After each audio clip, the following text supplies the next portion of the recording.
And we are live. What is going on, everybody? Welcome to the stream tonight as we've got a couple of great matchups coming your way. It will be a doubleheader tonight.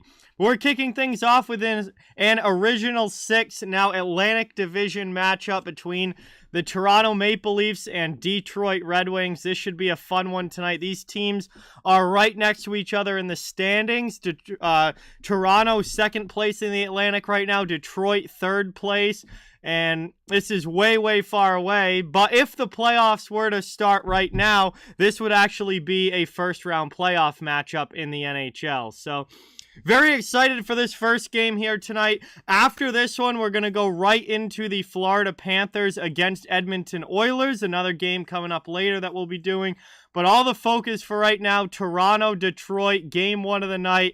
And it should be a very, very fun one. So welcome in, everybody. Really appreciate you being here. We've got Austin, Kyle, Ikeka, Alex. What's up, guys? Welcome in.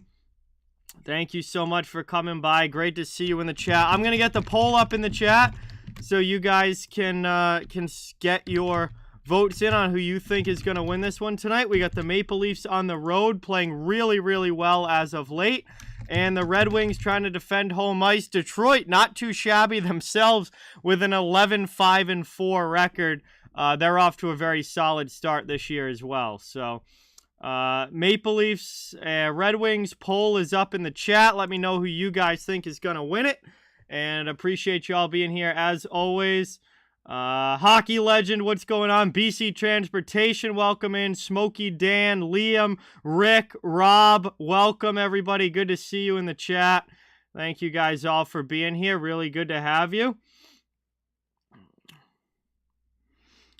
Toronto is 13-5-5. Detroit is 11-5-4. So these two teams so far this season pretty similar as far as records and point percentages go.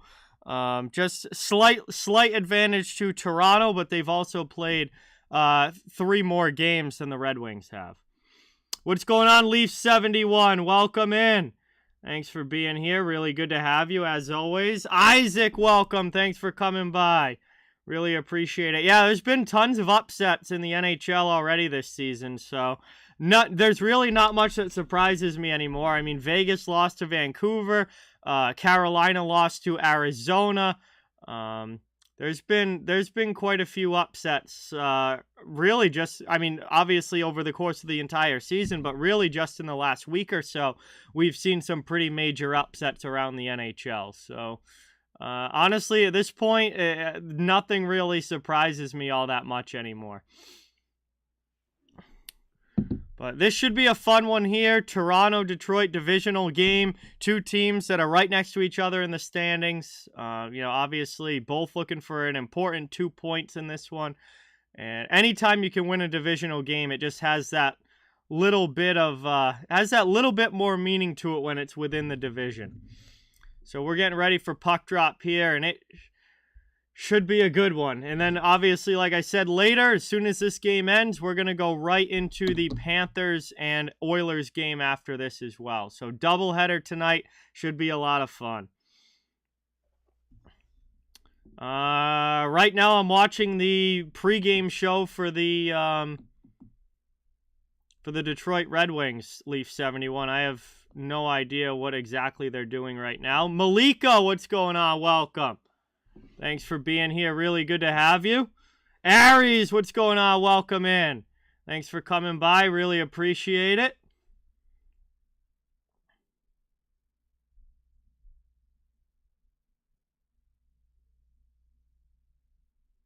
Yeah, neither of those teams are any good, Captain Goose, but that was expected going in.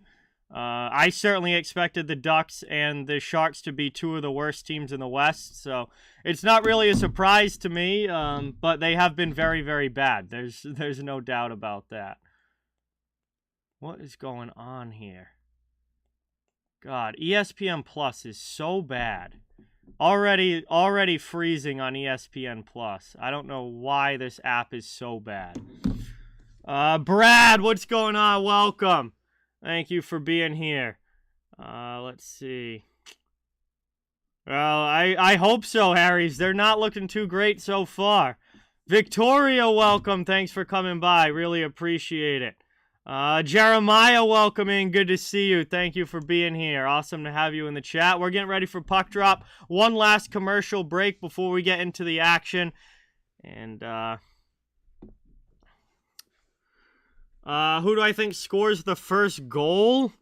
Oh, that's kind of hard to. I mean, that would be just a random guess. I'll say Dylan Larkin with the first goal tonight. I mean, I'm literally just like there's no reasoning behind that. I can't predict the future, but I'll say Dylan Larkin with the first goal. Hey, happy to hear that, Austin. Seems like that's a good weekend for them for sure. All right, let's see. Yeah, we should be dropping the puck within the next few minutes.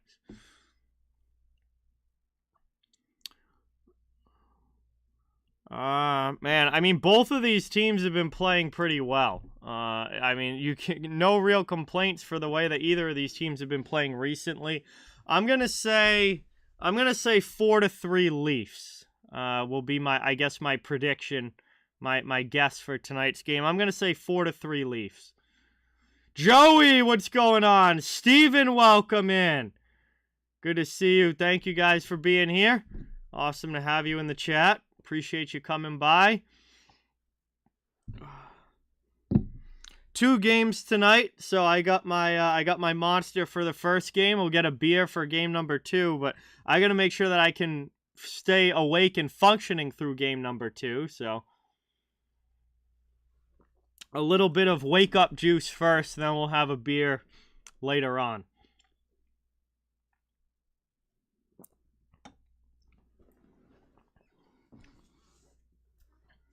Also, Detroit is wearing their reverse retro 2.0 jerseys tonight. They honestly look like a Blackhawks jersey, way more than a Red Wings jersey. These were one of the ones that were not one of my favorites, but like, looking at Detroit's jerseys, I haven't seen them in the game yet, but they really look more like a Blackhawks jersey than a Red Wings jersey. Like, if you took the lettering across the front that says Detroit and just like looked at the jersey, I would think, oh, that's the Blackhawks.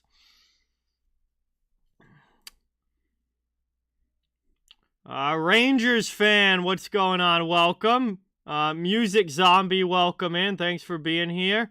Nope. Tomorrow I'll be streaming the Avalanche against the Jets. Aaron, what's going on? Welcome. Thank you so much for being here. Good to see you in the chat. William, welcome. Thank you for being here. Awesome to have you.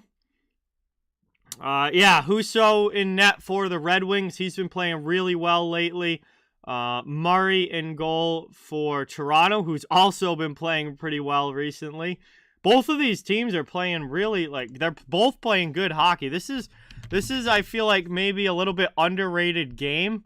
I feel like not many people are talking about this matchup as being like 2 really good teams right now, but the Toronto Maple Leafs are 6-1-3 in their last 10 games and are on a 3-game winning streak, and the Detroit Red Wings are 6-2-2 in their last 10, and they are on a 4-game winning streak. So both of these teams have multi-game winning streaks and have won 6 out of their last 10. I mean, this is a pretty good matchup.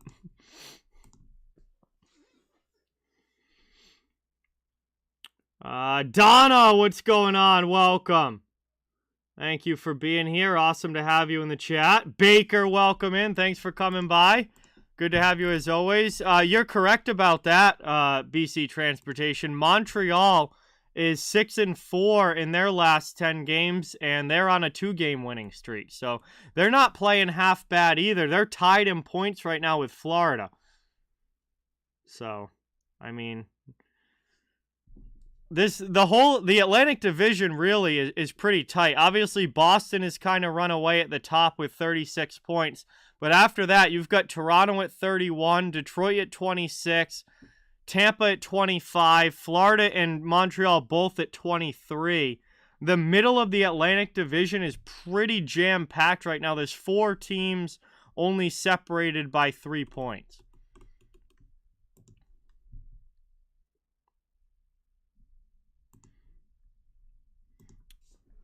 Yeah, Jeremiah, that's why I was more than happy to stream some hockey tonight instead of watching football, because the Monday night football game in the NFL tonight is absolutely horrific. No idea how they picked that for a Monday night game.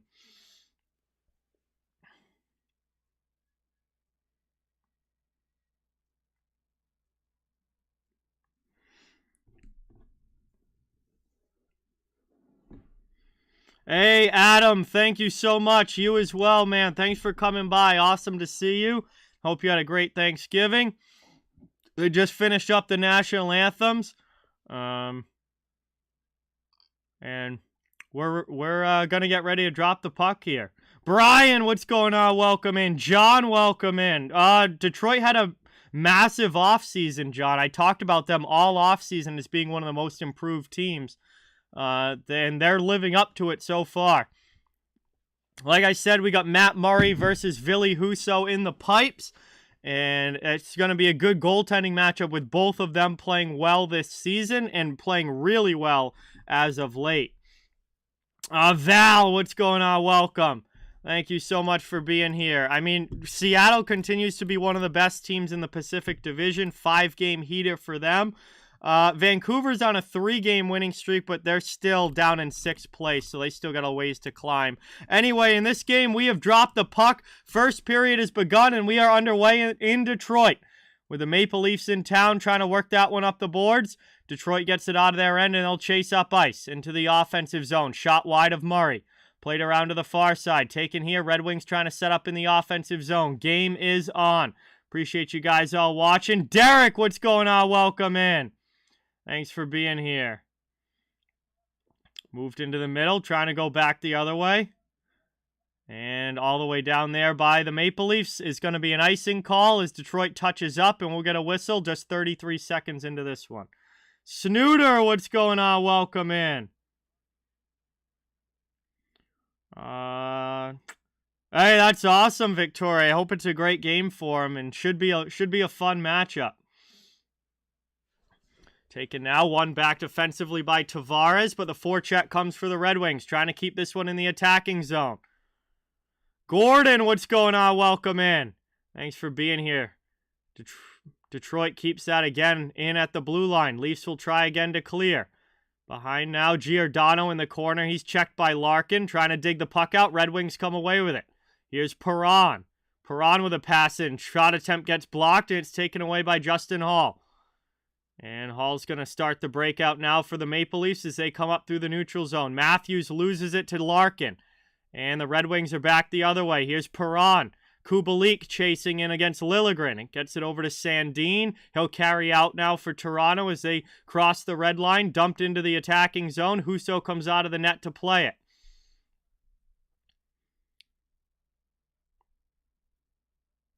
Trying to move it around now. Here's Oscar Sundqvist. Sundqvist out to the neutral zone, but possession goes back to the Leafs. Just over a minute and a half here into the first period. Played down low now. Here's Liljegren up to Malgin. Malgin with a pass to center ice. Kampf into the offensive zone. Passes off to Aston Reese down in the corner. Trying to cycle this one around. And it's poked up and out. Cleared here. Veleno not able to get it over the blue line. He had an outlet too and wasn't able to get it out of the zone. Red Wings will try again as this time they chip it to the neutral zone where Victor Mete will play. Over now at the red line. Dumped back in. Leafs back on the attack. Aston Reese cycles it around the wall. Pinching in from the point to keep it. Good play there from Toronto. Cycle game going now in the attacking end as Aston Reese is in the corner.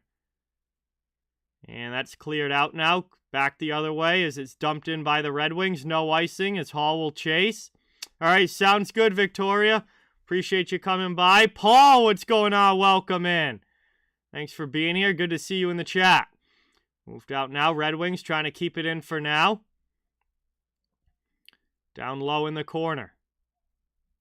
Veleno goes in. Lands a hit on Mete, but he clears the puck. It's going to be icing, though, if it reaches. And Mata wins the race. We'll get a stoppage. And a whistle here. Offensive zone faceoff coming up now for the Red Wings after the icing call against Toronto.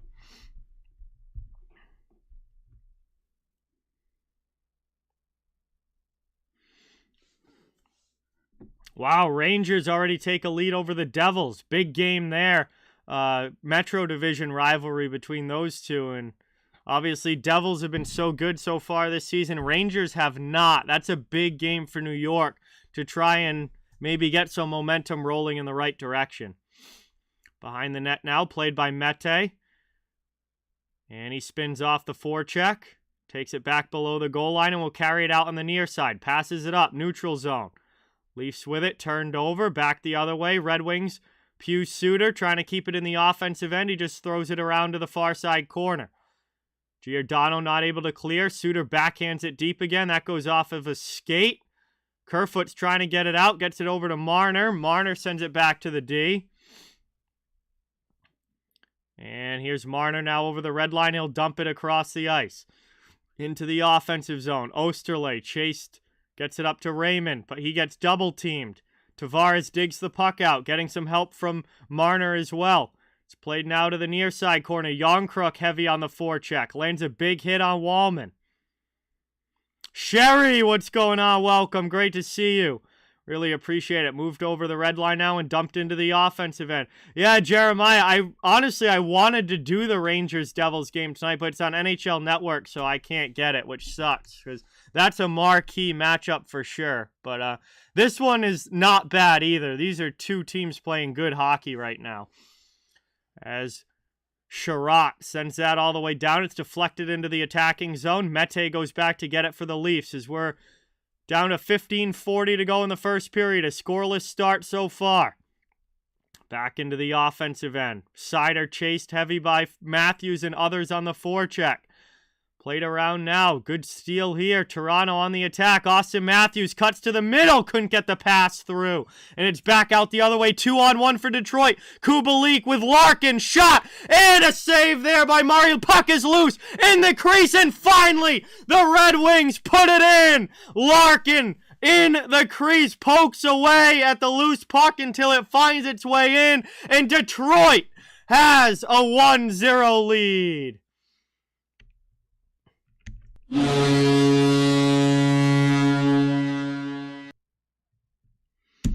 I think Moritz Seider might have got the last touch on that. That's going to end up being Seider's goal looking at the replay, I think. Larkin was in there, Seider was in there, and I think the last touch of the puck, I believe, was Moritz Seider. That's going to be his goal. And Detroit goes up 1-0 here. A beautiful scramble, just pure effort getting to that puck, digging away at it, finding it in the crease until it ends up in the back of the net. And the Red Wings did what they needed to do to score. They take the 1-0 lead here at home just about 5 minutes in. 15:15 to go. Ensuing faceoff, Red Wings get possession. Hronek dumps it deep. Trying to play it around now. Raji Ghost, what's going on? Welcome. Thank you for being here. They're definitely better than the last reverse retros for Detroit, Derek. Absolutely. Those looked like practice jerseys. As it's down in the corner now. Played up the wall. Out in the neutral zone. Very good hit there by Ernie. And that doesn't allow Matthews to carry into the offensive end. Or excuse me, that was Camp. I saw the 4. It's 64, not 34. That was a good hit. Played around now. Detroit back in their own zone. Olimata lifts it up. Out to the neutral zone. Here comes Sundqvist. He's going to dump it in around the boards. Move to the middle. Here's Veleno. Joe Veleno now on the half wall. Leaves it by the hash marks. Cycle game going. Back out high for Osterley. Long shot blocked in front. Wallman steps up. Throws it back in, and that's sticked away by Murray. And there's going to be a penalty call as Toronto touches up. And Malgin touched up, but the penalty is going to be against Rasmus Sandin. And Detroit's going to go to the power play here. Our first penalty of the game on the Maple Leafs. And I believe they're going to call it a hook on Sandin here. That's going to put Detroit already up by 1, now to the man advantage and a chance to try and extend that lead. All right, we're getting into the action here now. Hooking penalty here against Toronto, and that sends Detroit to the man advantage. Larkin to take the face-off. Tony, what's going on? Welcome. Thanks for coming by. Vernon, great to see you in the chat. Thanks for being here. Off the face-off, Red Wings come away with possession. Seider over to Perron, back out high to Seider. They're set up in the offensive zone. And that one hops under the stick. Seider's got to retreat back to the neutral zone and try again. Red Wings trying to carry back in, but a good stand-up at the blue line by the Leafs. And here's Larkin with it now. Pass to the far side. Dumped in around the wall. Sundqvist wins the race to it. Gets it through to Larkin. That goes off a skate. Seider's able to knock it down and keep it in. Played in front now, and Sundqvist beside the goal has it go off his heel, and Toronto's able to get to the loose puck and clear. Good job on the kill so far for the Leafs. 1:15 to go on the Detroit power play. 13:20 left in the first period. Hronek carries out. He'll drop it back. Taken by Bertuzzi. Here's Tyler Bertuzzi into the offensive zone. Pass too far in front, and that's sent all the way back down. Under a minute now to go on the power play. Leafs looking good on the PK so far. Perron to Kopp into the offensive zone. Down in the corner. Poked back up the boards. Cleared again by Toronto. Wow. Gotta say, Leafs impressive here. Bertuzzi has the puck kicked off of his stick. Cleared all the way again. Husso's got to come out. Sends it behind the net. Through to Hronek. Hronek being pressured by Kerfoot. He has to skate it up, loses it by the red line. Kerfoot steals. Toronto takes possession back.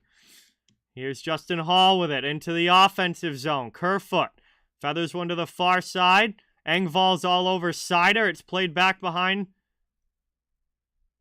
And down to 10 seconds left in this power play. Leafs have pretty much killed it off as Detroit's back in their own zone. Final seconds tick off here. We're back to 5-on-5 hockey. Into the offensive end. Rasmussen with a good hit. Red Wings finally have it now in the attacking zone, but the power play is over. We're back to even strength. Far side, Veleno lands his hit in the corner, but Toronto's able to get it up and out to neutral ice. Sherratt takes it. Played back up into the offensive zone. Rasmussen will chase against Hollowell. And back the other way now. Here comes Toronto. 3-on-2 into the offensive zone. Shot! And they score! What a shot there from Austin Matthews! And it's a 1-1 game as Toronto kills the penalty and then evens the game at 1. Austin Matthews doing what he does best.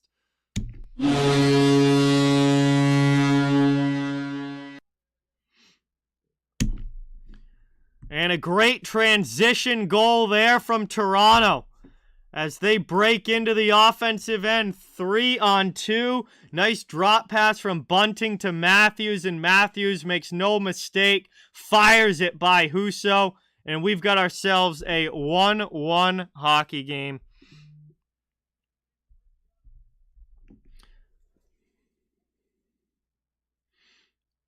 And this is back even now with about 11.5 to go in the first period, and we are back underway. And now we're going to get a high sticking penalty against Detroit. So, all of a sudden here, a massive momentum shift in favor of the Maple Leafs. Because right off of that ensuing face-off, there's a high sticking penalty against Detroit, and when we come back from this commercial break, Toronto's going to be on the power play. So not only did they just tie the game, but they've got a chance now to try and take a lead. And that just shows you how quickly things can change in an NHL hockey game. Bunting and Hollowell got the assists on Matthews' goal. Daniel, what's going on? Welcome.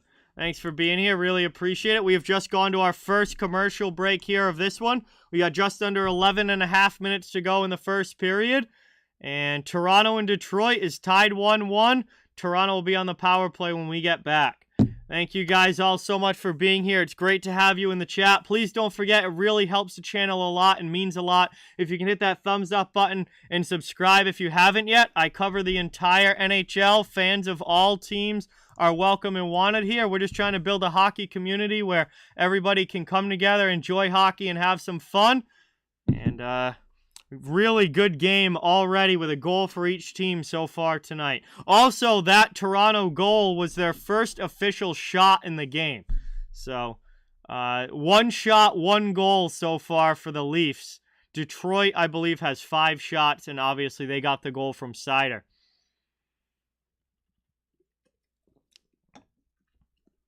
Some other good action going on around the NHL as well. We've got the Rangers and Devils, 2-1 Rangers right now. Lightning lead the Sabres 1-0. And the Golden Knights and Blue Jackets are 0-0 still.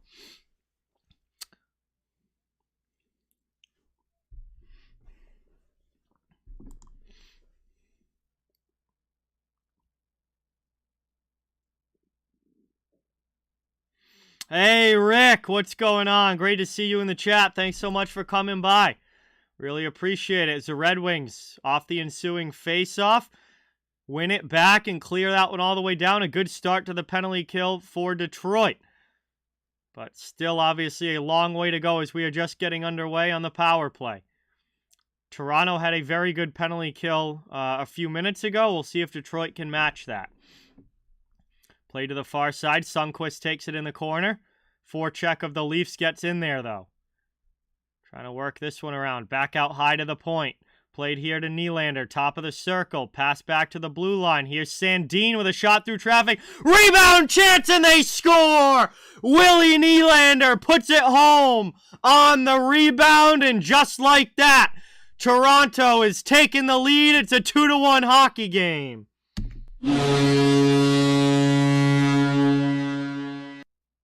Wow. Nylander with the goal, and the Leafs have completely shifted the momentum after that Detroit goal. They killed the penalty off, and since then, Toronto is trying to take control of this one. And they get the Matthews goal to even it at 1. Now they get the power play goal from Nylander. The big guns getting on the scoreboard for the Leafs. And 2 shots now in the game, both of them goals for the Toronto Maple Leafs. Played around now. Back underway, closing on the halfway mark of this first period. Puck glove down by Wallman.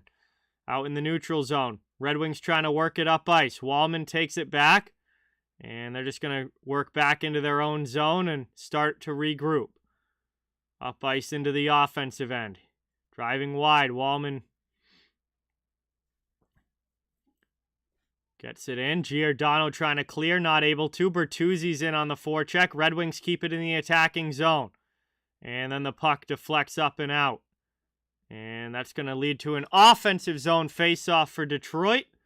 As we have 9:58 to go in the first period, we're going to head to another commercial stoppage here. Just past the halfway point of the first period here. And Toronto has taken a 2-1 lead over the Detroit Red Wings. Hey, Mike and Julie, what's going on? Welcome in. Thank you so much for being here. Awesome to see you in the chat. Really appreciate it.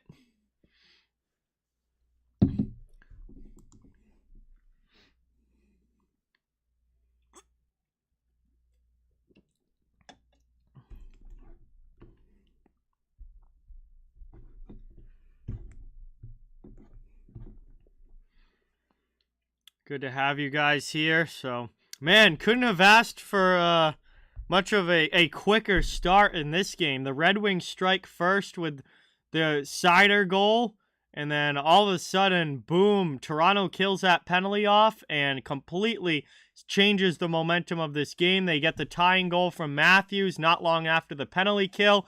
and then they get the power play and the goal from Nylander to give them the lead, and just like that, Toronto's on top 2-1. So quite a roller coaster period so far between these two, and we're only halfway through it. Still a lot of hockey left, and we've already got 3 goals on the board and a lot of fun back and forth already. And don't forget, after this game, I'll be going right into the Panthers versus Oilers game tonight as well. So that is going to be a fun one. And two teams that have not had great starts to the season. Edmonton hasn't exactly been a juggernaut out west, currently in a wild card spot, and Florida is currently outside of the playoffs in the East. So you know that that's going to be a big one between those two. Even with a cross-conference matchup, they both really want that win. But we're coming back now from the commercial. We'll get ready for this face-off.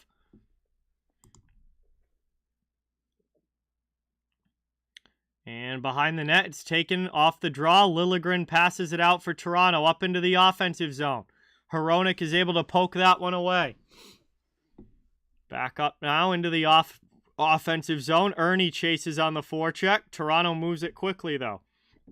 And they're going to get a long pass into the offensive. And here's Marner driving wide. Back pass for Järnkrok. His shot gets blocked. Trying to work it now. Another shot in that gets deflected up into the netting. And we'll get a whistle, and now an offensive zone draw for the Leafs on the way.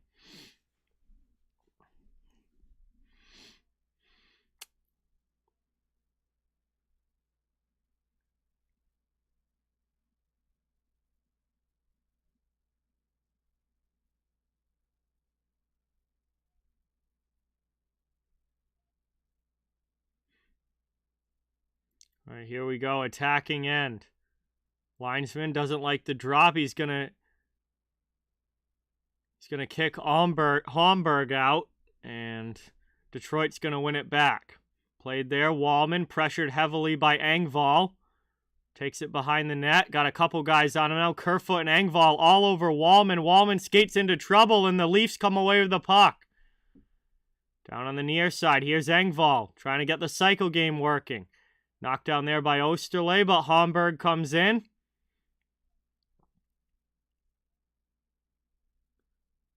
And now there's a battle for it along the boards. Justin Hall keeps it in the blue line. Long shot from the point, and Husso has to make a save on that one. As he grabs it and covers, it will be another attacking zone face-off on the way for Toronto. And Husso at least gets his save percentage back to 50% now. There's been 4 shots against Husso. He stopped 2 of them and gets the save percentage back to 50. Just under 9 minutes to go here in the first. Matthews against Larkin in the faceoff dot. And that one's won back by Larkin. Sider lifts it out of the zone over everybody. Hall will chase. Kubalik's back all over him. Red Wings come away with it, trying to cycle it in front, but the puck gets stolen. Out of the zone, Leafs back up ice. That one gets knocked down in front of the benches. Detroit comes away with it. Here's Kubalik on the near side. He'll cross corner dump it. Chased into the corner by Perron. He comes away with it, then has his pocket picked. Out of the zone, back the other way. Nylander trying to get it to the offensive end. Sherratt's first on the puck and will clear it to the neutral zone where Matthews is waiting. Matthews now back to the D as we get a line change for Toronto.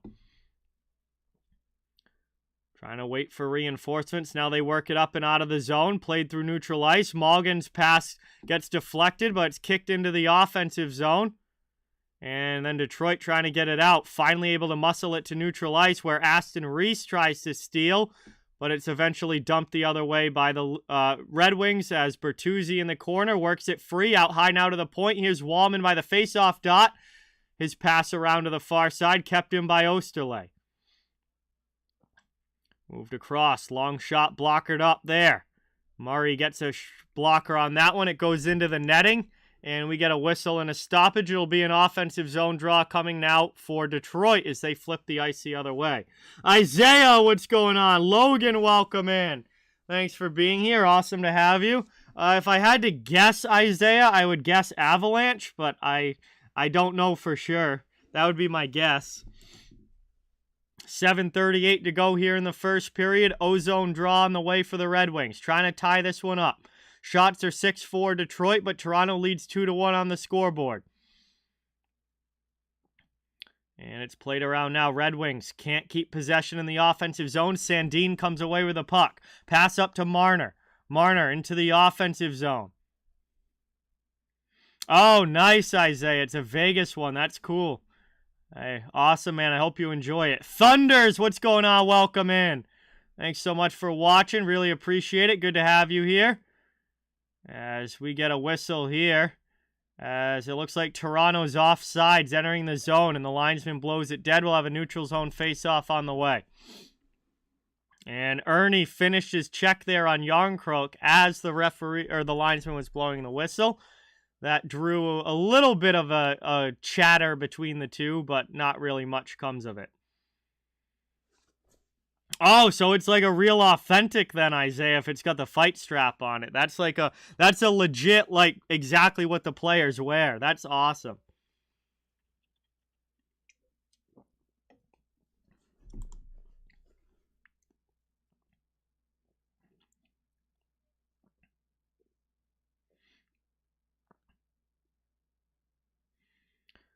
Trying to play it around now. Off the draw. Dumped in by Toronto. They'll go back on the forecheck. Can't keep the puck in, though, as that one's rimmed all the way around the boards and back to the Leafs zone.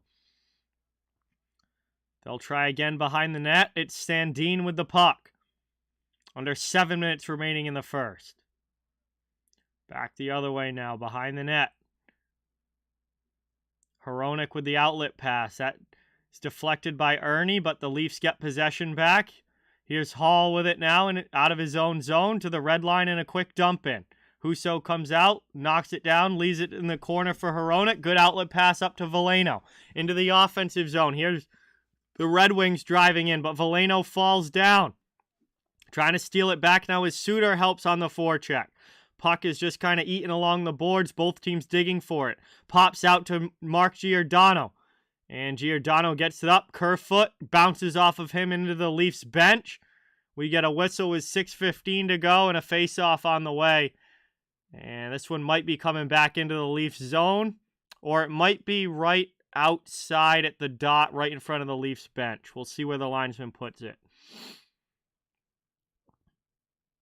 I like them, William, because they're a throwback to the Colorado Rockies jerseys, which I feel like a lot of people have forgotten about the Colorado Rockies.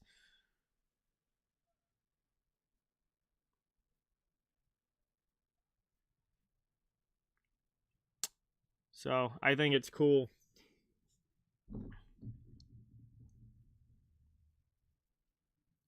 Trying to play it around now. Hey, Blair, what's going on? Welcome in. Thanks so much for being here, working it in the offensive zone. Here's Detroit trying to get through to the slot area. And that's poked away eventually, taken by Hollowell. And that's cleared out of the zone now by Toronto.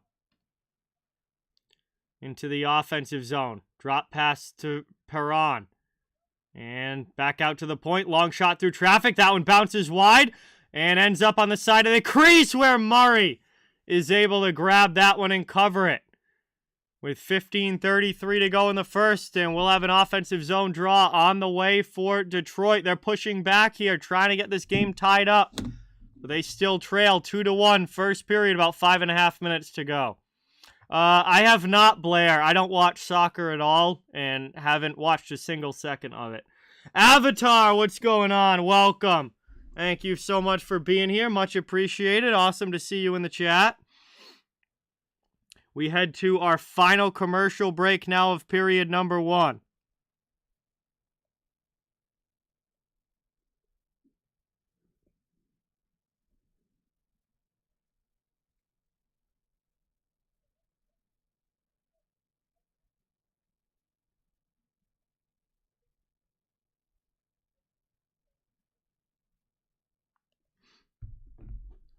The goals, Detroit's was Moritz Seider, and Toronto's are Austin Matthews and William Nylander. We're at commercial break here. Final commercial of this first period, and Toronto's still up by a goal.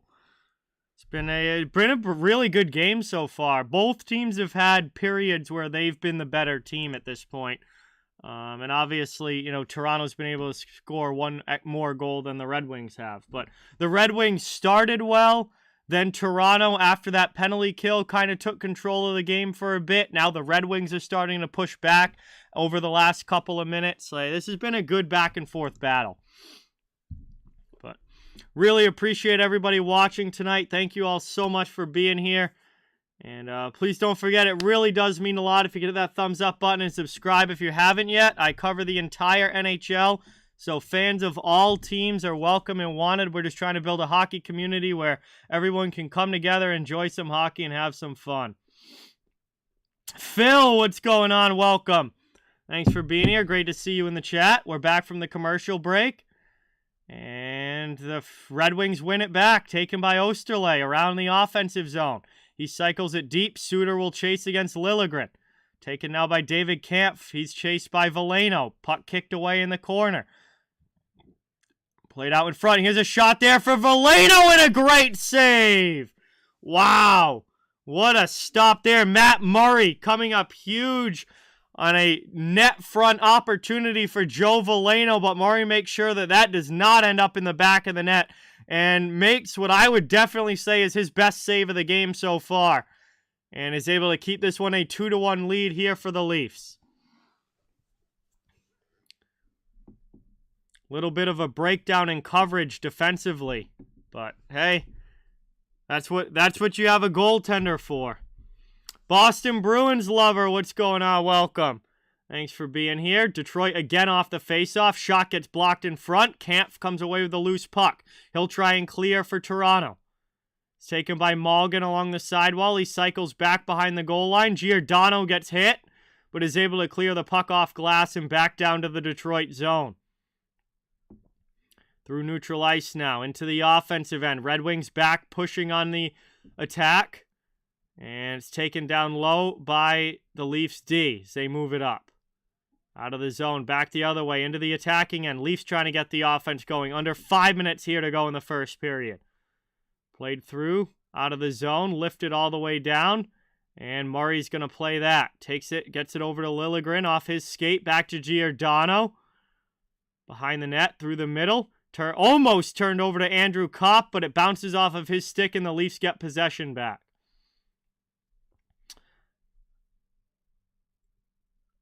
Hey, John with the 25. Thank you so much. Let's get some dono hype in the chat for John. Dropping a 25 on the stream. Really, really appreciate it. That is awesome. Thank you so much for the support as the Red Wings dump that back to the Toronto zone. Played around now, lifted off glass and out. Leafs come up. Dodging the hit there was Bunting. And now it's dumped back in by Detroit. Detroit trying to get after on the forecheck, but it's cleared off the boards and out by the Leafs. Red Wings have to regroup again in their own zone with 3:40 now to go in the first period. Up now. Here's Sandin with it, chased by Kubalik. 3.5 minutes remaining in the period, and it's moved to the middle by Perron to Larkin.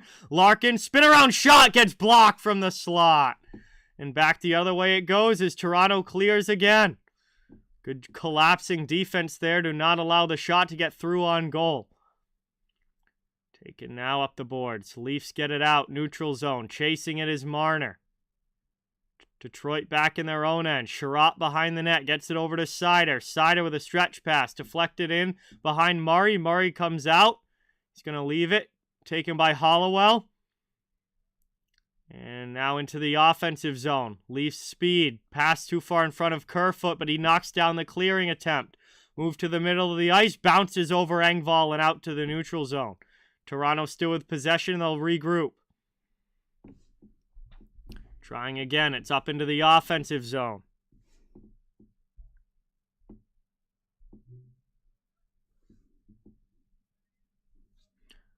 Adam Ernie drives in behind Giordano, then gets hammered along the end boards. Red Wings cycle it back out to the point. Long shot there by Walman and a good save by Murray. Ernie with it now below the goal line. Looking for a play in front. Sundqvist goes right to the front of the net. It's back to Osterley over to Walman. Walman top of the circle. Shot hits Sundqvist. Rebound chance blocked aside. And now we're going to get a whistle. And we get a stoppage here. I'm not quite sure what the call is. Doesn't look like the net's off.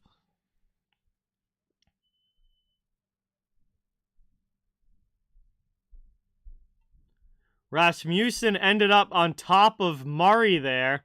But I mean, he had Justin Hall all over him.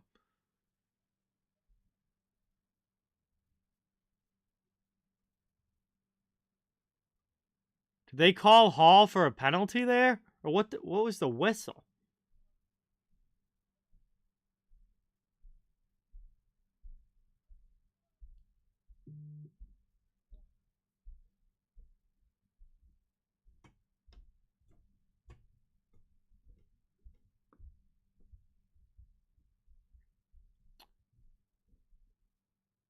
Yeah, I don't know why they blew that play dead, but they must have just thought that Murray was injured, I guess. As right off the draw, nice blocker save by Murray, and he's got to make a second one as he smothers that Oli Mata shot. So Red Wings with two quick shots right off of that faceoff. I guess the ref just blew the whistle there because he thought the goaltender was injured. But Murray is perfectly fine, and they just continued play with an offensive zone faceoff. Red Wings got a couple more shots off there, but Murray, strong in goal, makes both saves. 1:57 now to go in the period. And Rasmus Sandin steals that one, wraps it up off the glass. Aston Reese plays it back to Liljegren. Breakout coming for Toronto. He's up through to the neutral zone. Backhanded there by Malgin, but they're going to be offsides. Behind the net, here's Hronek with it. Austin, what's going on? Welcome in. Great to see you. Thanks so much for coming by. Red Wings back in on the attack. Berggren behind the net, can't steal the puck, and it's out of the zone again. Toronto clears. Down now, back to the corner. Mata sends it up the wall. Berggren with it there. He plays it back to Mata. Detroit will try the breakout again with 1:15 remaining in the period. Taken into the middle. Here's Hronek up to Larkin. Larkin pressured by Matthews, who almost forced the turnover. Now eventually it's back in Toronto control. Hall has it down low into the middle. Matthews into the offensive end, splits a couple guys, tries to get a shot off, but it's blocked by Seider. Down now in the corner, played by Larkin. 45 seconds to go in the period. Detroit behind the net, works it up the boards. Move to the middle, here's a shot for Bunting! And a big save there by Husso as he comes out and cuts down the angle, then snags it with the glove. 39 seconds left in the period. A great save there by Ville Husso, and it stays a 2-1 hockey game. Yes, I did, Caroline. It's pretty good. How are you? Thanks for coming by. Good to see you in the chat. Yeah, the Monday Night Football game is absolutely horrible tonight. I'm very glad I'm not wasting my time watching the Steelers and the Colts. Both of those teams stink, but I'm glad I decided to stream instead. Much more productive doing this. Played around now, down low. Kubalik gets it through to Larkin. Back out high to the point. 20 seconds to go in the period. Sherratt with a long shot. That's blocked down in front. Coming back the other way, Nylander. He's going to dump it in. Seider will chase to the corner. Nylander after him. Mike, what's going on? Jay, welcome in. Thank you guys for coming by. Good to have you in the chat. Final seconds will tick off the first period here, and it's over. So we are through 20. And boy, there was certainly plenty going on there in that first period. It's a 2-1 game. Very back and forth period overall, but at the end of the day, the Toronto Maple Leafs come out of the first 20 minutes with a 2-1 lead over Detroit. Goals by Austin Matthews and William Nylander have them on top. Moritz Seider's got the goal for the Red Wings, and we've got 20 minutes down, 40 minutes of hockey still to go. And this is shaping up to be quite the game. Detroit actually outshot Toronto 12-5 in that period. But obviously where it counts on the scoreboard, Toronto leads 2-1. So still a long way to go in this one. That was a pretty fun period. And I think we're going to have a fun time with this one all the way through for the full 60 minutes. Appreciate everybody watching. Good to see everybody in the chat tonight. Thank you guys for being here. And please don't forget, we'd really love to have you become part of the hockey community here on the channel. We're just trying to build a community where everybody can come together, enjoy hockey, have some fun. I cover the entire NHL. Fans of all teams are welcome and wanted here. And just love having you guys here in the chat. And it would really mean a lot if you could hit that thumbs up button and subscribe if you haven't yet. Allmark's fine, Mike. He, I believe, is considered day-to-day, but I don't think there's like no risk of like him being out long-term. He may not start tomorrow's game, but like he's still available to back up and whatnot, and he's good. Like it's not going to be any sort of lingering issue. Also, Trent Frederick and Derek Forbert also both could be back in the lineup for the Bruins tomorrow night. So Bruins seem to be getting healthy. Honestly, they'll be pretty much fully healthy if they get Frederick and Forbert back as well. All right, so going to check some other scores from around the NHL because there are a few other games going on right now. The Devils and Rangers are tied 2-2 in the first intermission. The Lightning and Sabres 2-2 as well at the first intermission. And the Golden Knights have taken a 2-0 lead over the Blue Jackets. And that game is also in the first intermission. Coming up at 8 o'clock Eastern Time, the Stars and Blues will drop the puck. And then 9:30, the only real later game tonight is the Panthers versus Oilers, which I'll also be live for here. The second game of our doubleheader tonight. And that is the only game starting after 8 p.m. Eastern in tonight's schedule.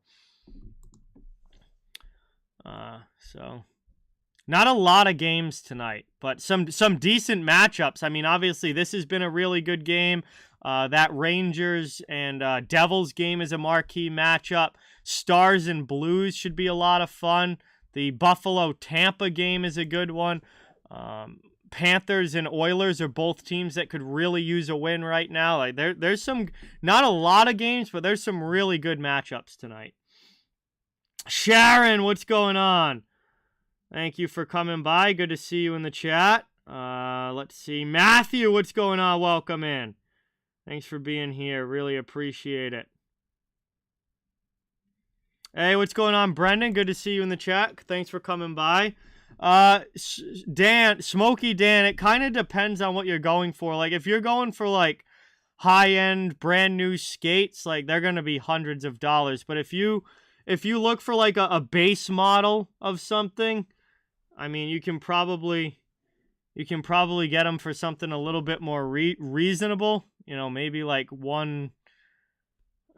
I haven't bought skates in years, so honestly, I don't even know exactly what I could. I assume like a pretty decent like base model would be around 150 or something like that. I haven't bought skates since I was in high school, so honestly, I really don't know what prices look like that much anymore. I'm seeing some for around $100 here. I mean, if you're looking for these like Bauer Vapor Hyper Lights, they're only over $1,000. But if you're looking at like more of a normal, yeah, like these Bauer Vapor Volts are $110. These XLPs are $130. Bauer Supremes are $125. Like you can get them for like between $100 and $150. I honestly haven't bought any hockey equipment in almost 10 years.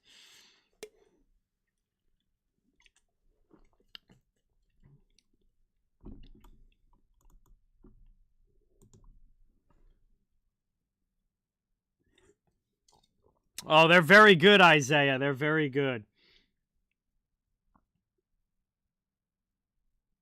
Oh yeah, hockey's an extremely expensive sport to play, Isaiah. All like to even just to get all the equipment in general just to be able to play hockey. I mean, you're looking at even if you bought a bunch of cheap equipment, you're still spending at least $1,000 on equipment, even with like the cheapest stuff. And then never mind how much it costs to actually play. I mean, what this was when I was in high school, which I graduated 8 years ago. When I was in high school, to play high school hockey on my school team, it cost over $1,000 per season just to play on the school team. So hockey's an extremely expensive sport. Hockey pucks, what's going on? Welcome in. Stars and Blues is going to be a really good game. That's a great divisional matchup. St. Louis has played a lot better since their losing streak. Since they lost 8 in a row, they've come back and they're 8-2 in their last 10 games. Dallas started the season really hot, but hasn't been as good of late. 4-3-3 in their last 10 games. That's gonna be a really hard fought, good divisional game between those two.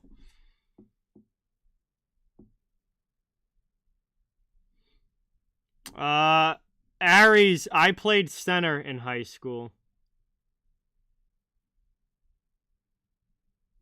Devin, I'll be doing the Panthers and Oilers game once this game ends. Panthers and Oilers is the only late game tonight.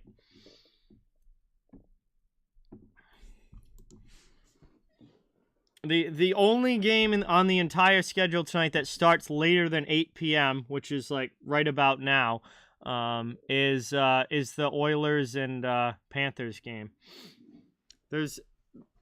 There's more games tomorrow, and then Wednesday, I think there's only like 4 games on Wednesday. So it's honestly kind of a light week schedule-wise as far as number of games go in the NHL. But appreciate you coming by, Devin. Good to have you here.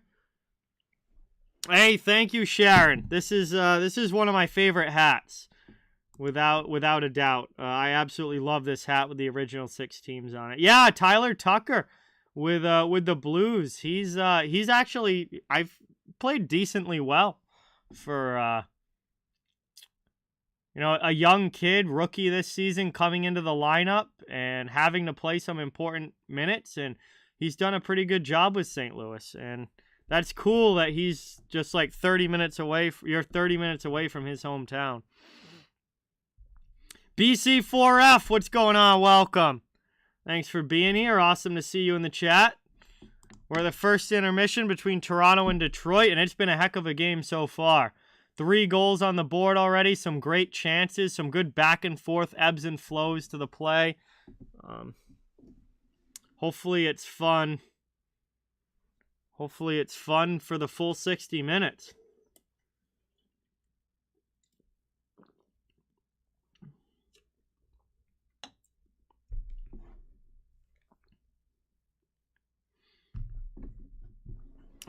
Yeah, Avatar.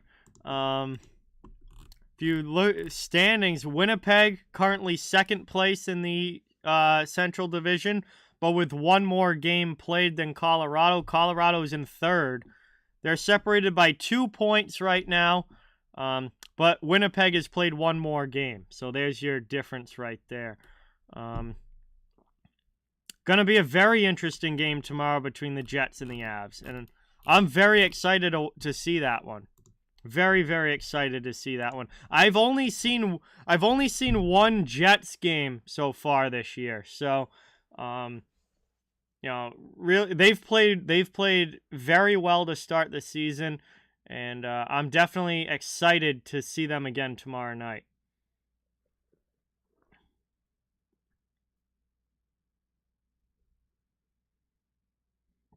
Wow, that's awesome, Leaf 71. That's fantastic. Seems like a really nice guy.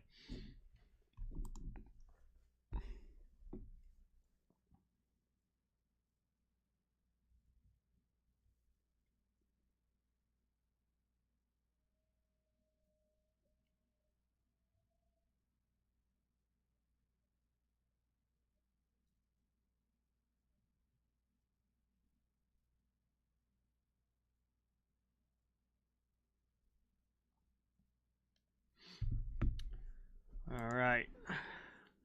Let's see. All the 7 o'clock start, 7 Eastern start time games are all still in the first intermission right now. So there's actually, right this second, no hockey being played because all the 7 o'clock starts at the first intermission, and the 8 o'clock game hasn't started yet between Dallas and St. Louis. So there's no hockey being played right now in the NHL anyway. Obviously, other leagues are playing, but Devils Rangers 2-2, Lightning Sabres 2-2. This game's 2-1. The only game that's kind of looking like it might end up a little bit one-sided is the Vegas-Columbus game. Vegas is up 2-0 in that game. So we'll see if Columbus can pull themselves back in it, or if Vegas runs away with that. I mean, Vegas is obviously a much better team than the Blue Jackets, but that we see upsets all the time in the NHL. Terry, what's going on? Welcome. Thanks for coming by. Good to have you in the chat. Sounds good, Smokey Dan. I'll see you later. And thanks for watching.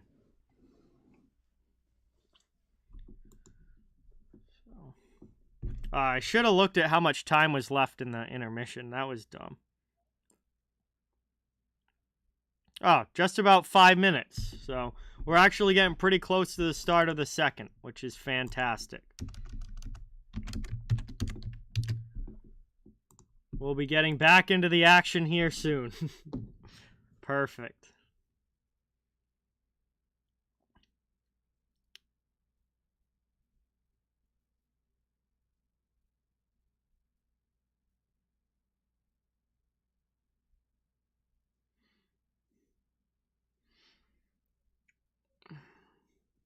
You know, I find something really funny with ESPN and in the ESPN Plus app that I'm watching half these games on. I never have any issues with the stream freezing or like booting me out and having to restart when it's at intermission or during commercials. It seems like it only happens during gameplay. And like, it's almost like they have control of it. It never happens during intermission. It never happens during commercials. But it happens all the time when the game is actually going on. It's very, very annoying. Like, stream will just freeze. I'll have to, like, exit out and start it back up again to get it working. It's so annoying. And it never, of course, they would never let that happen during a commercial when the advertisers are, you know, paying for that space. It's so aggravating.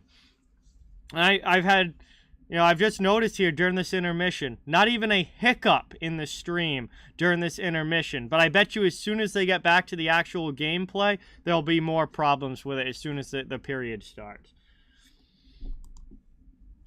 I really wish that there were either the app was better or there was another way to get all these out-of-market games.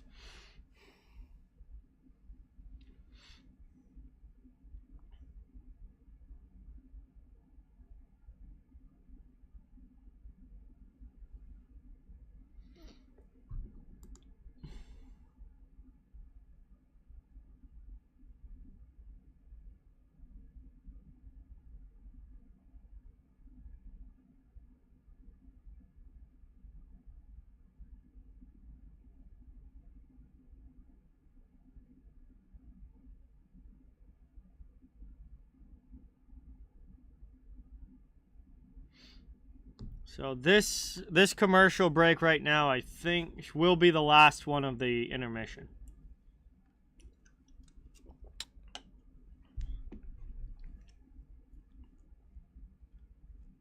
Seemed to go by decently fast.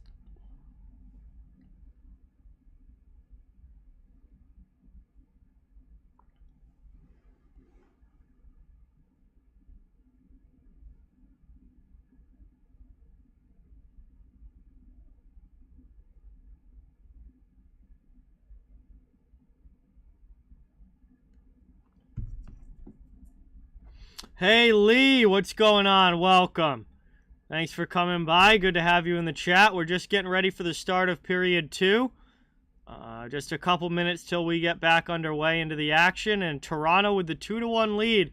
Goals from Austin Matthews and William Nylander able to get one up here on Detroit, but still a lot of hockey left to be played, and that was certainly a back and forth period.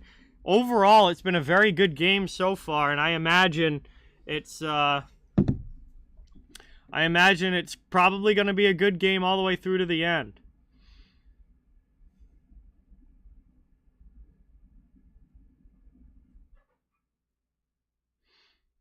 Hey, Dominic, what's going on? Welcome. Thanks for being here. Awesome to have you. Thanks for coming by. I'm glad that you had a great vacation. I hope it was a fantastic time, and I really appreciate you coming by tonight. I'll probably get a beer later, Mike, but as always, when I do double headers, I got a monster for the first game because I got to stay up for the second game. Yes, I did, Jeremiah. Yes, I did. And it was a bit of a... It was kind of mostly just a wrestling match, but I did notice that Garland got tossed for not having his fight strap strapped down. He didn't have his jersey strapped, so he ended up getting tossed because of that, which I don't understand why guys wouldn't do put on the fight strap. Like, you never know if you're going to get into one during the game or not. Like, it's not, obviously if you're somebody that fights often, you always do it. But even for the guys like Garland that don't, you never know what's going to happen during the game. I don't know. I would make sure I always had that fight strap buckled in if I was playing in a game. Because it's clearly in the rule book that you have to have it on or you get tossed. So he got caught fighting without it.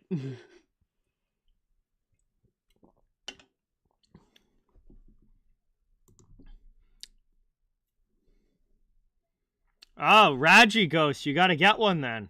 Sounds like you definitely do need one.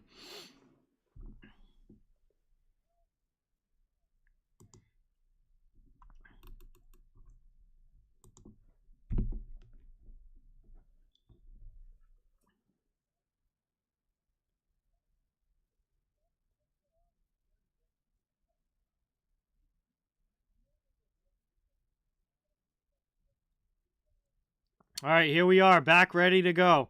Teams are going to line up at this center dot, and we're going to be dropping the puck here on period number 2. Toronto takes the 1-goal lead into the second.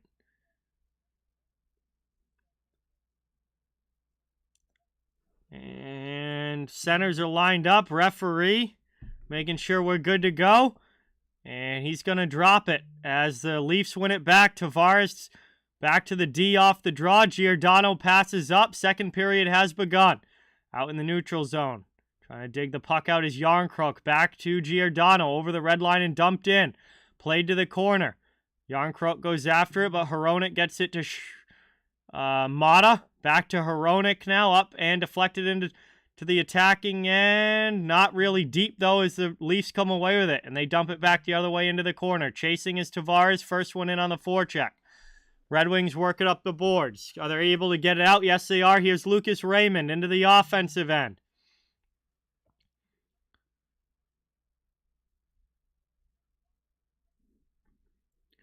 Played back the other way now. Giordano into the offensive zone. Leafs get a change. And we get a shot in there. That one beats Husso! And Mitch Marner extends the lead as the Toronto Maple Leafs go up 3-1. And Marner able to beat Husso with that shot. And that is a big one there for the Leafs as they go up by a couple of goals. Our first multi-goal lead of the game. And Marner with that shot, just able to pull it to the middle. Rips it under the stick of Sherratt. And no reason for that puck to go in the net. Husso has got to stop that one. He's not able to, and it is 3-1 Toronto.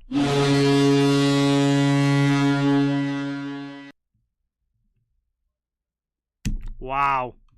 That is a bad goal to give up if you're Ville Husso. It literally hit him in the front and bounced under his arm and into the net. I mean, that is a brutal goal to give up there if you're Ville Husso. And Marner extends the point streak. And the Leafs go up now by a couple to Detroit, right back in. Big save there. And Murray's going to make a huge stop. Wow, 17-game point streak now for Marner. And another goal there. That was a big one for Toronto, who now up 3-1 into the offensive zone, trying to extend it even further. Detroit back in their own end behind the net. Seider's going to leave it. Osterley takes it. Just about 2 minutes here into the second. Man, 17-game point streak for Mitch Marner. Holy cow. Brought up now into the offensive zone.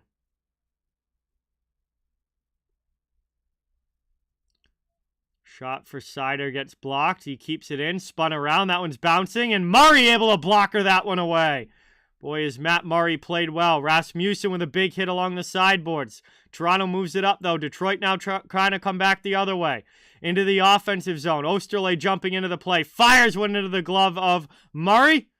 And now we got Rasmussen and Mete with a little bit of an exchange here at the whistle.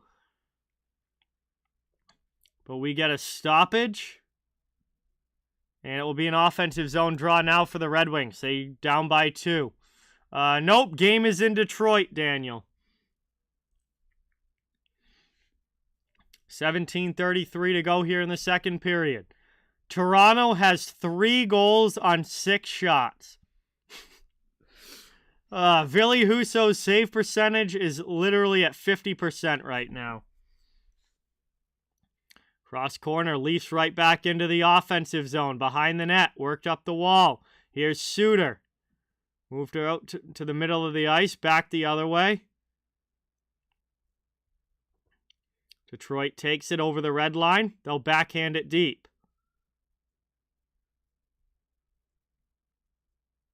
Toronto clears out of their zone now as Giordano passes it up.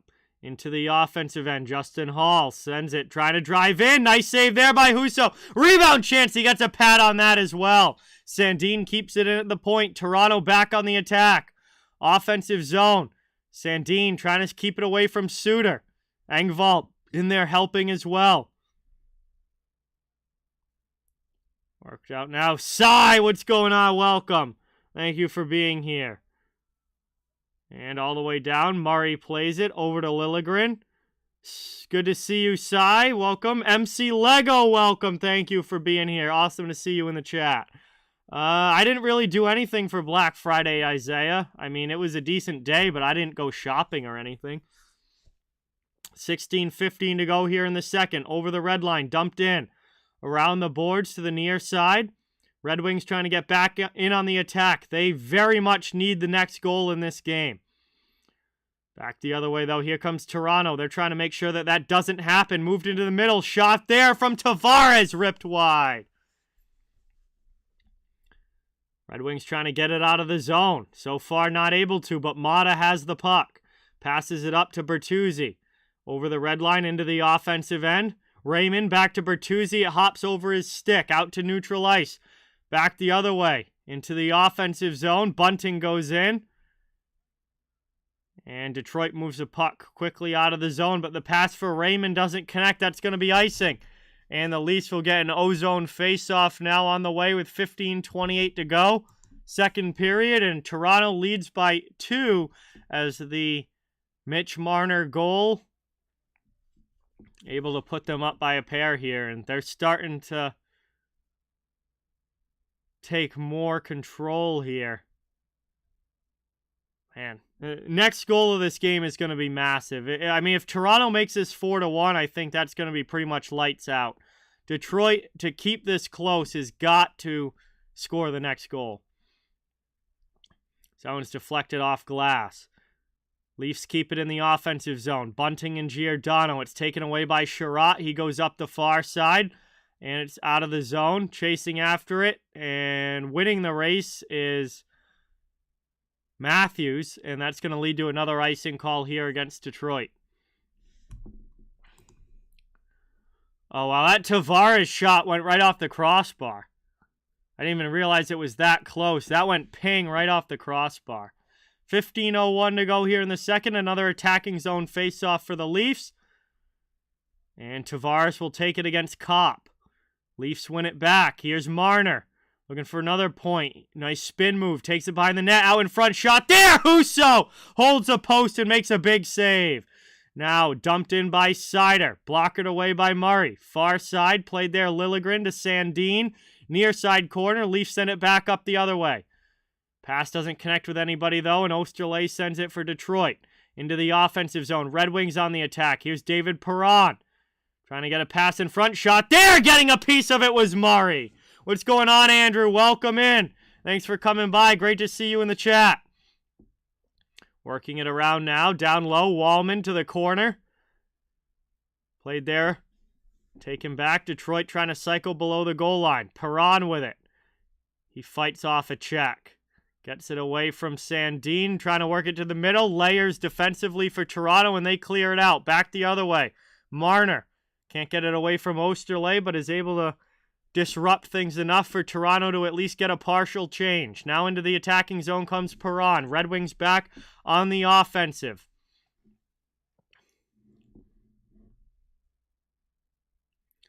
Larkin up the boards, taken away by Aston Reese over the red line, and he'll dump it deep.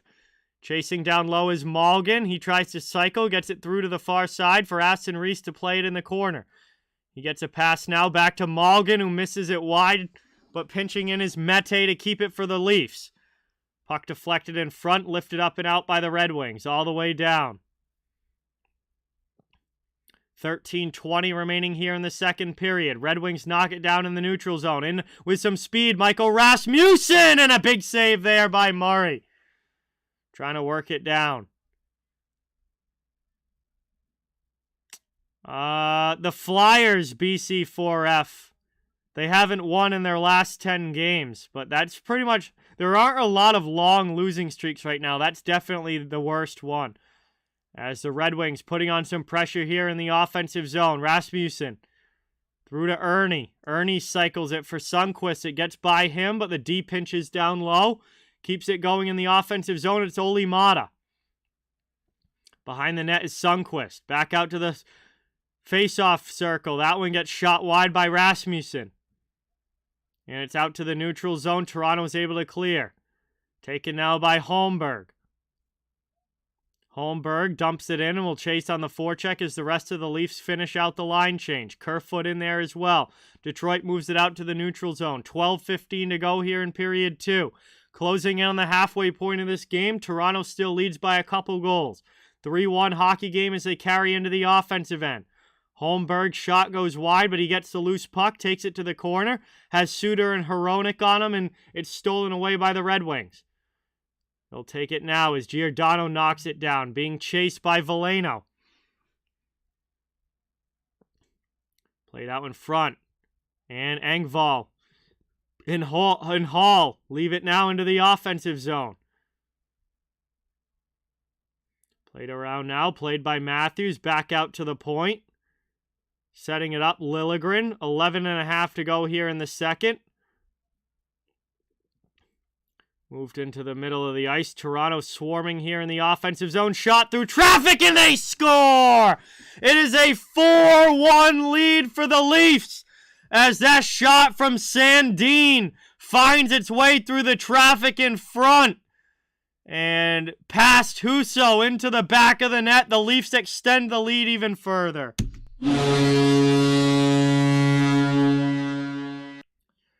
Boy, oh boy, this is turning into a problem for the Red Wings as Toronto has gone up now 4-1 here in period number 2. And not...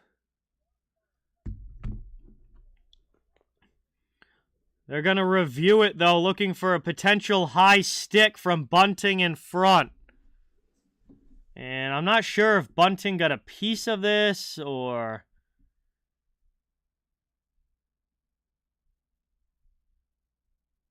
they just showed a couple of quick replays, not any sort of conclusive look. I think this is going to be a goal. Yeah, this is absolutely going to be a goal. Teams are already lining back up at the center ice. Like I don't see I don't see this not being a goal. However,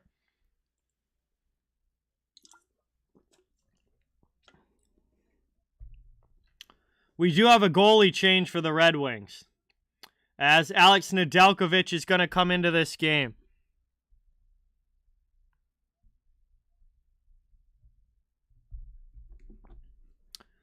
So 11:23 to go here in the second.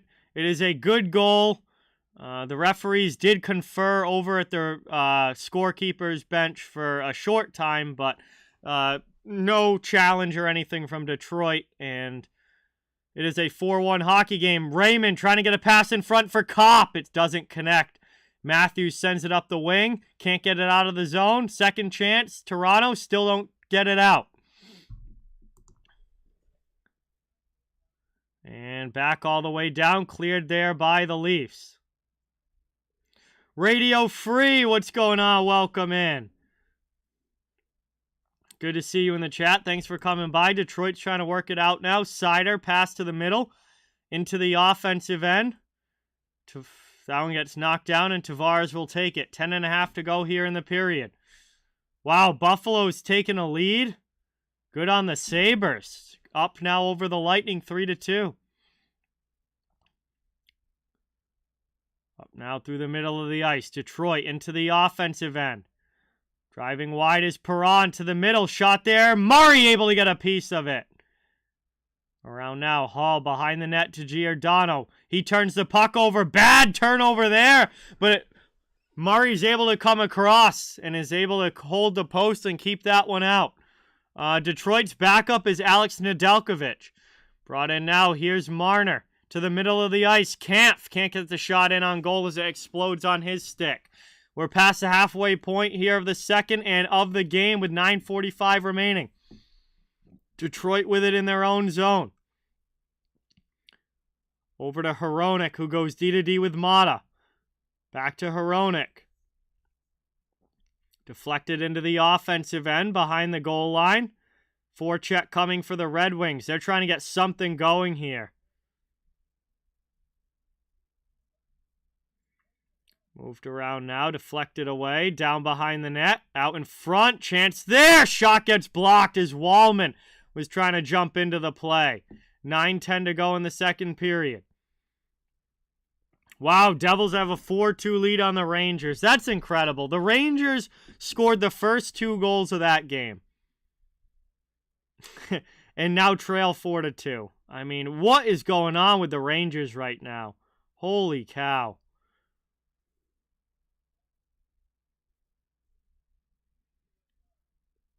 And we're going to get a hand pass call here against Toronto. And that's going to lead to a neutral zone faceoff when we get back from the commercial break. 8:46 to go in the second period. Toronto has taken a 4-1 lead with a very good middle frame. And, man, just absolutely outplaying the Red Wings right now. And they have the scoreboard to show for it.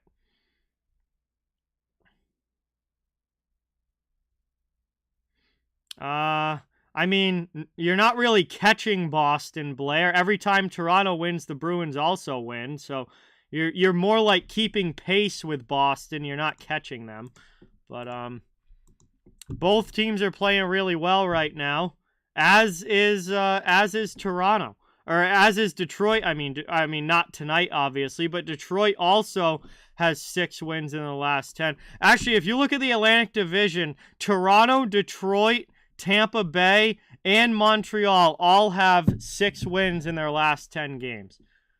Those 4 teams in the division all have 6 wins in their last 10 games.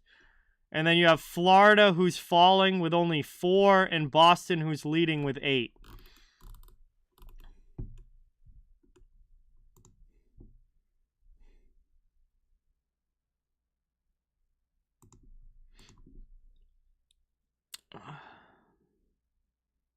Hey, Dan, what is going on? Welcome. Thank you for being here. Really appreciate it. So, if this score holds here, the Red Wings' 4-game winning streak will come to an end, And they'll obviously looking like they're going to lose this one. Toronto's winning streak will move to 4 games, and they will take over. I believe they'll be tied for the longest winning streak. Nope, never mind. Seattle's one ahead. Seattle has a 5-game winning streak going. But Toronto would be tied with the Islanders for the second longest active winning streak right now in the league if they hold on and win this game. But Seattle has the longest streak right now with 5.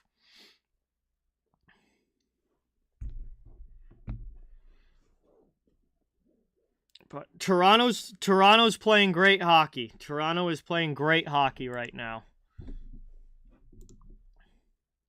8:39 to go in the second period here. Neutral zone face-off. And that is won back by the Red Wings as they'll backhand it in. Chasing it on the forecheck. Cannot afford to give up another goal here for Detroit. Move to the middle. Up ice now into the offensive end. And stood up there was Kerfoot. Back the other way comes Berggren for the Red Wings. Hugh Suter keeps it for Detroit in the offensive zone. Now back out to the neutral zone. Dumped back in around the boards.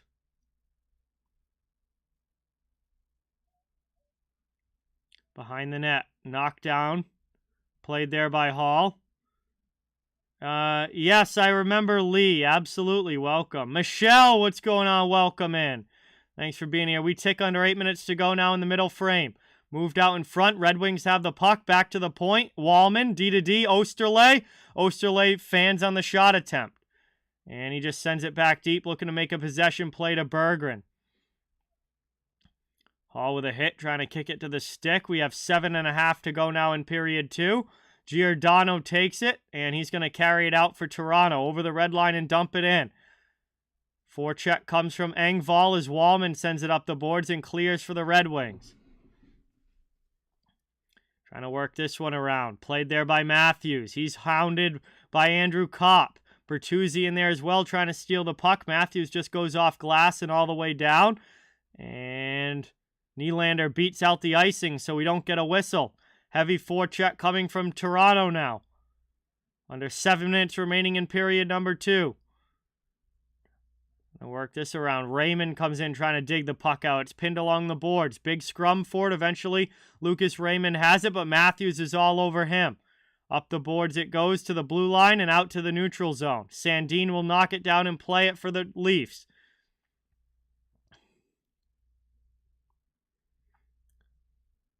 Moved out now. Dumped in. Matthews carries to the corner. Spun around the boards.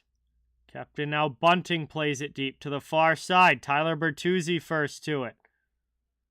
And back out now. Mete over the red line to Tavares into the offensive zone. Bunting. Bunting with a shot that goes off of a skate. Moved out now. All the other way. Stolen by Perron. Detroit with it now. 5:55 to go in period number 2. Nedeljkovic comes out of the net. Plays it to Wallman in the corner. Wallman goes up the boards, but only Toronto there. Spin around shot blocker to the side. Nedeljkovic has to be sharp, and the Red Wings finally get to it now. Up over into the offensive end. Larkin hounded by Marner on the back check, and eventually the Leafs steal the puck. Hey, what's going on, Robert? Welcome in. Thanks for being here. Moved out to the neutral zone. Dumped into the attacking end. Red Wings send it up into the offensive end. Murray comes out with Ernie chasing on the forecheck. Plays it to the far corner. Move to the middle of the ice.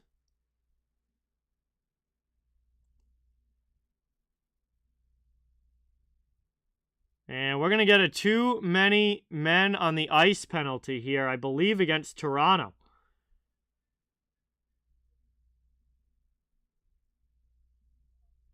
So the Red Wings are going to go to the power play here. They're second of the game. They had one back in the first period, but really didn't do much with it. And talk about a big opportunity. I mean, the Red Wings need to get some momentum going in their favor if they're going to come back in this game.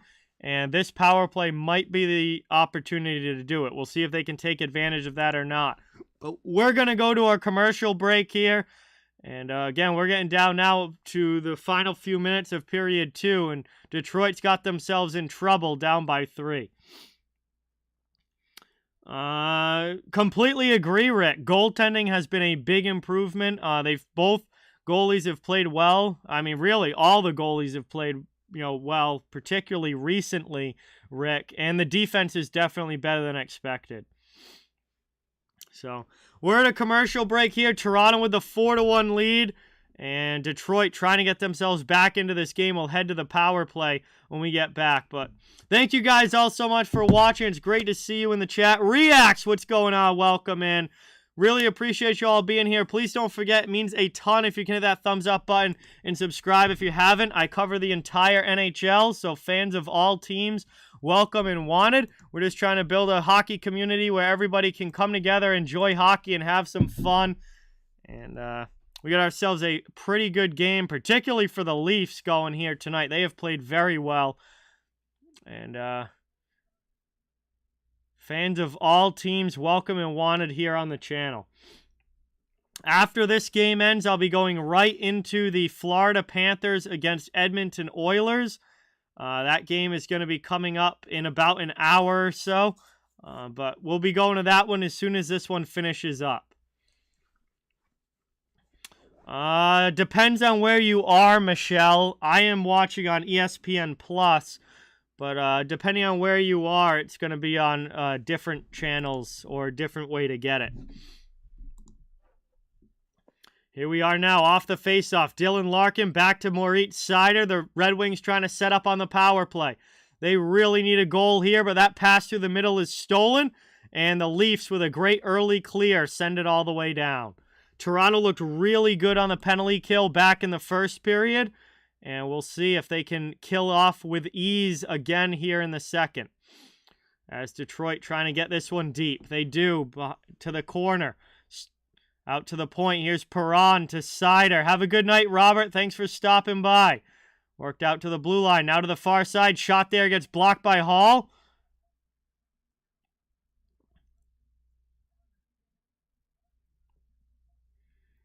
And Toronto not able to get it out of the zone. Here's a long shot. Pad save in front. And now we're going to get a tripping penalty.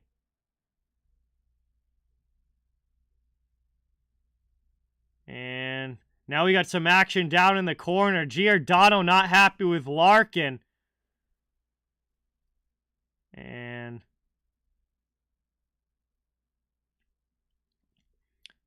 things getting a little bit more spicy here. This really hasn't been a physical game at all. If there's one thing I wish there was a lot more of, it would be this.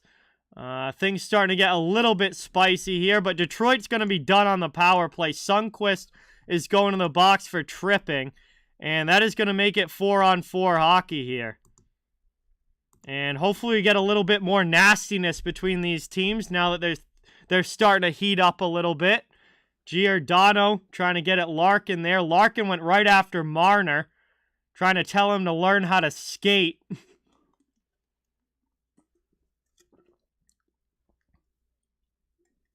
And we're gonna get a minute and 9 seconds of 4-on-4 time now before Toronto gets an abbreviated power play.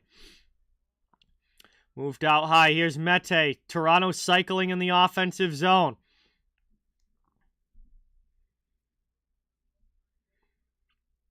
Trying to work it around now. Back out high. Leafs have it attacking end. Move to the middle. Long shot there. Nedeljkovic with a good save. Detroit can't get to the puck though. Leafs keep it in. Moving it around. Top of the circle. Liljegren back to the blue line. That's out of the zone. Is it chased back by Kerfoot? He's got Lucas Raymond all over him. Raymond steals the puck, looking for a play in front. Kerfoot trying to drive him back. Keeps him below the goal line. That's poked up the boards. 20 seconds left in the 4-on-4. Then Toronto's going to go to the power play. 3.5 minutes to go now in the second period. And Ben Sherratt will take it back now for Detroit. Sider passes up. Neutral zone Kopp. Back to Sherratt. Into the offensive zone. He's just going to dump it deep. And we're going to go now to a Toronto power play. Excuse me. So 40 seconds left now on the power play for the Leafs as they look to extend the lead to 4. Here's Matthews with it over the red line. Into the offensive end. Marner through the middle. That one takes down in the corner by Nylander. He cycles back to Marner. Under 3 minutes to go in the period. Pass across. Top of the circle. Matthews back to the blue line. Sandin keeps it in. Gets it back to Matthews. Sends it down low. It's played by Nylander out in front for Tavares. Nedeljkovic makes the pad save. 10 seconds to go on the power play. Sandin out high to Matthews. Shot there. Gets blocked. And it's cleared up the wall, but not out as Marner keeps it in. Tavares in the middle. Off of a skate back to Marner. Now down low. Power plays come to an end. Detroit kills it. Out of the zone. Sundqvist, who's out of the penalty box. Into the offensive end against Hall. We're back to 5-on-5 hockey. Sundqvist takes a hit from Sandin. Still a 4-1 game. And that's going to go up and out of play by the benches now with 2:04 remaining in the second period. And we're going to go to the final commercial break. 4-1 Toronto still. But we are back to even strength. 5-on-5 hockey with a couple minutes to go now in the middle frame. Leafs still in very good shape, up by 3 goals.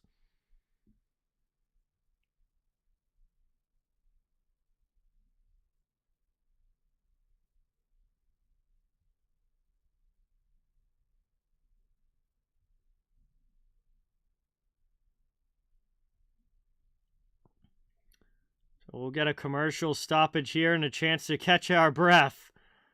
But, hey, Brody, what's going on? Welcome in. Thanks for coming by. I mean, that was over after Thanksgiving. I mean, once Thursday turned out the way that it did, that was the end of that. But GG's, Brody. And yeah, really glad my tight end is doing a lot tonight. Hello, Lee. Welcome in. And that's awesome. You're a goaltender. That's cool. That's the one position in hockey that I never played.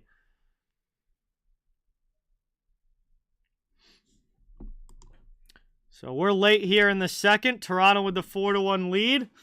And looking good in this one.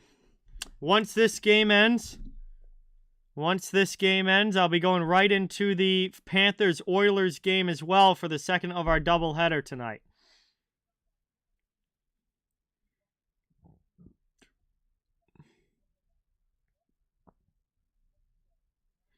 Lightning and Sabres is now 3-3.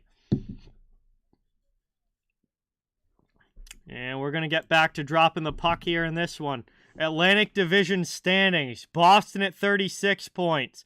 Toronto at 31. Detroit at 26. Tampa at 25. Florida at 23. Montreal at 23. Buffalo at 18 and Ottawa at 17. You've got Toronto playing right now. Detroit playing right now. Tampa playing right now. Florida playing later. Buffalo playing right now.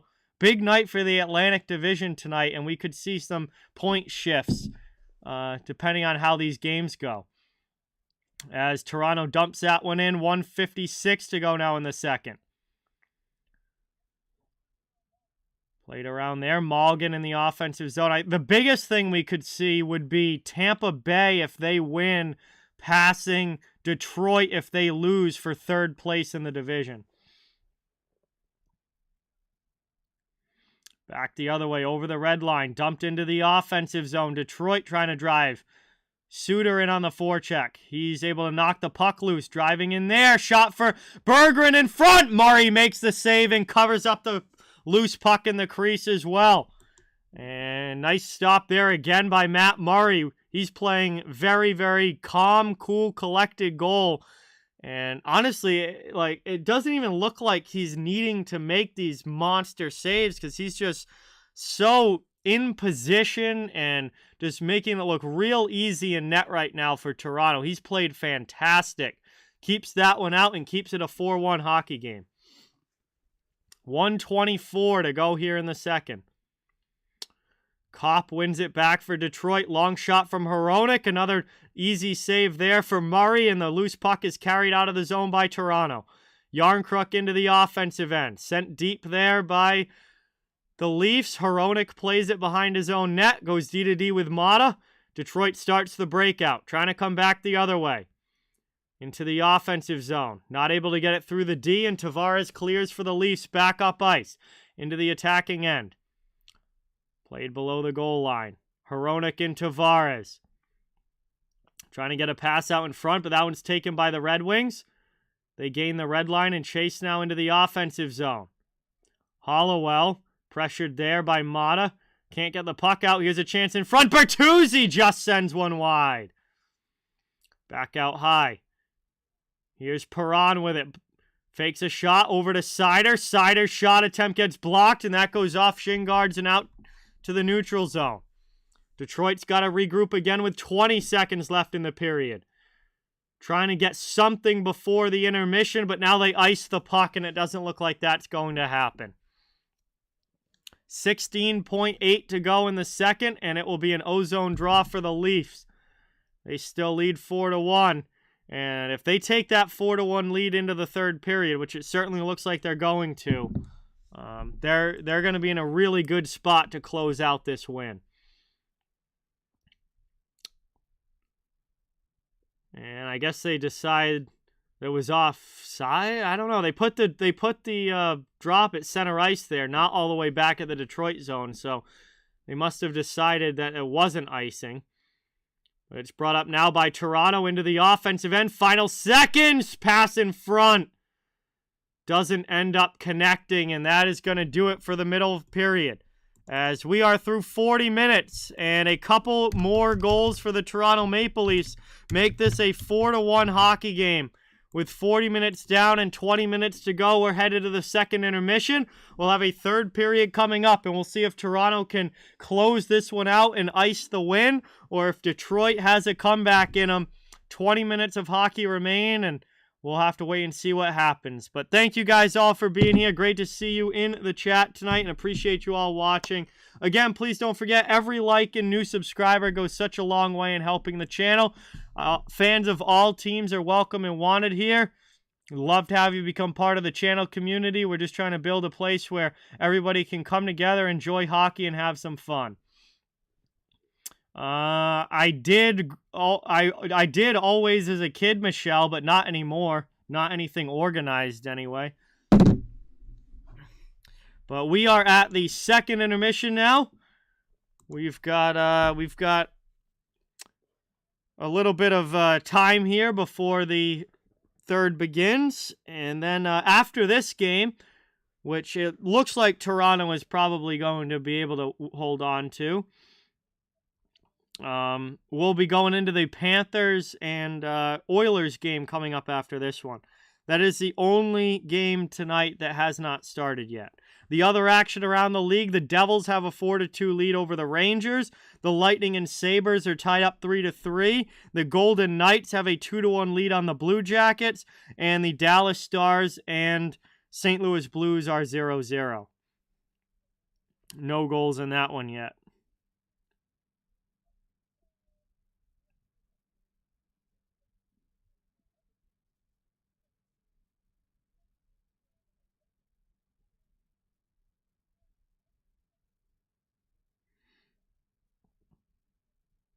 So,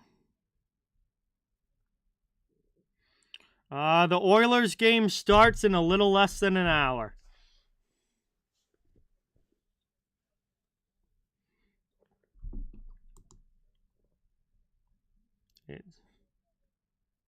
Literally, as soon as this game ends, I'll be going right into the Panthers-Oilers game.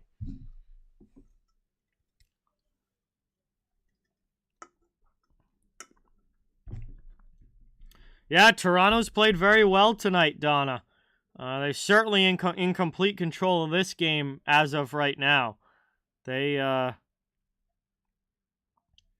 They're playing great hockey. They have been for the last couple of weeks, and that is certainly carried over into tonight.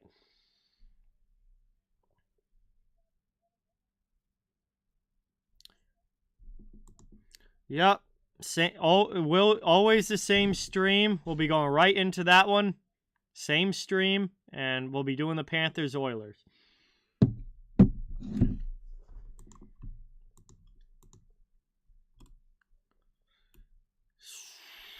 Yeah, a lot more winning streaks in the NHL right now than losing streaks. There really aren't any long losing streaks other than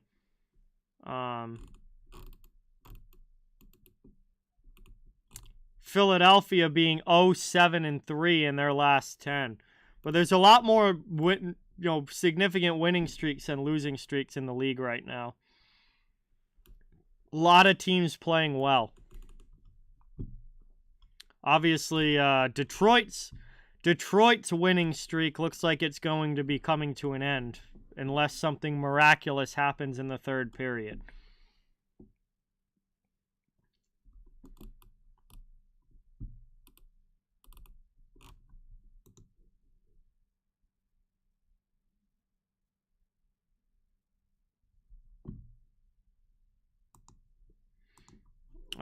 It was pretty good, Dan.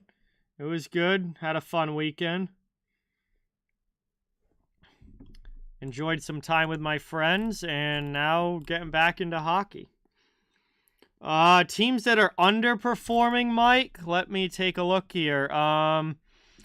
The New York Rangers, right off the bat, immediate team I think of is the New York Rangers. I mean, the Washington Capitals, I think you could definitely say are a lot worse than we're used to.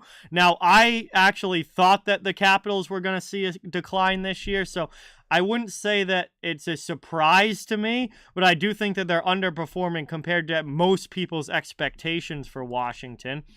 Florida, I would say, is underperforming.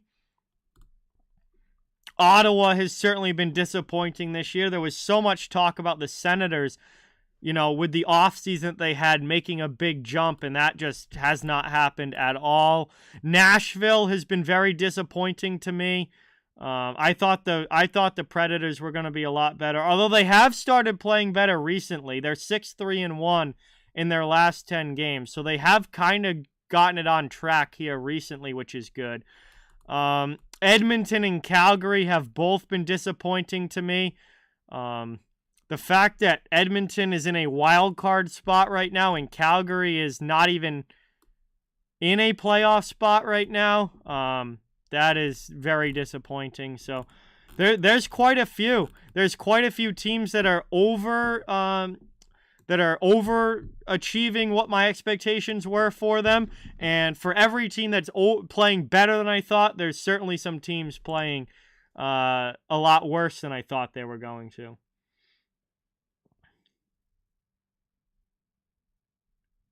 Hey, Ryan, what's going on? Welcome in. It's Zachy. What's going on? Welcome. Thank you for being here. Yeah, Leafs are playing really well right now. Absolutely. The Flames new jerseys, do you mean their new reverse retros? Because I have seen those, but if you're talking about something else, then I'm not sure. Well, no, Jeremiah, the Caps have been exactly where I thought they were going to be. It's a lot worse than what we've become accustomed to with the Capitals, because they're under 500 and certainly looks like they're not going to make the playoffs. But I picked the Capitals to miss the playoffs before the season even started.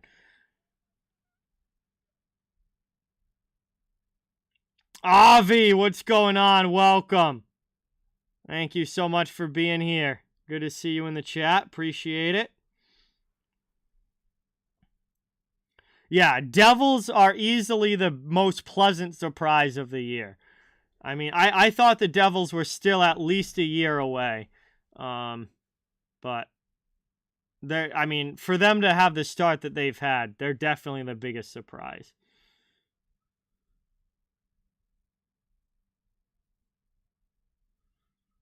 James, what's going on? Welcome. Thanks for being here.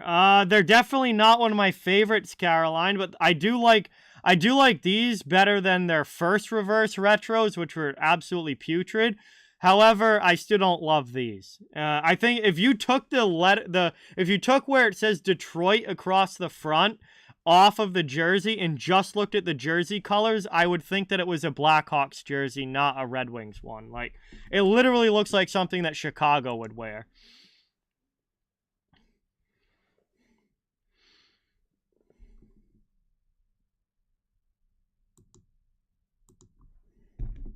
Yeah, I didn't have the Devils anywhere near the playoffs this year, before the season started. And now it looks like New Jersey is, already almost a lock to make it unless they completely collapse at some point, later in the year. At 18-4, they could literally play 500 hockey the rest of the season and they would still be a playoff team because they've given themselves such a big cushion here early on. All these teams that have started really hot early, like the Devils, the Bruins, the Golden Knights, like, they could literally be straight mediocrity the rest of the season, and they've given themselves enough of a buffer where they would probably still all make the playoffs.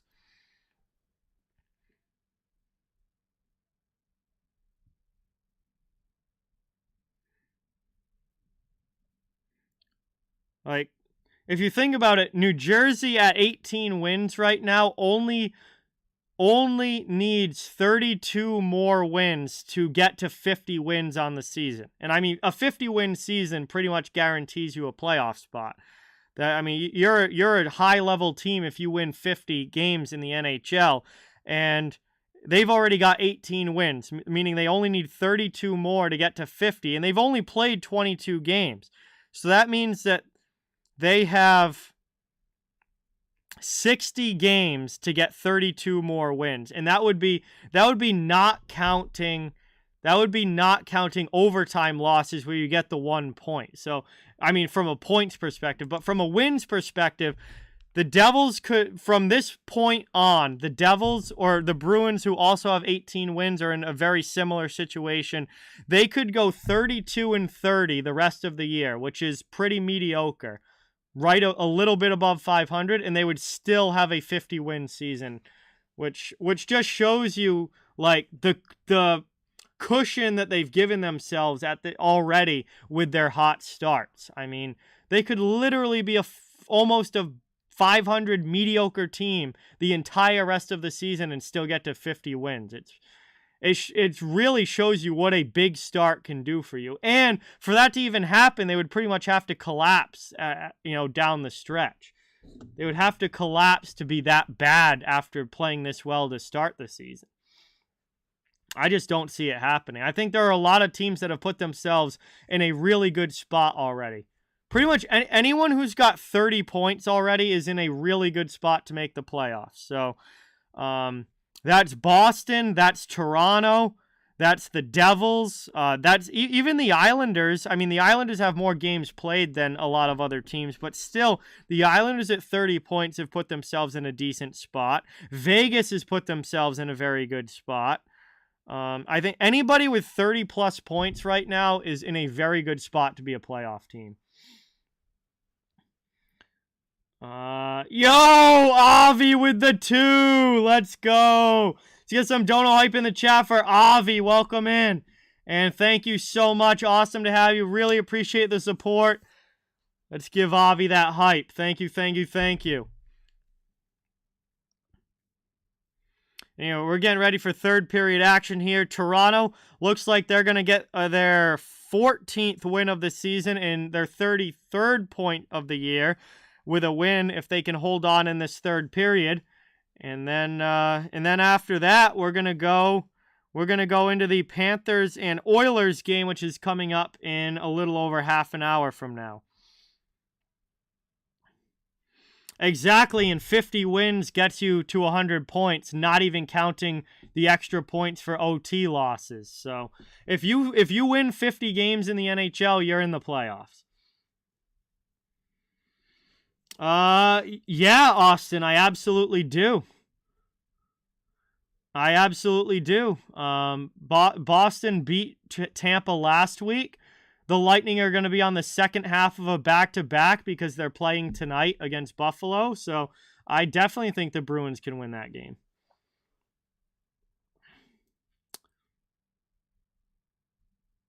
Oh, yeah. I mean, injuries have played a huge role in why the Capitals aren't good, Jeremiah. But we knew that injuries were going to be an issue going in with Wilson and Backstrom already on the shelf from the start. And then never mind the other injuries that they've had to deal with. So I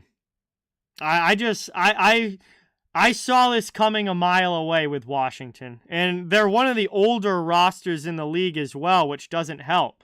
I mean, you got guys like Oshie, who's regularly banged up. Carlson got hurt on the back end, which isn't something that really happens often. But if you take him out of that defense, all of a sudden now that's a massive hole on the D-core.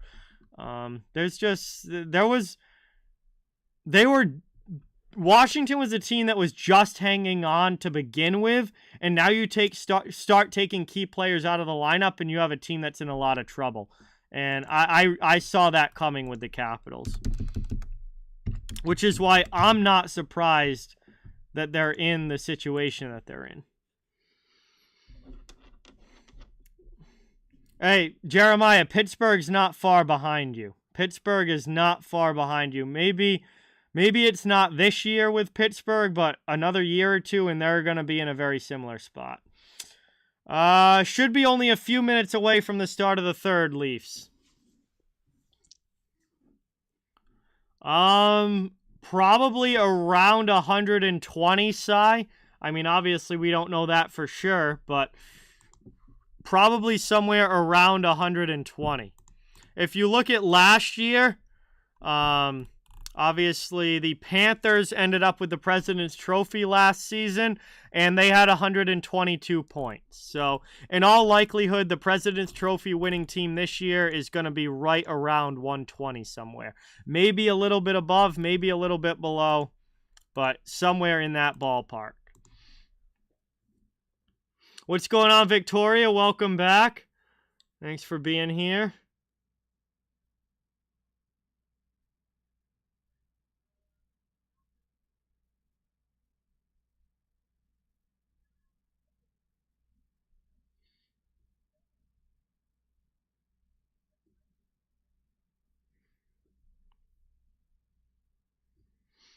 No, I mean a team that's been knocked out of the first round of the playoffs for the last 4 or 5 postseasons now.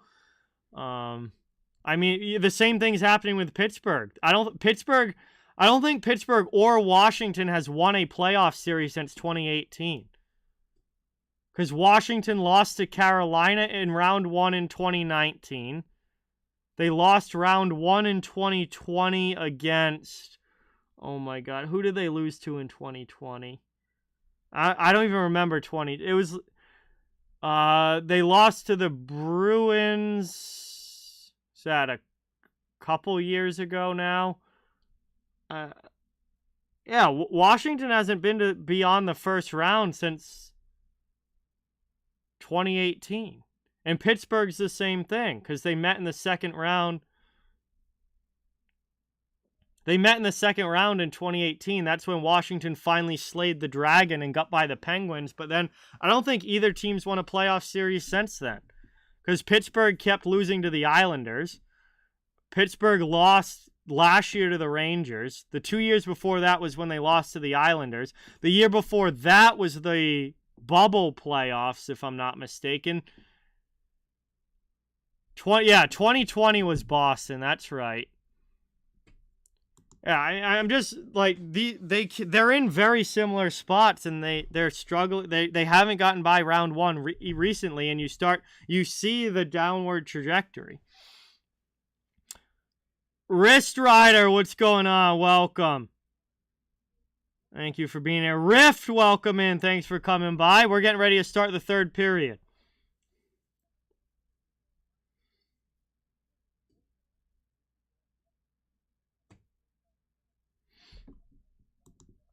We are going to be dropping the puck here on the third. Toronto very much in control right now. 4-1 lead, third period, 20 minutes of action to go, and Detroit is going to need some sort of miraculous third if they're going to find a way to win this game. But I would imagine that's going to take something crazy to happen here. Toronto's played very well tonight. They're trying to extend their winning streak to 4 games. They're looking good. And we'll see if they can hold on. All they got to do is play solid 20 minutes of hockey, and they're going to skate out of here with their 14th win, and they'll be 3 points behind the Bruins. However, the games played difference is massive right now between Toronto and Boston, because this is Toronto's 24th game, and Boston's only played 21. So they'll be 3 points behind the Bruins, but Boston will have 3 games in hand after tonight over the Maple Leafs. So teams are lining up at the center dot, and we are going to get into the action here. As the third period is underway, Leafs win the drawback. Final 20 minutes. Trying to just play a solid period and skate out of here with a nice road win to be a happy start to this road trip. Trying to play it around now. Moved up. Deflected there. Into the middle. There's a shot. And that goes off glass. Down low. Toronto trying to keep it in the offensive end, but Detroit clears it out. Here they are now in the neutral zone. Kubalik sends it back. Mata, pass back up, deflected into the offensive end. Larkin goes in against Sandin, steals the puck, pass there, trying to find Raymond, but he fans on the one-timer. And Detroit's got to chase that back into their own zone and regroup. Another missed opportunity there for the Red Wings. Certainly been plenty of those in this game. As that one's sent all the way down, it's going to be icing against the Leafs, and Detroit will get the ozone draw. 59 seconds into the third period. And trying to close this one out. Detroit really could use an early goal to try and make things a little bit interesting here. Down by 3. Would love a goal in the first 5 minutes of this period to try and get themselves back in it. They'll have the ozone face-off. But Matthews wins it back from Larkin. Cleared to the point, but Sherratt keeps it in.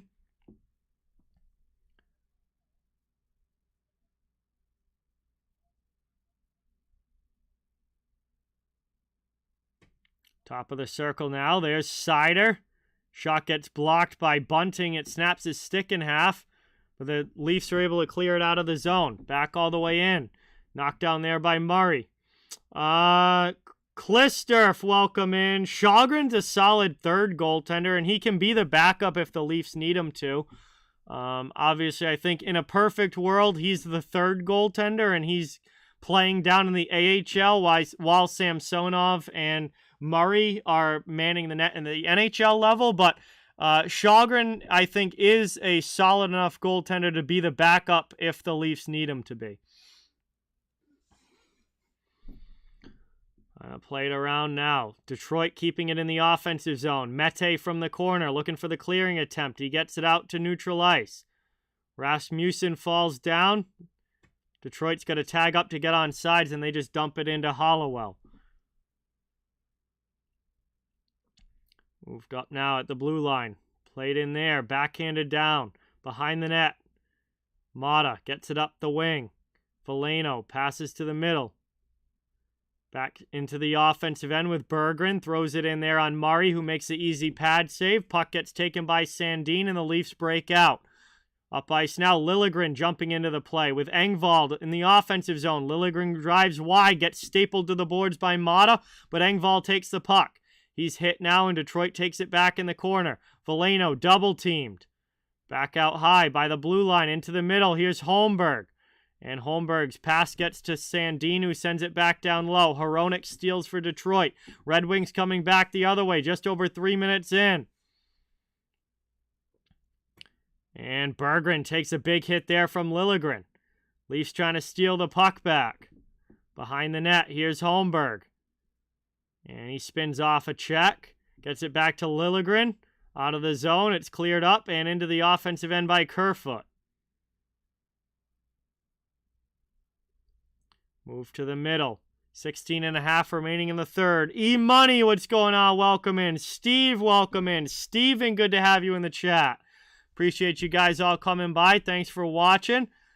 Toronto just has got to play a solid period here, and they're going to skate away with a nice road win.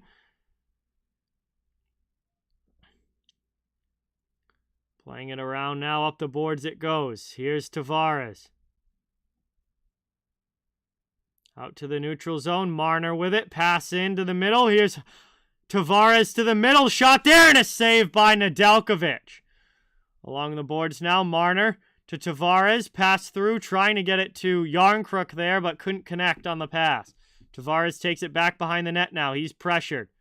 Hit by Seider. Now to the near side. Raymond. He's pressured by Nylander. And up and out to the neutral zone. Here's Detroit now trying to drive in. And they're going to draw a penalty as Raymond gets hooked. We're going to get a whistle and a hooking penalty now against Michael Bunting. Detroit to the power play. They're 0 for 2 on the power play so far. They really need their man advantage to come up with something here to try and get them back into this game. Huge opportunity for the Red Wings. And honestly, maybe the last of their opportunities to legitimately get themselves back into this one.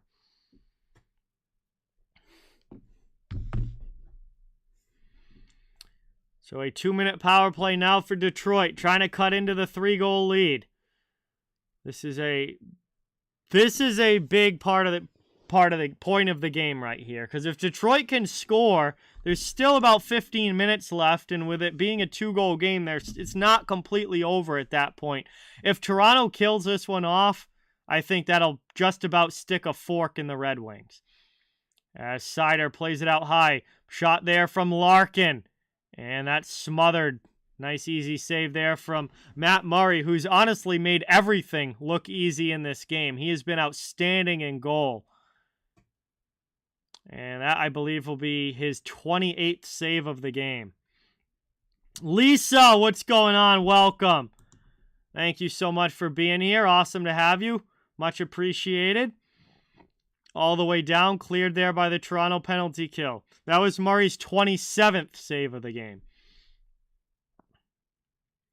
Brought up now into the offensive end. Poked away. There's Sundqvist with a shot. And there is save number 28 for Murray, as he makes another one there look easy, as he just swallows the puck and covers it up with 1:38 to go on the Red Wings power play. Kensington, what's going on? Welcome. Thank you so much for being here. It's great to have you in the chat. Really appreciate you coming by. Toronto still leads this one 4-1 with 15:06 to go.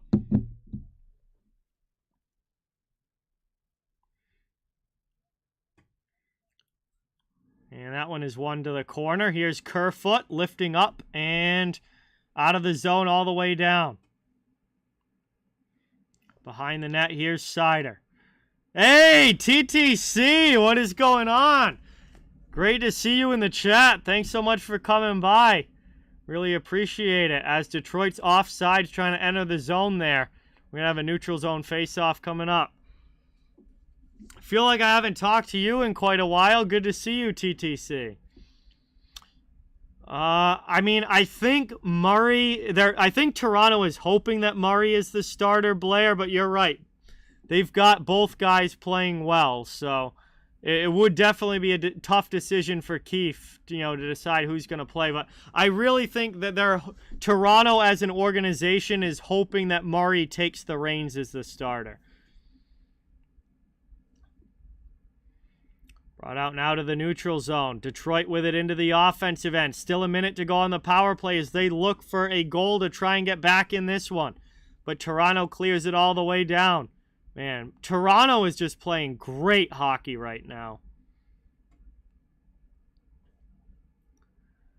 Berggren into the offensive end. Drops it for Kopp. Red Wings have their second power play unit on the ice, and they turn that one over. And it goes all the way down, cleared again by the Maple Leafs. 14 minutes to go in the third period. And 30 seconds now left on the Detroit power play. Into the offensive zone. Leafs stand up at the blue line. Played to the far side.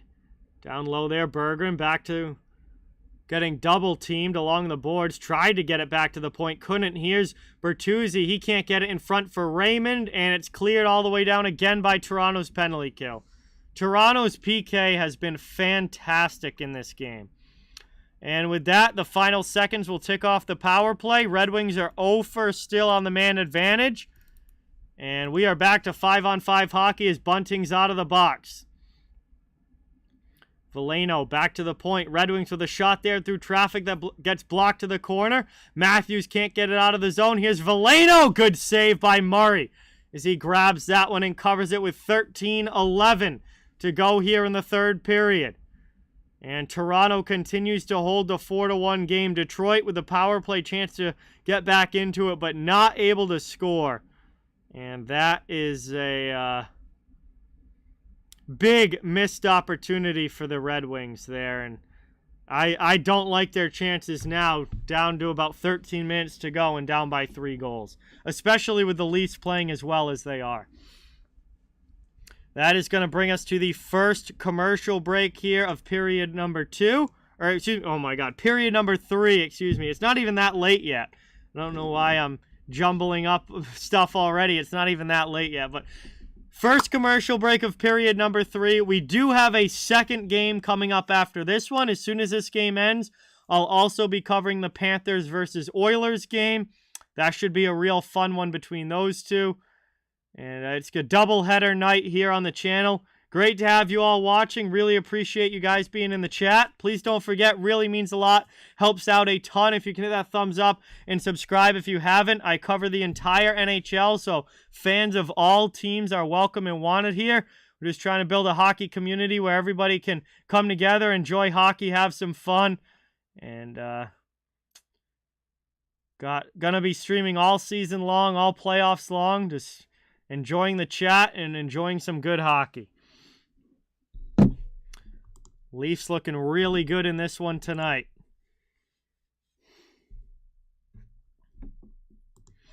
Third period action.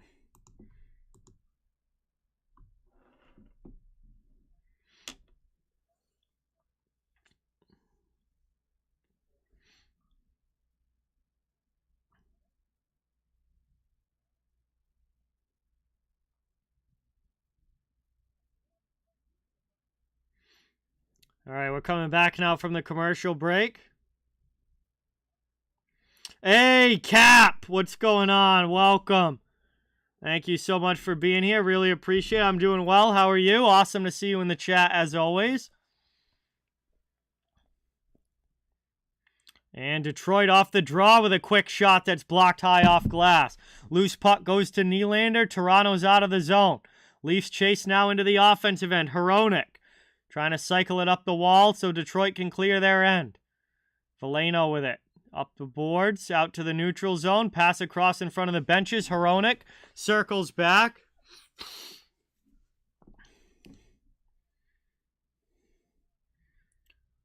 And it's up now into the offensive zone for Mata.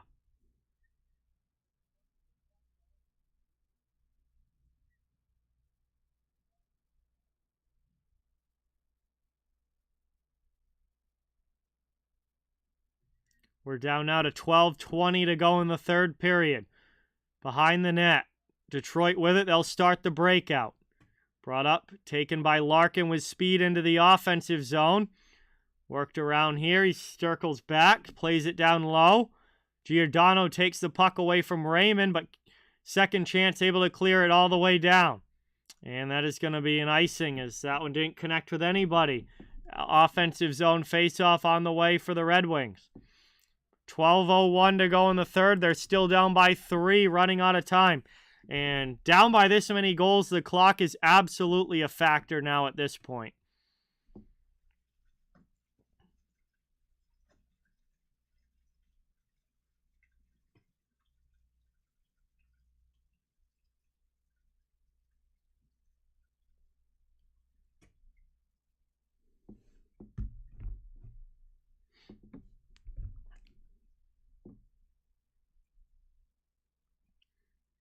Wow, Buffalo has scored.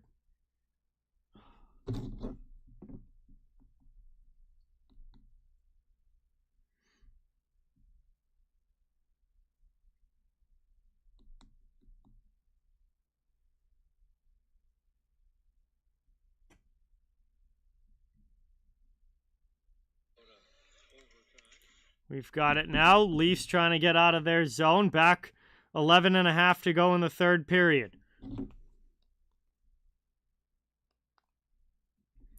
Puck played around to the sideboards. Leafs with it.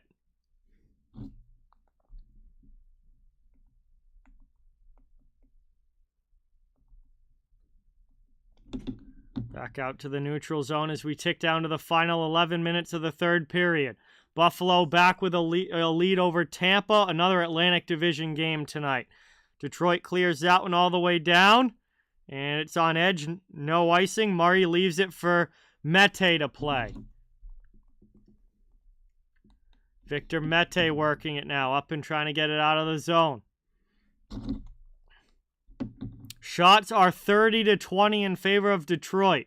Obviously, that hasn't really meant much. It's brought up now into the offensive end. No, couldn't get it deep. Toronto will try again. This time they will. In on the attack, driving wide. And back into the offensive zone of the Maple Leafs. Working this one around. 10.5 remaining in the third. Rob, thank you so much for subscribing. Let's get that new sub hype in the chat for Rob. Welcome to the channel. Thank you so much for watching. It's awesome to have you here. Everyone, let's give a warm welcome in the chat for Rob. 10:15 now to go as we approach the halfway point of the third period. Toronto back up into the offensive zone. Here's Kerfoot. He takes it to the corner. Back down low. Working it in front. That one rolls in on Nedeljkovic, and he's just going to cover it up. We'll get a stoppage with 10:01 remaining.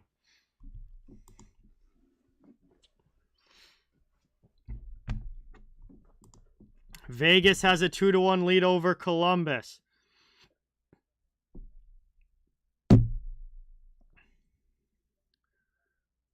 I believe Dallas is also up on St. Louis. Yeah, they're up 1-0 in that game.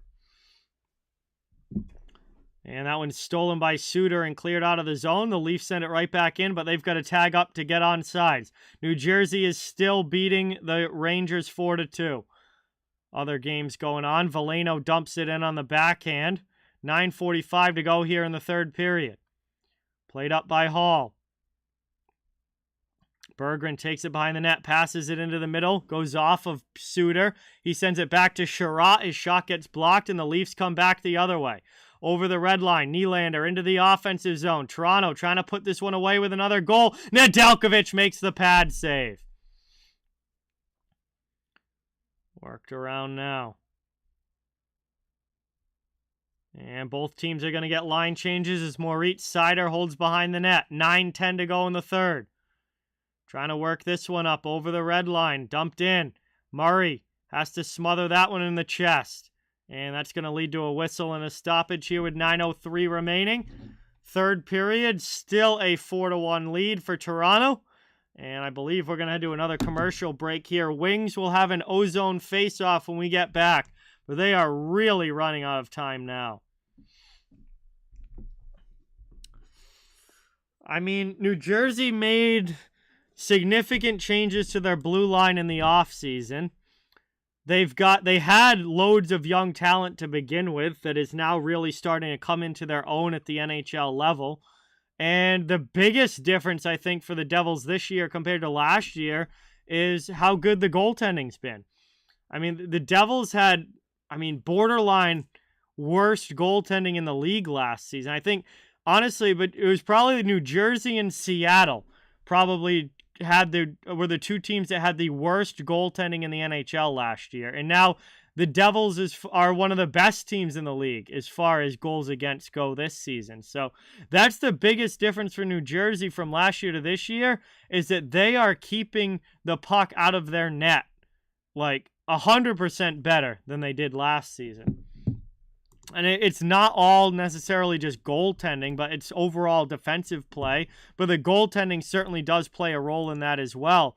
But if you look at the Devils this year, they are second best. No, they are best in the NHL right now. They have passed Boston for best in the NHL as far as goals against per game. 2.18 goals against per game for New Jersey this season. New Jersey last year, one of the worst in the league at goals against per game, giving up 3.68 goals against per game last season. That was 4th worst in the NHL. The only teams worse than them was Montreal, Detroit, and Arizona. And now this season, they've gone from 4th worst in the NHL to best in the NHL in goals against per game.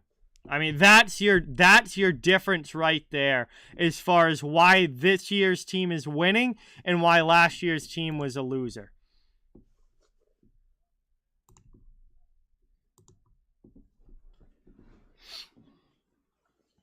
We're back underway now. 9 minutes to go. Red Wings keep it in the offensive end. Kubalik down low. Pass in front doesn't connect. Toronto clears it to the blue line, but not out.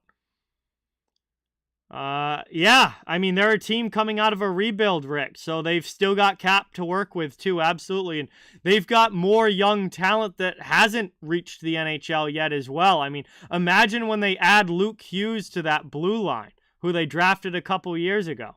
As Toronto into the offensive end, trying to get another chance, cutting to the middle, shot there. Nedeljkovic with a big save. And that shot attempt goes wide. Leafs almost make it a 5-1 game. I mean, when Alexander Holtz hasn't even really solidified himself as an NHLer yet. He's been kind of in and out of the lineup. Luke Hughes hasn't even made it to the NHL yet. He's still in college. Like, New Jersey still has more young talent on the way as well. It's played around now to the corner. Ernie with a hit on Hall. Played up the wall. Pinching in is Sherratt to keep it. Played behind the net. Here's Ernie with it. 7:50 to go in the third. Cycle game going as he gets it through to Rasmussen. Long shot there. Gets blocked up off glass. Kept in the offensive zone. Jesse, we have 7.5 minutes to go in the third period. Detroit here. Pass offline for Seider, but Sherratt keeps it in. Back to Seider now. He's out by the blue line, chased by Aston Reese. Long shot through, and Detroit scores! A seeing eye shot from Moritz Seider. Looked like it was probably tipped on the way through and finds its way to the back of the net with 7:19 remaining. It's a 4-2 game. It looks like Detroit is at least trying to make this a little bit interesting.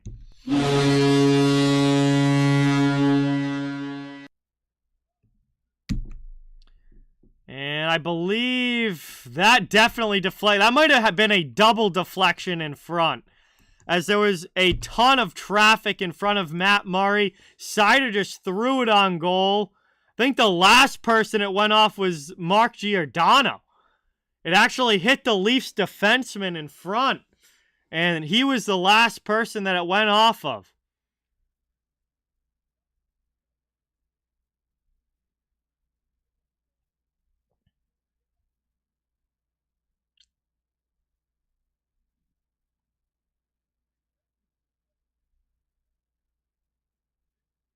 So Seider throws it in from the point. I think the first person it hit was Adam Ernie. Then it went off of Adam Ernie, then bounced off of Giordano and into the net. And now all of a sudden Detroit has made this a little bit closer here. 4-2, still with 7 minutes to go. It's still a tall ask to try and come back, but it's definitely not impossible. As it's played out of the zone by the Leafs, they send it all the way down. It's going to be icing. And an offensive zone faceoff on the way for Detroit, down by a couple. 6:55 to go here in the third period. Anime Addicted, what's going on? Welcome. Awesome to have you in the chat. Thanks for coming by. Really good to have you. Brian, welcome. Thank you for being here. One back off the draw. Detroit can't keep it in the zone as Hronek got pressured. Now Nedeljkovic is going to send it up the wall. Played here to Berggren into the offensive end with Suter. He fires a shot. Blocker saved by Murray. Nylander can't get it out. Sandin chased there by Berggren. Suter in on the forecheck as well. Back to Nylander. He lifts it out to the neutral zone. And that puck was played with a high stick. We'll get a whistle. And a neutral zone face-off on the way. Yes, it is, Reaper. I'll be doing the Panthers Oilers game as soon as this one ends.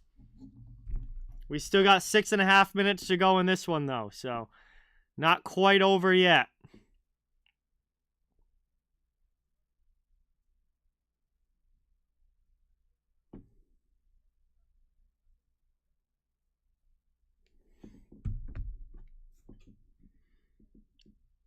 Played around now. Leafs off the face-off.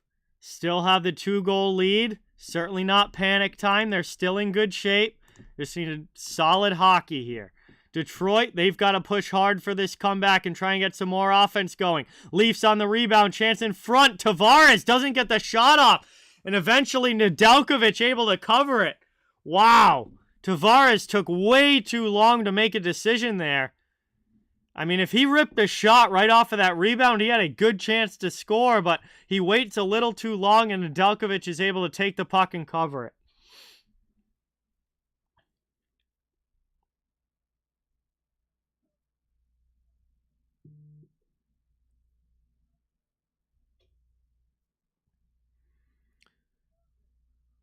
Ozone draw now for the Leafs.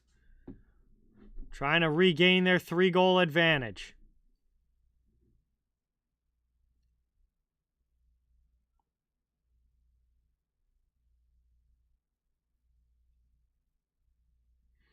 And off the draw, one to the corner. Adam Ernie first to it for Detroit. Ernie lifts it up and into the Toronto end. Rasmussen after it now in the corner. Fights off a check. Leafs come away with it though as it's moved to Hall. And out of the zone, 5:50 to go. Detroit trying to find a way back in on the attack. Move to the middle. Offensive end over to Sherratt. His pass back doesn't connect. And Sider's got to chase back to his own zone. Red Wings back up through neutral ice. Over to Sherratt at the red line. He dumps it in around the boards. Far side.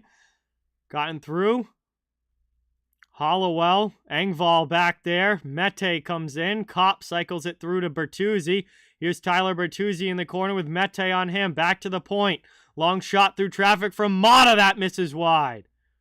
Back out again. Oli Mata with it. To the far side, top of the circle. Shot there. Blocked away by Murray. He saw it the whole way. Chance in front. Bertuzzi chopped it through the middle. Nobody home. Sherratt pinches to keep it in. Bertuzzi comes away with a puck. His pass goes off of a stick and out. Here comes Toronto. Trying to get back up ice, but not able to. Hollowell gets it out of the zone. Leafs get a line change. Carried back in here by Perron. Top of the circle. Shot gets blocked. Red Wings get to the loose puck. It's Hronek. Played back out the other way. All the way down. Played by Nedeljkovic. He sends it up ice. Red Wings back in. Pass offline. Too far in front. No icing, but Sandin gets back and plays it to Liljegren. Liljegren lifts it up and out of the zone for Malgin, who chases to the corner. He wins the race, so no icing. Trying to work it around. 4:10 to go here in the third. Down in the corner. Back to the blue line. Liljegren cross ice. Kubalik can't chop it out. Leafs keep it on the attack. Best end of the ice to be at here for Toronto holding this lead is in the attacking zone. Detroit's not going to score from their own end. As that's sent all the way down, we get a whistle and an icing here against the Red Wings. 3:46 to go. Third period, Leafs up by a couple goals, and they're going to have an offensive zone face-off.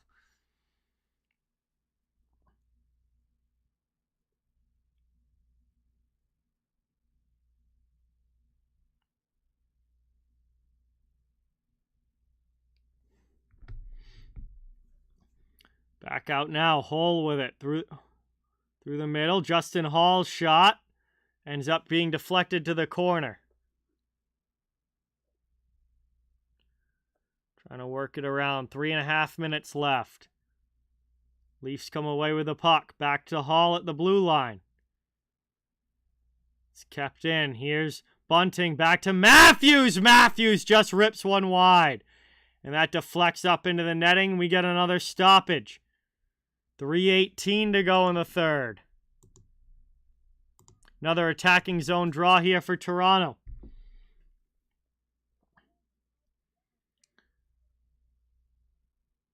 And I believe that we are now going to go to our final commercial break of the third period. All right, so final commercial break here of the third. Toronto's still up by a couple. Detroit did score one to make it a little more interesting, but they still trail by 2. And we're getting down now to 3 minutes left in the game. It's going to take something crazy for them.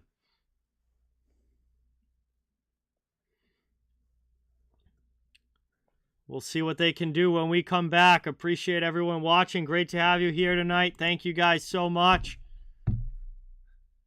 This isn't even it. Once this game ends, we've also got the Panthers and Oilers game coming up that I will be covering as well. Tonight is a doubleheader. And we'll be getting into that one as soon as this one comes to an end.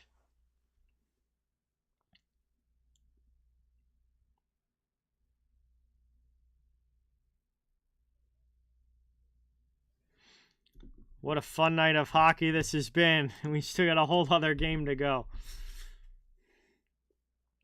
Tomorrow night will not be a doubleheader. Tomorrow night will just be one game, Avalanche against the Jets. Only my second Winnipeg game of the season. I'm really interested to see Winnipeg, especially in a big divisional game like that. The Jets have been very, very good to start this year. Definitely a heck of a lot better than I thought they were going to be. They currently sit second place in the Central with a 13-6-1 record.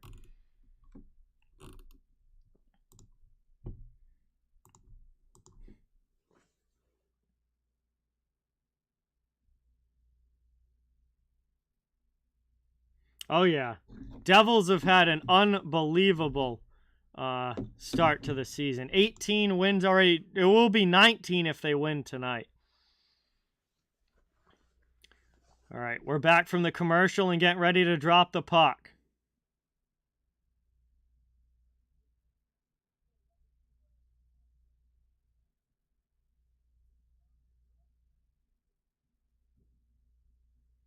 .318 to go here in the third.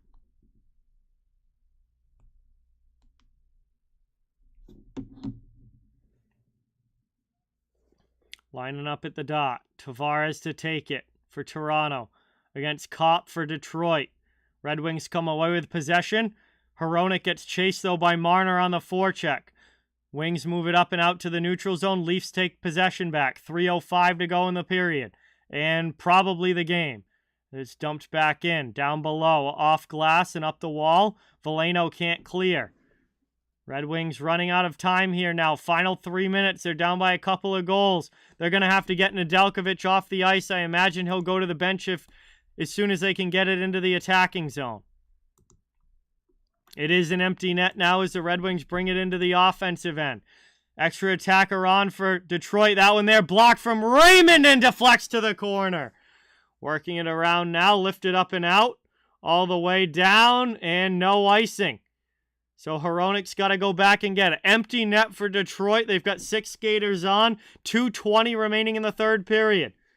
Carrying this one up. Hronek with a long shot. They beat out the icing. Here's Larkin with his speed. Loses it in the corner, though, to Matthews. Get some help. Everyone trying to dig the puck out now. Back out high.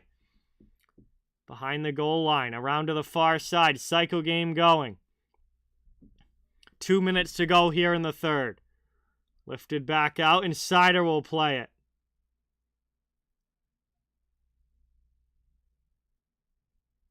Through the neutral zone, dumped into the offensive end. 1:45 to go here in the third. And back out to neutral ice, Toronto. Able to clear again. Hey, what's going on, Gretchen? Welcome in. Thanks for coming by. Really appreciate you being here. Not the biggest fan, Reaper. I think it looks more like a Chicago jersey than a Detroit jersey, but it's better than their first reverse retros, but still not a fan. Top of the circle now, moved into the middle. There's a shot from Perron, saved by Murray. Far side now, Larkin, 1:10 to go in the third. Back out high, moved across, taking Detroit running out of time here. 1:05 to go, they need a couple. Got to get the pucks on net here. They're not getting shots. They're just passing it around the offensive zone. There's a long blast that gets blocked aside, up and out to the blue line, but not out. Sider keeps it in. Moved in there, knocked down in front, loose puck. Murray able to keep it out. Clear to the blue line, but not out. Here's Larkin. Another shot through traffic, knocked down in front. Murray makes the save, and he covers it. We'll get a whistle with 39.6 to go. 39 seconds left here in the third. It will be an ozone draw for the Red Wings, but they're still down by 2. And very much running out of time in this one. Toronto is just going to hold on for another 40 seconds, and they've got to win.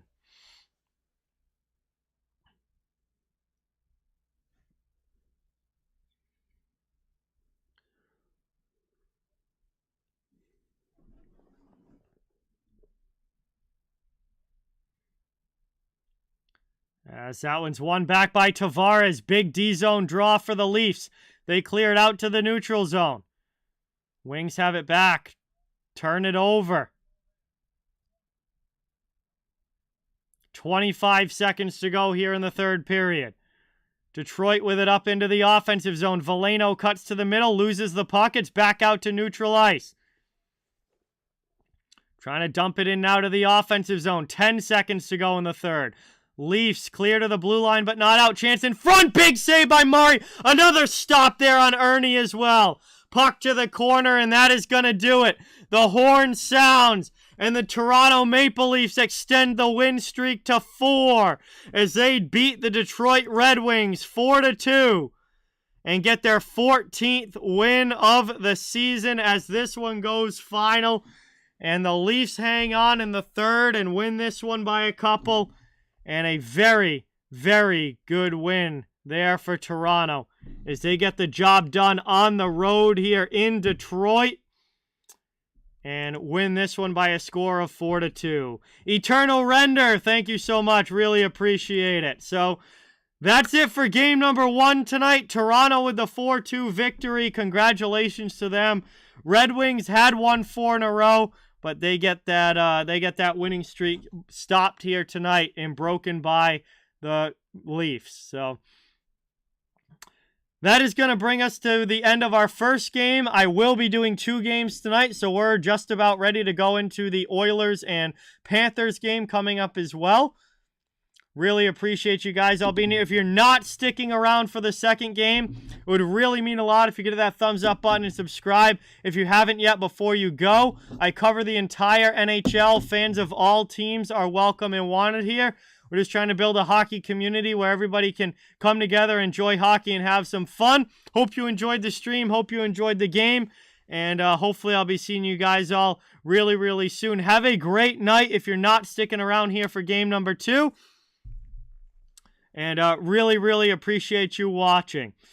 If you are sticking around for game number 2, I've got to start the process of switching everything over.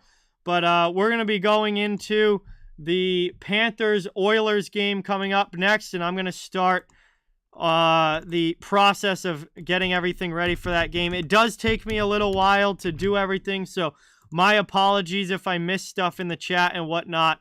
But I do got to do this for a little bit here while we wait for the puck to drop between the Panthers and the Oilers.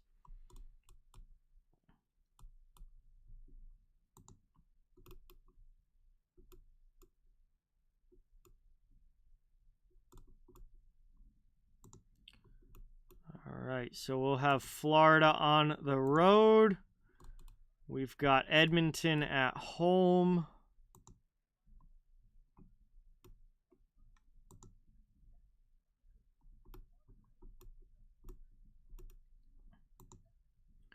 First period. All right, I'm going to put the poll up for this game in the chat, so you guys will have something to do while I'm in the process of all this switchover stuff. So I'm going to put the poll up for this second game in the chat. Panthers on the road, Oilers at home. Get your votes in and let me know who you guys think is going to take that one. I've got to change the title, description, and all of that. So just bear with me for a couple minutes, guys. My apologies, but we are getting ready for game number 2 of the doubleheader here tonight.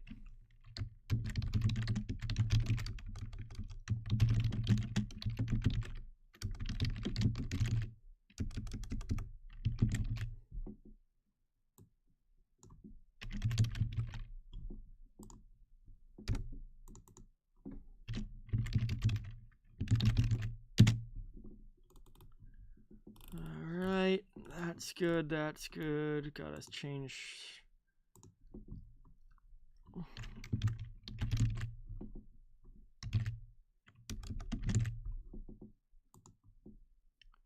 That.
Almost done, guys. Almost ready. This is actually going a lot smoother than it does sometimes with the changing of the tags, which takes the longest out of everything. Oilers and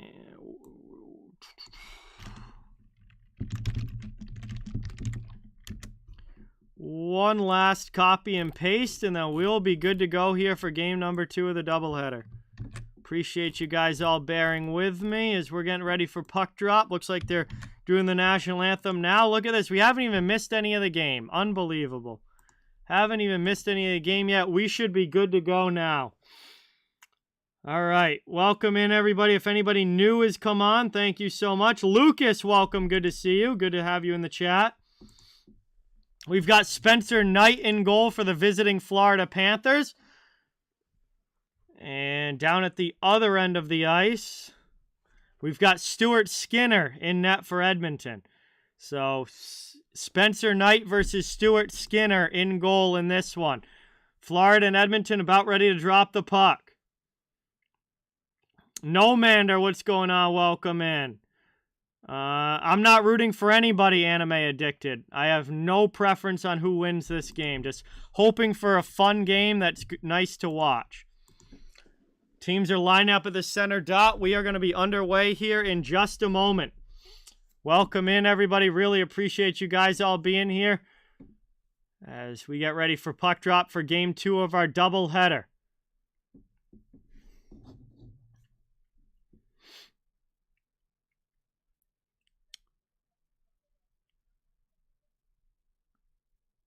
And we've got McDavid versus Bennett in the face-off dot. Florida takes possession off the opening draw. We are underway. Over the red line, it's dumped in by Forsling. Florida trying to get in on the forecheck. Edmonton sends it up the boards. Bennett pinches, and Edmonton's able to take it from the middle. Here's Draisaitl into the offensive zone. Leon Draisaitl out there with Connor McDavid and Jesse Puljujarvi.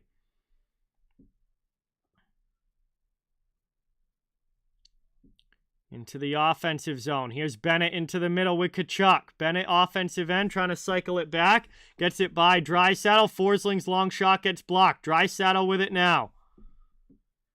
Back the other way.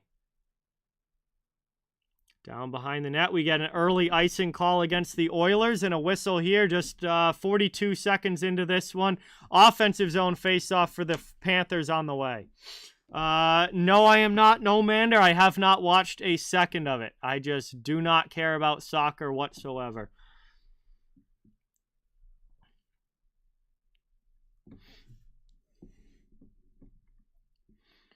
Lindell to take the offensive zone. Yeah, the Oilers have a lot of people out of the lineup right now. I'm definitely going to have to learn some jersey numbers here for Edmonton. Guys who maybe aren't normally in the lineup that are now because of the injuries. Back the other way. Here's Lusterinen into the offensive zone. Excuse me, no, that's Verhaeghe.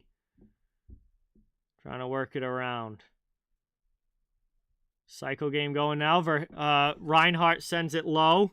Trying to get it to Lundell. Verhaeghe in there in the corner as well. Oilers trying to work it up and out. Gets that one through. Move to the middle. Janmark out of the zone. Edmonton into the offensive end, but they're offsides. And we get another whistle here as Kulak jumped in ahead of the play. I don't know, Lucas. They're in overtime right now. That's a coin flip game that could certainly go either way. Neutral zone faceoff. Luosterainen trying to win it back. Very much a stalemate off the draw. Oilers eventually come away with possession and they dump it in. Played to the far side. Kulak to Kostin. Klim Kostin sends it deep now to the near side. Barry pinches to keep it in. Tries a sharp angle shot that goes off the outside of the goal. Oilers still have it. Offensive end. Mahura with a hit below the goal line. Luosterainen comes in and takes the puck. Lifts that one out. Neutral zone. Panthers with it over the red line, and they'll dump it deep.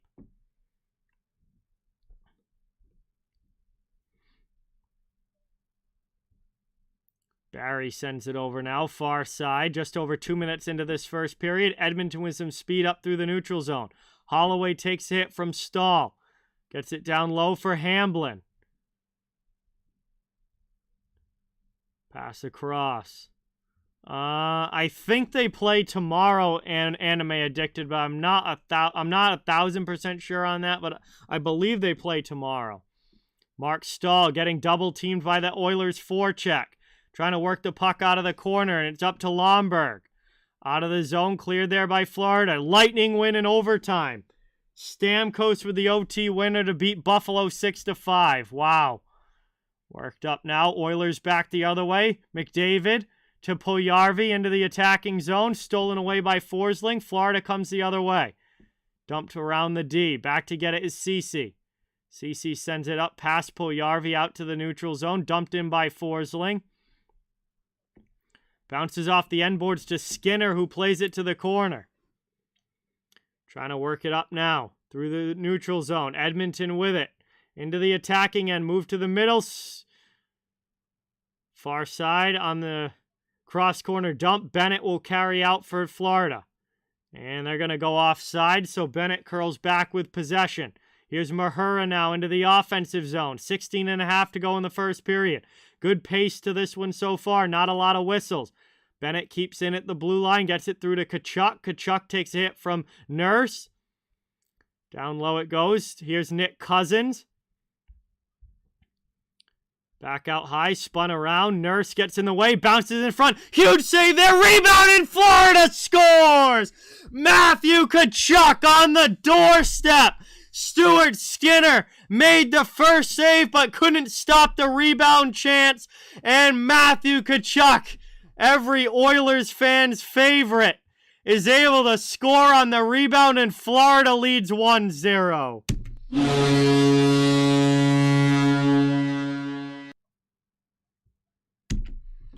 And there's our first goal of the game. Florida with the 1-0 lead thanks to Matthew Tkachuk. And even with him not in Calgary anymore, Matthew Tkachuk still burning the Edmonton Oilers. Hey, Sal, what's going on? Welcome in. We got Sal from Behind the Arc Basketball in the chat. Thanks so much for coming by. Good long shot there for Edmonton. Trying to work it around. They're putting the pressure on in the offensive zone. Trying to get that goal back. Shot attempt gets blocked. Florida trying to clear. They cannot. Oilers keep it in the offensive zone. If you guys like basketball, be sure to check out Behind the Arc. Does some great college and NBA coverage on his channel. Carter Verhaeghe with it now for the Panthers in the offensive zone. 15.5 to go in the first period. Florida keeps it in out high. Then it's cleared on the second chance by Ryan.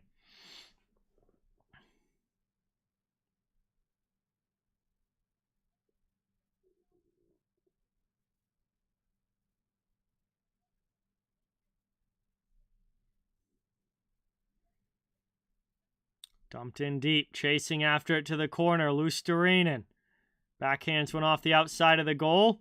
Edmonton gets possession back. Bouchard loses it in the offensive zone, but it gets back. Long shot through traffic. Spencer Knight able to find it, and he covers it. 14:49 to go here in the first. And Florida with the 1-0 lead. Knight makes the save there. It will be an offensive zone draw coming for the Oilers. All right, have a good night, Daniel. Thanks for watching. Really appreciate it.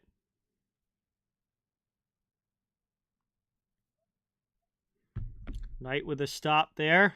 Oilers in the attacking end. Off the face-off, they win it back. Bouchard through traffic, blocked down into the slot area. Florida first to it. Lomberg able to chip it out of the zone. He takes a hit but gets it up ice. Moved around now over the red line. Dumped into the attacking zone. Played there. Hamblin after it. We're going to get used to seeing a 57 on the ice. There's a chance now. A cross shot there. And Bouchard broad with the glove as Spencer Knight's able to get a piece of it. Loose puck carried out by Lomberg. He gets stood up trying to enter the offensive zone. Oilers have it now. They'll lift it over everybody and out. Far side now into the attacking end. Play to the corner by Dylan Holloway. Moved in front, but only Panthers there. And out of the zone, back through to neutral ice. 13:50 to go here in the first period. Fairly fast-moving first so far. Oilers through the neutral zone. Ceci into the offensive end.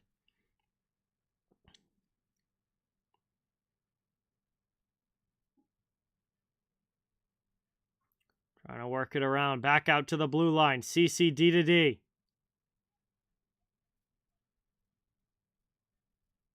And that's cleared out to neutral ice.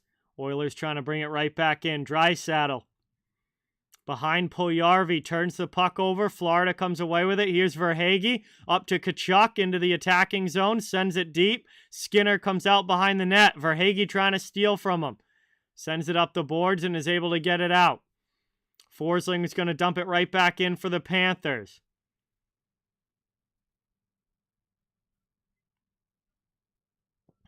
Up into the offensive zone. Move to the sidewall there. Gudas can't get the puck out. Oilers pass in front. Goes off of Forsling. Ends up underneath them. And we'll get a whistle here. And Gudas goes over to Janmark and make sure he stays away from Forsling. And that's going to bring us now to our first commercial break. 12:49 to go in the first period. Florida with the 1-0 lead thanks to Matthew Tkachuk. And that is the only goal in the game so far as we head to our first TV timeout. All right, so once again, really appreciate everybody in here. Thank you guys all for watching. Great to have you. Really, really appreciate it. Please don't forget, it really means a lot if you hit that thumbs up button and subscribe if you haven't. I cover the entire NHL, so fans of all teams, welcome and wanted. And we're just trying to build a hockey community here where everybody can come together, enjoy hockey, and have some fun. Last I saw, the Vegas and Columbus game was still in a shootout.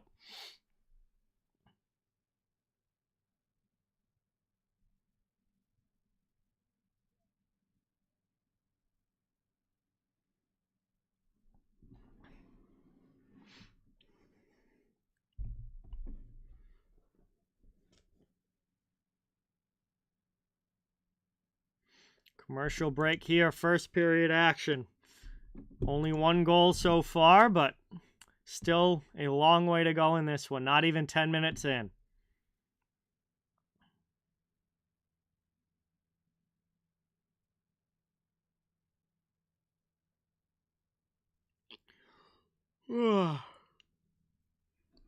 Tomorrow night's stream will be the Colorado Avalanche against the Winnipeg Jets. 8 p.m. Eastern time for that one.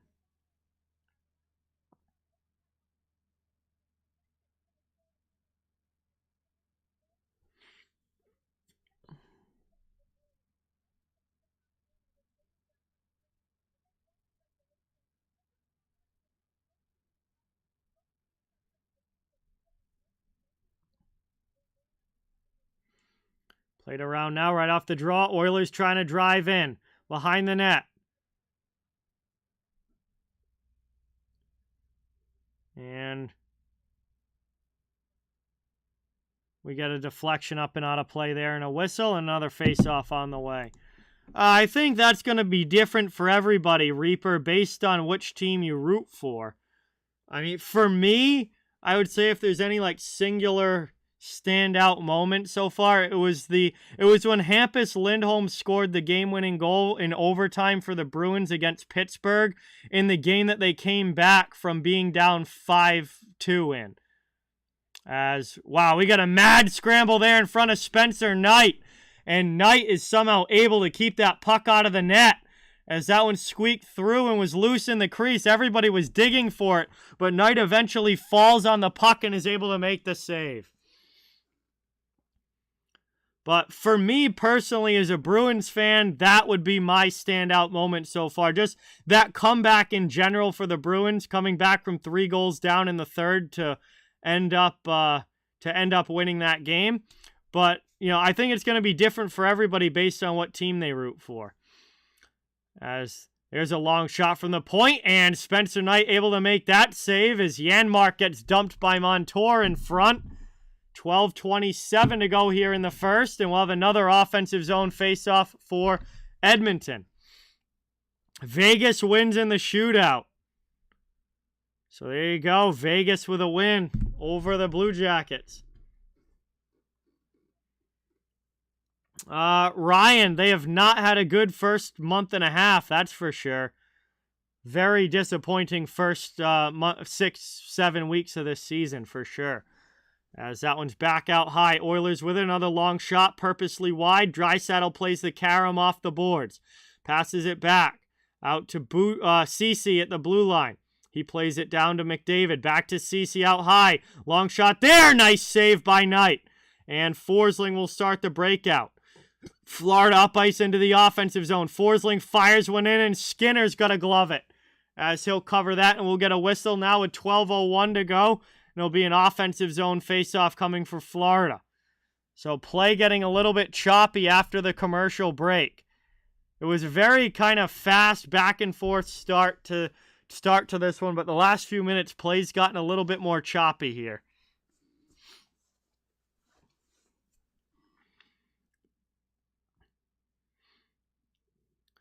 Here we go now. One back off the draw by Lundell. Forsling fakes the shot, sends it purposely wide. Verhaeghe couldn't get to it in the corner. That's going to give Edmonton a chance to clear, but they don't. Florida keeps it in. Here's Reinhart playing it. Knocked down by Nugent-Hopkins. Have a good night, Dan. Thanks for watching. Really appreciate it. Good to have you here. Hope you have a great night.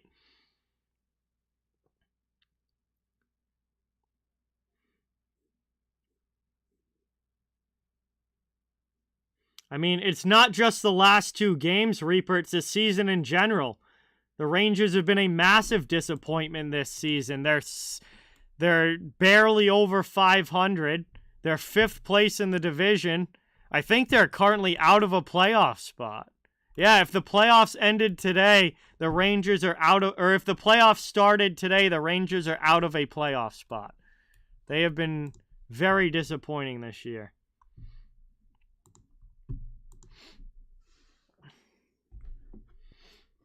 11:17 to go here in the first.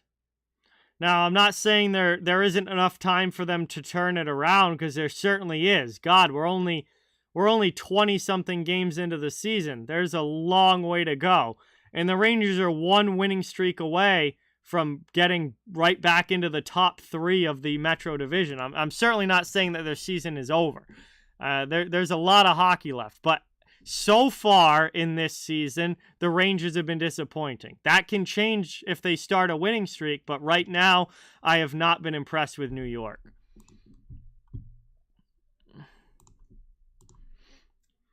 Bennett now trying to cycle in the offensive zone. Back to the blue line. Mark Stahl, long shot with Cousins in front. But Skinner's able to see it and able to cover it up with 10:47 remaining. Good save again there from Stuart Skinner. Eddie, what is going on? Welcome in.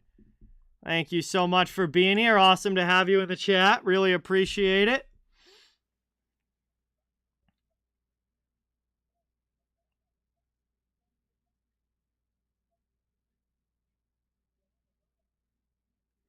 Off the draw, Oilers trying to break it out. They send it up ice. Neutral zone. Florida's right back in. Barry goes cross ice D to D. It's lifted now through by the red line. Oilers with it. Colin White takes possession back for the Panthers. Now it's dumped in by Edmonton, but they're going to have to tag up to get onside. And that allows Mahura to take possession back for Florida. Up to Lusterine, and it goes past him. Colin White will chase into the offensive zone. Skinner plays it up the boards. Back behind the net now. Edmonton with it. 10:05 to go. We're just about halfway through the first period. Played now to the middle. Kick to the stick for Derek Ryan. He'll backhand it deep. Glove down by Spencer Knight. And as Dylan Holloway closes it on him, it gets covered.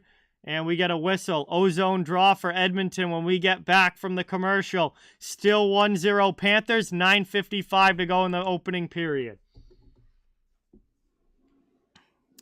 All right, there we have it. Another glove. Well, that wasn't even really a save. That was a dump in that was gloved out of the air by Knight, and he covers it up.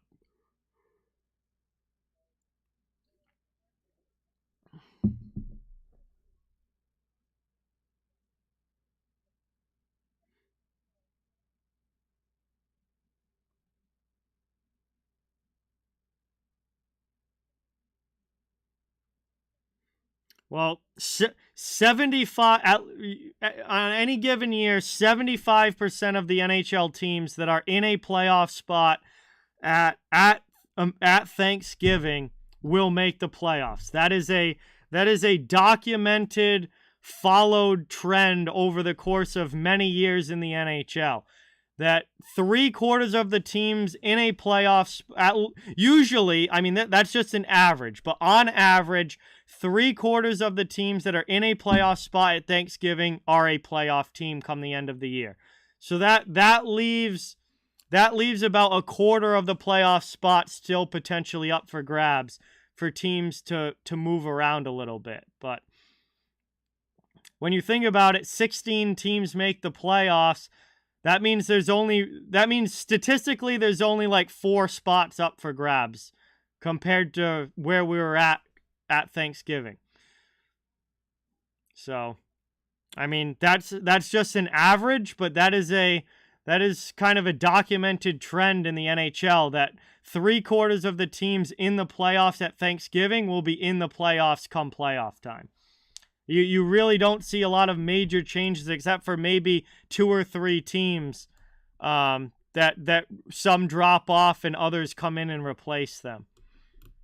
So it's going to be interesting to see if that trend holds true again this year. But in general, it tends to, from a season-to-season standpoint in the NHL. I think most of the teams that are in the playoffs now will be playoff teams. There might be changes for maybe four or 5 of the teams potentially, and you're probably not much more than that. So we're back underway. Verhaeghe into the offensive zone shot. Big save there by Skinner, getting a piece of it. Work down to the corner and lifted out by Edmonton as they clear. Still a 1-0 game, and Stuart Skinner is a big reason why. He's had to make some huge stops here for Edmonton. Panthers now to the blue line, trying to get it out of their zone. Off glass, finally install, clears. Back the other way, Zach Hyman into the offense, and he fires a shot in on Knight. And Knight smothers that one and covers it up.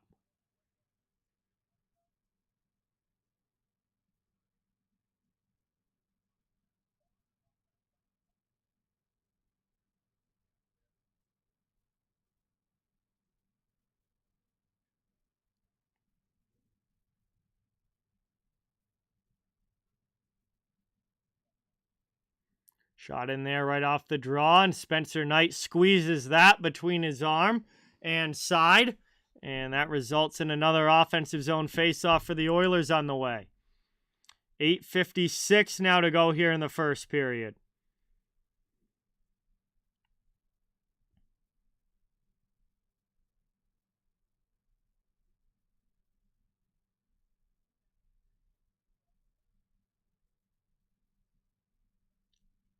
Playing it around up the wall. Tyson Barrie pinches, keeps it in. Edmonton back on the attack. Hyman spins off the Bennett hit. Trying to get the puck back again. He's knocked into the net. Works it up the wall. Barrie with it now. Fakes the shot. Skates away from Cousins. Out to the blue line. Nugent-Hopkins. Cross corner. Back again to the point. To Barrie now. Long shot. His gets blocked to the side. Behind the net. Hyman can't maintain possession. Eventually Gudas sends it out of the zone. It hops over Cousins' stick, and that's going to go all the way down. We'll get a whistle. And another icing call. This time it will be Florida stuck in their own end, and they can't change. 8:17 to go in the first. They lead by 1, but the Oilers will get another attacking zone faceoff on the way.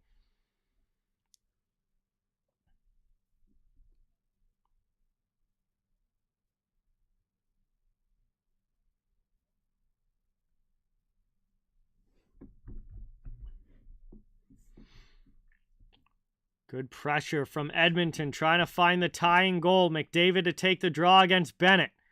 And Bennett wins it back.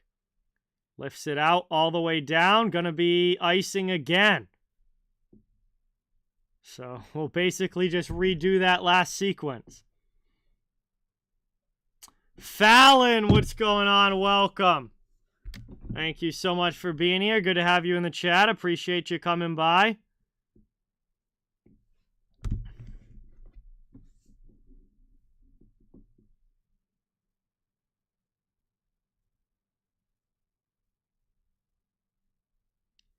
Working it around now in the corner. Played there. McDavid cycles.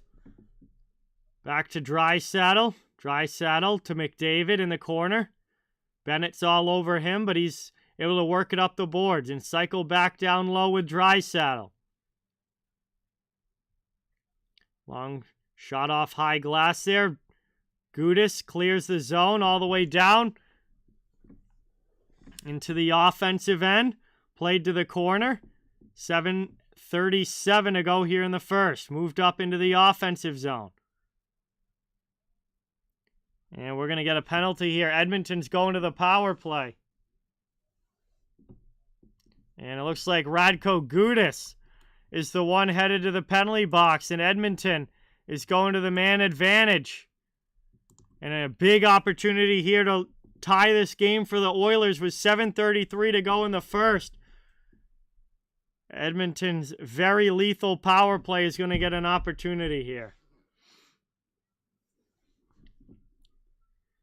Hey, Slapshot Sweethearts podcast fan base. What's going on? Welcome in. Thanks for coming by. Good to see you in the chat. Appreciate you being here. We got a good one going between Florida and Edmonton. 1-goal game right now.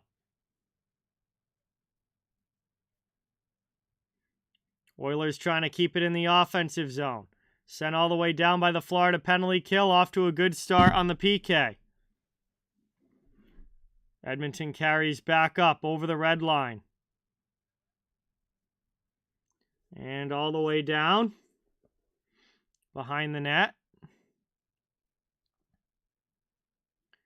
Oilers will carry back up ice. Here's Draisaitl. What's going on, Jonathan? Welcome in. Thanks for being here. I'm honestly starting to get worried about the Rangers because they relied heavily on Shesterkin last year. And he was a big reason why they had the record that they did last season. He stole a lot of games for New York, and that just isn't happening so far this season. And I'm really starting, something's really off with them this year. And I'm really, it's deep enough into the season now where I am really starting to worry a little bit. We're going to get another penalty call here against Florida. It's going to be a tripping penalty. And this is going to give Edmonton a 5-on-3 and talk about a massive chance to tie this game up. This is going to be against Anton Lundell. He got the stick in the skates there of, I couldn't tell. Is that Holloway? The replay they showed was from 1,000,000 feet away. But either way, it's going to be 1 minute of 5-on-3 time here for the Oilers and a big chance for them to try and get this game tied up at 1. Bennett works it out to the neutral zone, though. Good start to the PK here. Very tough task for the Florida penalty kill. Down a couple men with all this talent for the Oilers on the ice. Here's Draisaitl. He rips it off the outside of the goal. Back to the blue line, kept in by Barry. 30 seconds of 5-on-3 remain. Oilers working around. There's a shot. Draisaitl misses it wide off glass. And that's going to cycle itself around the boards and all the way out. Up ice it goes.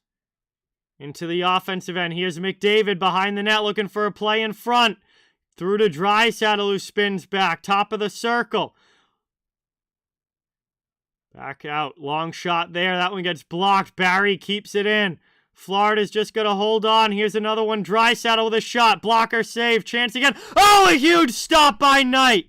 And the 5-on-3 is over. It's back to a regular power play. And cleared all the way down by Gudas. Wow, is Florida going to kill this off? Holy cow. 45 seconds left in the power play. It's back to 5-on-4. 5:12 to go in the first period. Yeah, crazy game between the Lightning and Sabres slap shot. But good on the Lightning to get the 2 points out of that one. 5 minutes to go here in the period. Gudas wraps it around the wall. Up and out to neutral ice. Oilers have to regroup again. 20 seconds left on the power play. Into the offensive zone. Holloway sends it behind the net in front there for Ryan, and Spencer Knight makes another fantastic save. And he'll cover that. It'll be an offensive zone face-off for Edmonton. Holy cow. Spencer Knight is having himself a game so far in this one. Just like he did last week against the Bruins. He was phenomenal in that game. He looks great again here in the first period of this one.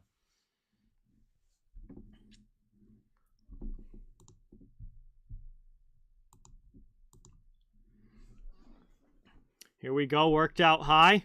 Moved across, Oilers with another shot. Malone sends it off the outside of the goal. And the power play comes to an end. We're back to full strength. The Panthers have killed them both penalties off. Hamblin down now in the corner. Panthers try and get it out. Glove down and kept in by Edmonton. Ekblad with a hit. Back now to Malone, who sends it to the corner. Here's Forsling behind the net. Florida finally up and out of the zone as Lindell chips it by everybody, and Nurse will take it back for the Oilers in his own end. Up ice it comes. Darnell Nurse into the offensive zone. Driving wide, looking for a play in front. He's sent to the end boards by Gudas. And Nurse and Gudas tie up now.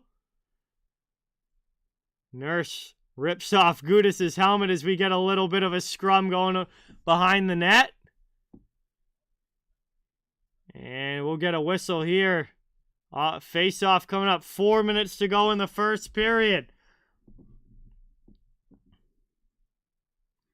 Matthew Tkachuk still with the only goal as we head to our final commercial break of the first.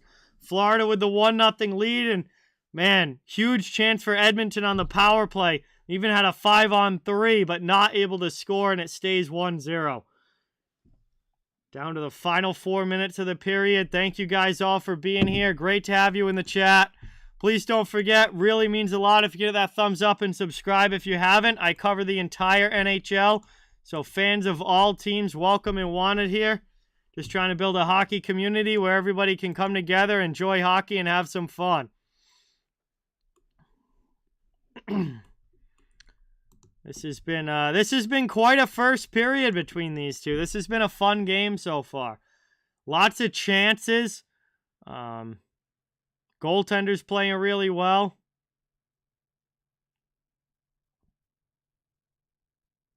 Good pace to the game. Not overly physical yet, but maybe starting to pick up a little bit here as we get deeper into it. Earlier today, scores from around the league. We had the Devils beat the Rangers 5-3. The Lightning beat the Sabres in overtime 6-5. Maple Leafs beat the Red Wings 4-2 in the game that I did earlier. And the Golden Knights beat the Blue Jackets 3-2 in a shootout. Right now, the Stars have a 2-1 lead over the Blues in the third period of that game. That is the only other game still going on. And Darnell Nurse is going to the penalty box here. Darnell Nurse is the only one to get a penalty out of that skirmish back behind the net. So that is going to give Florida a power play chance and an opportunity to extend the lead. Man advantage now, Panthers, with 4 minutes to go in the first.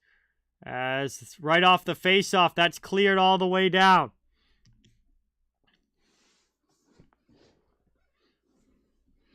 Yeah, I believe it. If you rip another player's helmet off, it's an unsportsmanlike conduct penalty, Reaper.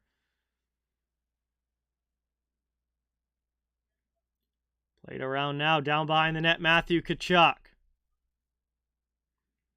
Panthers cycling on the man advantage. Back out to Lindell. Over to the far side. Here's Ekblad. Top of the circle. Shot goes wide. Well, they actually called it roughing against Nurse. But, I mean, either way, there is an unsportsmanlike conduct possibility for ripping a player's helmet off. But they just called it roughing. It doesn't really matter. The end result is the same thing. 2-minute penalty. Panthers to the power play. They have 1 minute left on that power play. Edmonton is trying to have a great penalty kill like Florida did earlier. Here's Bennett into the offensive zone. Moved over now. Across. Montour with it. Top of the circle. Long shot. Redirection. That one kept out. And cleared out of the zone again by the Oilers. Trying to bring it back into the offensive end is Bennett. He gets pushed wide to the blue line. Montour. Long shot with traffic in front. Blocked and before it gets through to Skinner by Broberg. Around now. Here's Reinhart. Through to Tkachuk. Back down low for Bennett on the near side. 20 seconds to go on the power play. Oilers steal it again. Off glass. And all the way down. That's cleared. Final 10 seconds. Panthers get a line change. This is pretty much going to do it for the man advantage as Carter Verhaeghe takes it. He's pressured by Malone. Works it back to the D. Power play is over.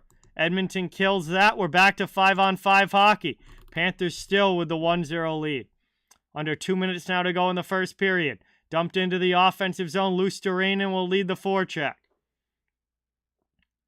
Pass out there. Shot from Cousins gets deflected wide. Gudas with a long shot through traffic. Misses off the end boards as well.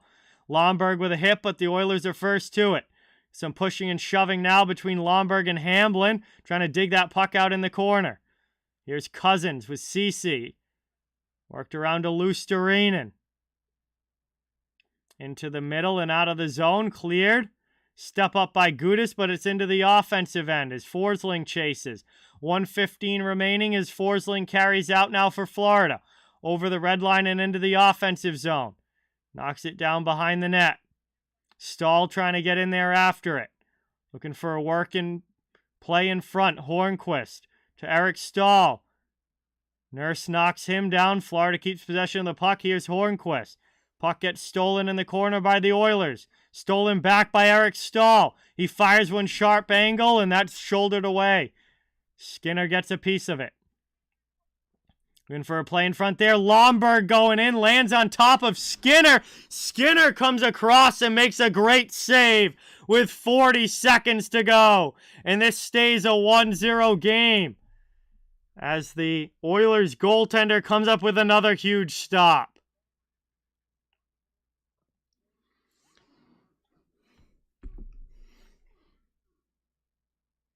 This is going to lead to an offensive zone face-off coming now for Florida.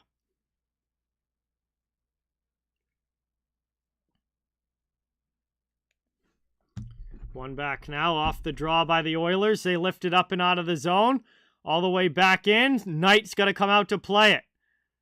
Florida trying to clear their end. 30 seconds to go in the first. Oilers looking for the tying goal. Down behind the net. Played here by Cousins. He can't get it up the boards. Goes back the other way. Forsling to Bennett. Past him off the wall. And all the way back to the Edmonton end. Final 12 seconds as they regroup. Tkachuk out leading the forecheck, but just waiting in front of the crease for Edmonton to do something. They might just hold the puck here. They don't want to turn it over. Puck's in the corner. Up and all the way out. Neutral zone, that does it. And Edmonton content to go to the break with the 1-0 game. That is the end of the first. We've got 20 minutes down, 40 minutes of action still to go. And Matthew Tkachuk with the only goal so far. Florida takes a 1-0 lead into the locker room at the first intermission. And that is going to give us some time now to hang out and chill in the chat while we wait for the second to begin. Really appreciate you guys all being here. Thank you so much for watching. Appreciate all the support tonight. Great to have you. And hey, we still got 2/3 of a hockey game to go. Still a lot of time left. But overall, pretty solid first period there between Florida and Edmonton. Really appreciate you guys being here. So I'll give us a little bit of time now to hang out. And game 2 of our doubleheader tonight. First game was a good win for the Toronto Maple Leafs over Detroit 4-2.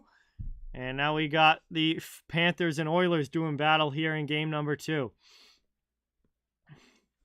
But anyway, guys, while we're here at the intermission, I've got to run to the bathroom real quick.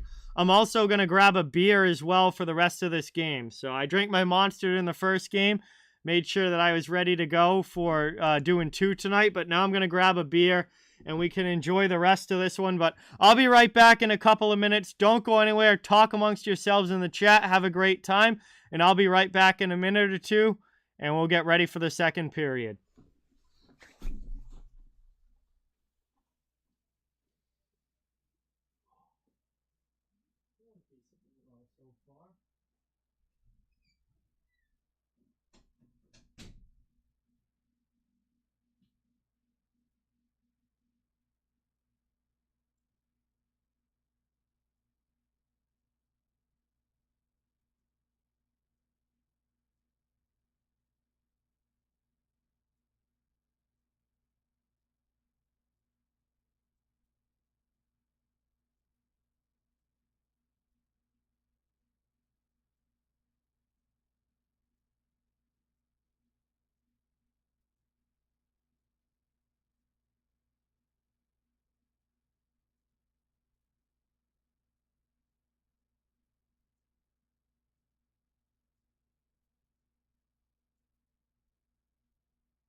All right, everybody, I am back. Hopefully it wasn't gone too long. And we are going to get ready here. The rest of this intermission, get ready for the second period. We're also going to get cheers in the chat. I got a Busch Light from the fridge. So we're going to get a cheers for everybody. Thank you guys all so much for watching. Here's to a great night of hockey, a great stream. Really appreciate each and every one of you. And cheers. Let's enjoy the rest of this one. Appreciate everything you guys do. Let's go. Oh, yeah. Ready for the second now, but still a little ways away. Good hockey tonight. Lots of fun games. Not a ton of games on the schedule tonight, but some really good matchups, and they turned out to be a lot of fun games. Hey, Brennan, new subscriber. Let's get some new sub hype in the chat for Brennan. Welcome to the channel. Awesome to have you. Really appreciate you subscribing. Let's give a warm welcome in the chat. Yes, it is, Baker. Yes, it is. This is one of the limited edition camo Busch Light cans. I got a whole 30 rack of these. And my sister's boyfriend, Noah, got one too. So, a lot of camo cans going around right now.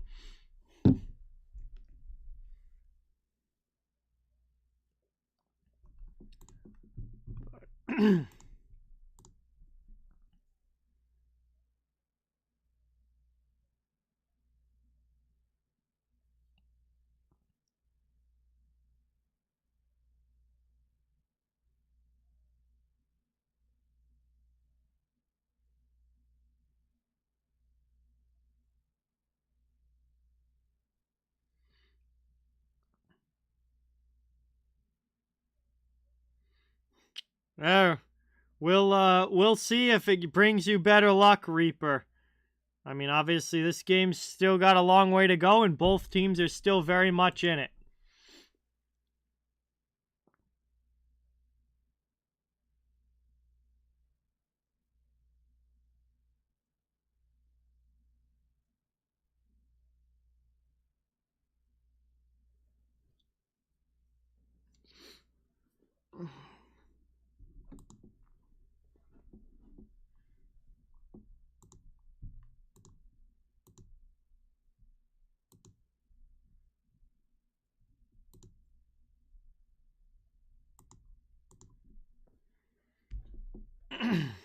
Let's see how much time we have left here in the intermission.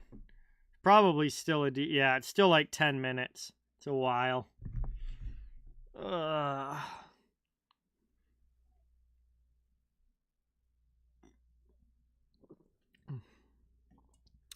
mean, it's been a continual problem, Baker.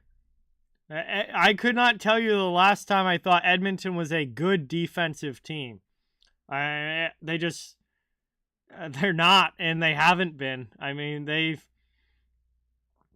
obviously they weren't through all those years when they were really, really bad and getting first overall pick after first overall pick. But even, recently when they've been a good team, it hasn't been because of their defense. It's been, a team that's led by the scoring of McDavid and Draisaitl and having a lethal power play and whatnot. Like, I just don't think that their roster on the back end is all that great, so that doesn't help.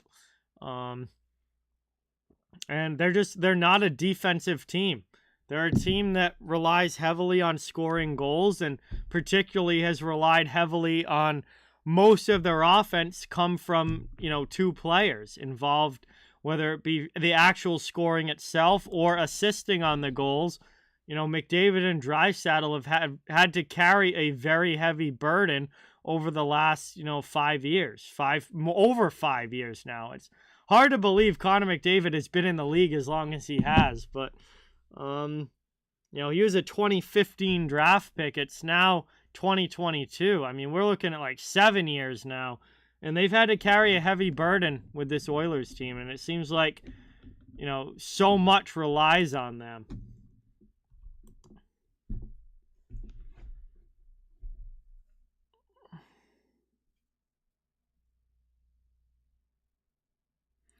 I mean, if you look at, Edmonton's defense core and just, write down their roster on paper, it's a very mediocre defense core. I mean, Darnell Nurse has his upside, but he also has his issues. Cody Ceci, Brett Kulak, Bouchard's a pretty good young player, but I don't think he's a true number one or anything like that. Like, it's a pretty mediocre decor from a roster standpoint.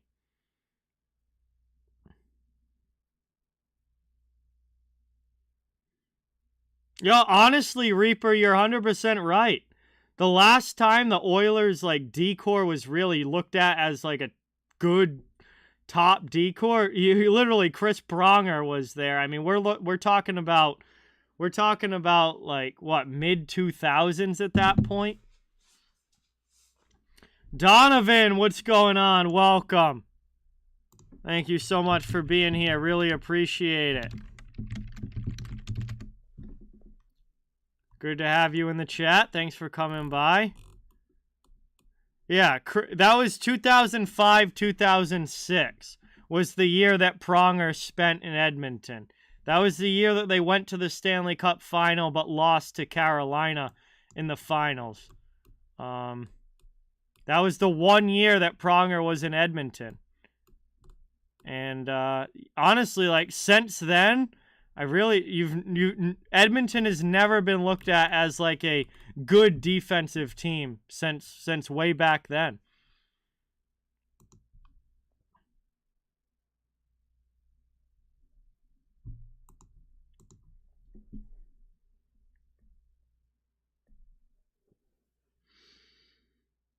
Hey, thank you, Donovan. Appreciate it.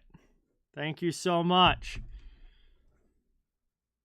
Oh, yeah. Well, I mean, everyone's in the market for D-men because it's an area that you can never stop improving. You know? Like if when you think about goaltending, like you obviously need to have a high-level goaltender, and there are plenty of teams that want high-level goaltenders, but once you get that franchise guy, you know, like, there's no real up from there. Like, you can get a really solid backup or, like, a 1B goaltender, of course, but, like, you can get to a point with goaltending when you're like, okay, we're set in goal. Like, we have our franchise, you know, we have our Andrei Vasilevsky, or we have our tandem that we want. Like, we're set in goal. When it comes to defense, like, there's never really being set on defense. Like, you could always get better on the back end. And I think and honestly, like, there's a limited number of those high-level defensemen, so everybody's in the market of trying to improve there.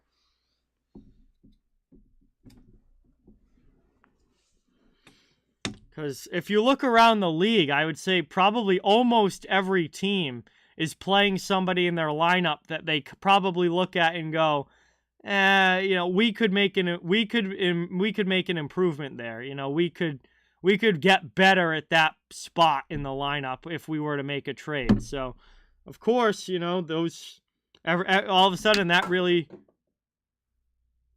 becomes what the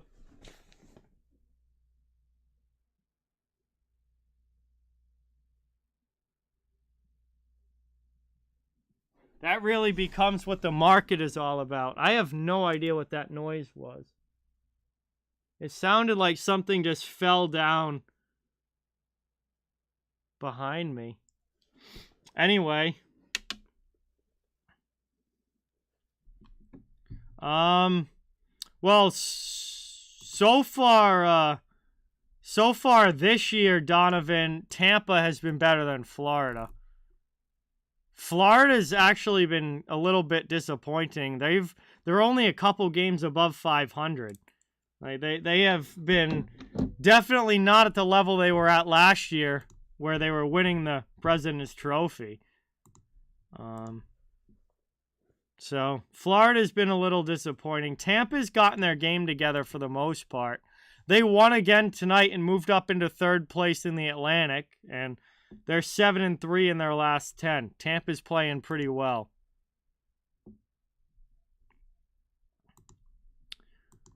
And I mean, Tampa finished third in the division last season. And in the regular season, they finished third place. That's where they're at right now. Oh God, Vasilevsky is definitely better.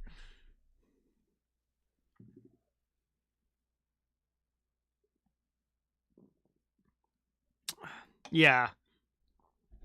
You knew that Tampa was, I mean, the slow start from the Lightning wasn't all that unexpected. I mean, they've gone to 3 straight Stanley Cups, the grueling playoff series that they've had to play over the last few years.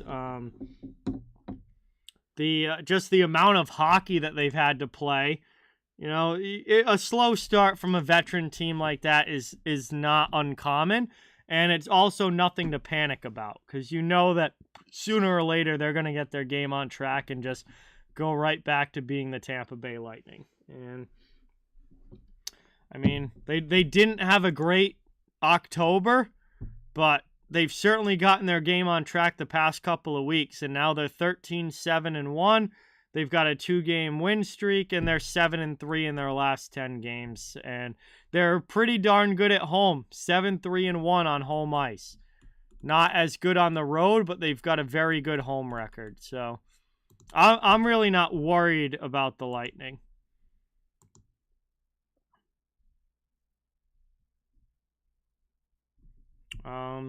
Donovan, Boston has not had a 12-game winning streak. Boston actually just lost 2 games ago. The Bruins lost to the Panthers last Wednesday, a couple games ago. New Jersey had a 13-game winning streak, but that got snapped by the Maple Leafs, and that was the Devils, not the Bruins.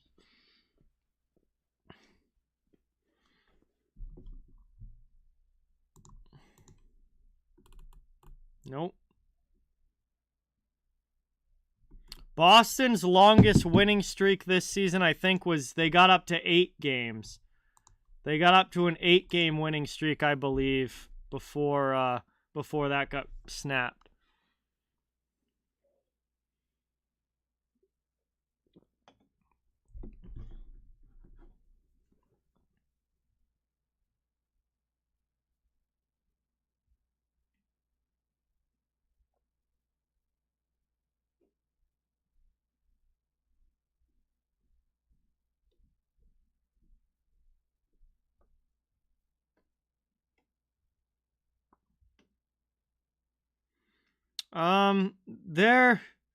They're okay, Donovan. They're not one of my favorites, but they're not terrible. They're not like, get them off my screen bad. Like they're fine.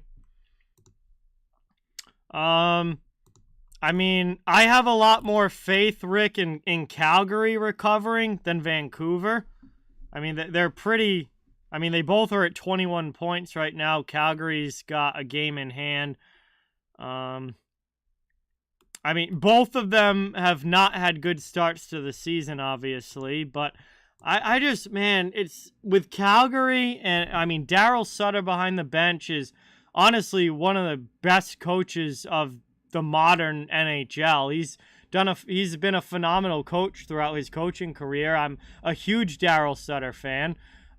We know they have the roster and the talent to be able to turn it around. I feel like they just can't be this bad all year long. They should be such a better team than this. So I would give Calgary a better opportunity of turning things around, but it's not going to be easy. They've definitely been a big disappointment so far. We'll see if they can do it or not. But it's too early to count them out because I think they're too good of a team and they're too well coached to give up on them just yet. Unknown, what is going on? Welcome. Thank you so much for being here. Really appreciate it. We're getting ready for the start of the second. I'm a Boston Bruins fan, Donovan. I'm from Massachusetts, but I cover the entire NHL here, and I'm just a huge hockey fan in general. That's every summer for Daryl Sutter, Baker. That's literally been every summer of his life. Even when he was playing in the NHL, throughout his entire coaching career in the NHL. Daryl Sutter has never left the farm. He's always spent the summers working on the farm. That's been his entire life outside of hockey. As we drop the puck in the second. And it's worked around now. Back to get it. Oilers in the defensive zone. And that is backhanded in by Florida. Nurse goes back to get it. And the Oilers clear it out to the neutral zone. Second period, still a 1-0 lead for Florida. Has begun as they work it around in the offensive zone. Oilers trying to clear. They'll carry up ice. Here's McDavid over the blue line into the offensive zone. Nurse with a shot. That's deflected wide. Draisaitl can't maintain possession. Played around now, lifted up. Below the goal line, Ekblad against McDavid, who sends it to the middle. Panthers get in the way, and Reinhart will get it out of the zone. Dumped in there, and the line change will come now for Florida. Behind the net, 1 minute here into the second. Darnell Nurse holds the puck. Nick Cousins waiting to get everyone in their defensive posture. Moved around now. Panthers steal it by the blue line. Bennett gets it deep. Cousins against Nurse. Up the boards. Florida with it. Offensive zone. Here's Cousins. Driving on the backhand. Shot attempt gets blocked. Nurse gets in the way. Long shot from the point. Rebound. That one just not hopped over the stick. Couldn't get it through. Trying to work it again. Chance here for Tkachuk as he fires one just wide of Skinner. Bennett gets to the loose puck. Panthers swarming here in the offensive zone. Move to the middle. Clear to the blue line, but not out. Mark Stahl keeps it in. Here's Tkachuk with it. Florida still on the attack. They've been in the offensive zone for almost a solid minute now. Worked back. Tkachuk to the blue line and finally cleared out to the neutral zone by Edmonton. Florida will get the line change. Central Virginia, what's going on? Welcome in. Thank you so much for being here. Awesome to have you in the chat. Really appreciate it. Worked around now. Far side. Played by Gudis. He takes a hit. Gets it up and it's out of the zone. Lusterinen will carry it. And that's into the offensive end. Colin White gets knocked down there by Kulak. Lusterinen and Heppo Niemian on the forecheck. That's cleared back out by Edmonton. Florida takes it in the neutral zone. And Edmonton's D will knock it down and regroup in their own end. Brought up over the red line. Dumped in wide all the way around. Forechecking pressure coming now for the Oilers. Played out high. Long shot goes wide. Pinching in is Broberg around the boards. Up the wall it goes. Heppo Niemi gets it out. Florida clears to the neutral zone. Radio free. I don't think that you'd last very long playing that game before you got alcohol poisoning, because Nurse has been very, very involved when he's been on the ice. As that one rolls into the crease there, Gudis with a hit on Holloway. And Spencer Knight's just going to cover that up. We'll get a whistle and an offensive zone draw for the Oilers on the way.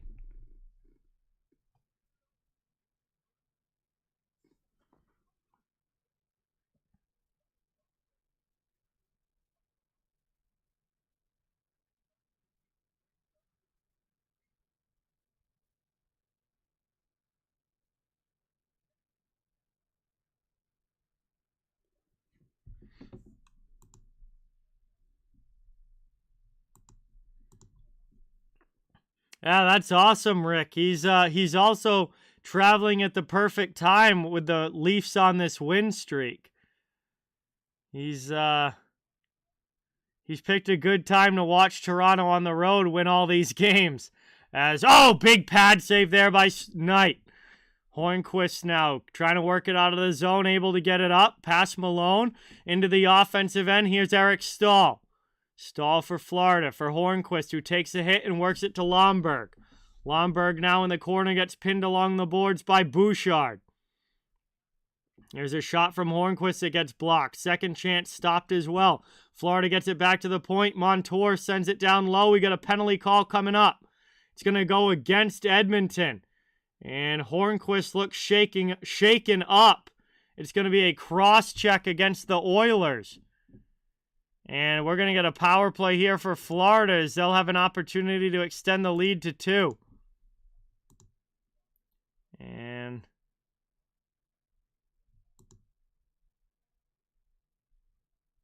it is going to be Brad Malone headed to the penalty box for Edmonton. And Hornquist definitely looked a little shaken up there. Hopefully he's all right. Ozone draw for Florida, trying to extend the lead here on the man advantage.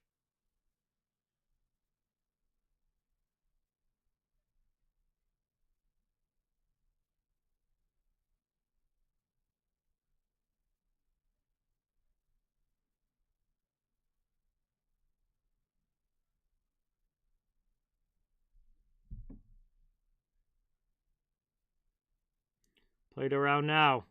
Back into the offensive end. Panthers finally set up on the attack. Working it around.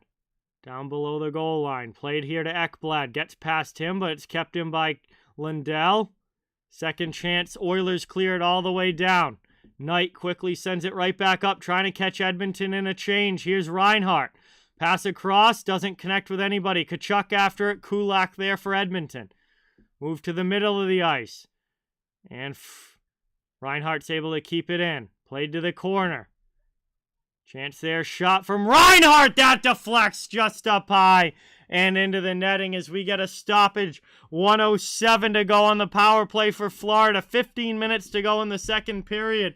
A great chance there for Sam Reinhart, but just a little high with the shot.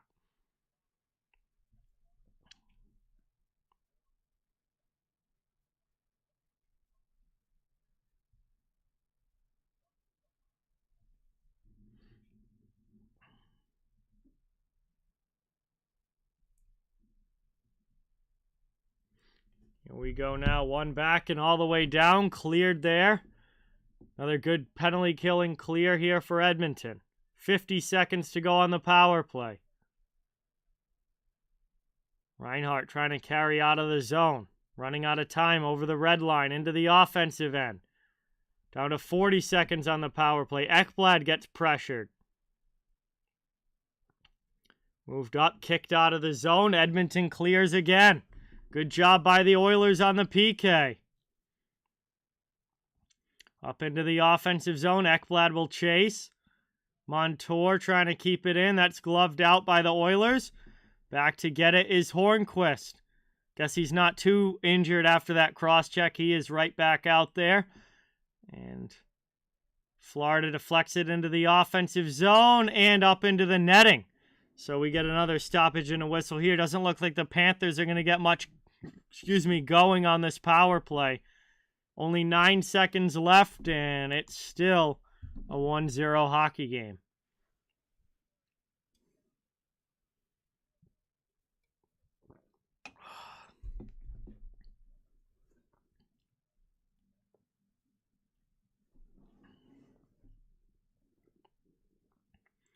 McDavid wins the faceoff back from Bennett.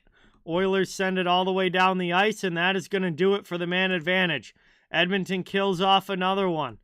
And it is still 1-0 Florida as we're back to 5-on-5 hockey, all even again. Panthers dump it in. Verhaeghe gets it deep to the corner. There's Bennett back into the middle. Verhaeghe has it roll off his stick. Trying to curl back by the blue line. McDavid's all over him. And here's Florida keeping it in. Gudas with a shot. Just rips that one wide. Bennett with it now back to the point. Another long shot blocked on the way through. Cleared now. Bouchard behind his own goal line. Passes it up. All the way down. Passes offline but rolls in on Spencer Knight who has to play it. Gudas sends it up the wall. Can't get it by Draisaitl. Here's a chance now for the Oilers driving in, trying to tuck it, and they score! Zach Hyman with the goal!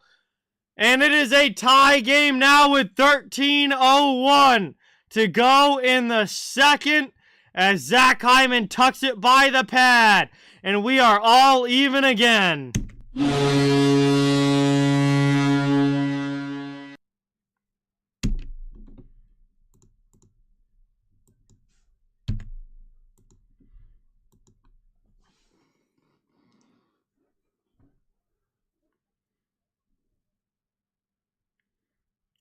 And big goal there for Hyman and the Oilers. With 13:01 to go in the second, they even this game up. As we are getting close to the halfway point of this one.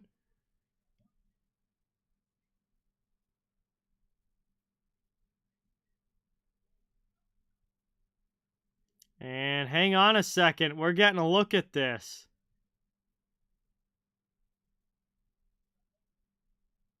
Yeah, they're looking at this for being kicked in the net. And this very well might be a kick here by Hyman. I don't like to speculate because I honestly never have any freaking idea how these calls are going to go with the NHL nowadays. But I think they're going to be taking a look at this for a kick-in. Yes, this is no goal. And this is not a tie game. It is back to 1-0. The puck was kicked in by Zach Hyman. Yeah, absolutely. Back foot definitely kicked that one into the net. And, yeah, that is not a goal. He used the back foot to kick that one in because his stick was actually way past the puck when he kicked that one into the net. And that is the correct call by the officials. No goal. It is back to 1-0, and the review gets that one right. Florida still with the lead as that puck was kicked in by Hyman. So we hit the reset button here. The Panthers are still up by a goal. And the Oilers are going to have to try again to tie this thing. As it's moved into the middle, here's Reinhart. Nice kick save there by Skinner. And it's cleared out to the neutral zone. Verhaeghe with it. Panthers trying to carry back in. Oilers steal the puck. Here's Edmonton into the attacking end. Trying to get it around. Up the wall. Cycled to the far side. Kept in out high. Here's a chance. Long shot from Nugent Hopkins. And that deflects up into the netting. We get a whistle. And a stoppage here as we'll get a commercial break with 12:13 to go in the second. Oilers for a second thought that they tied this game, but it quickly was called back upon video review for a kicking motion, and Hyman had his goal taken off the board for kicking it in. It's still 1-0 Panthers, and we will have a face-off in the Florida end when we come back from this commercial break. Just over 12 minutes to go here in period number 2. Davron, what's going on? Welcome in. Thanks for coming by. It's good to have you in the chat. We are closing on the halfway point of this one. Still very much up in the air. Both teams very much in it. A one-goal game. Second period action. Appreciate everybody watching. Thank you guys for being here. Getting late, almost 11 p.m. here on the East Coast, and we've still got about 50 in the chat, so thank you guys. I have no idea, BC Transportation. Both teams have had at least a couple.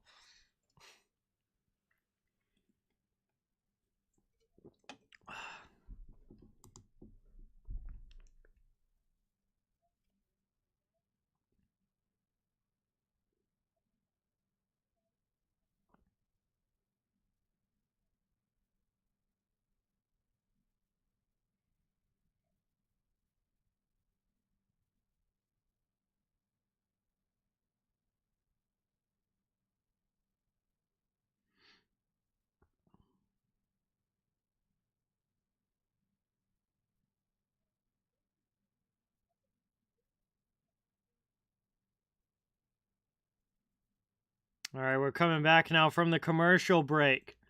Getting ready for the Oilers offensive zone face-off. Connor McDavid to take the draw.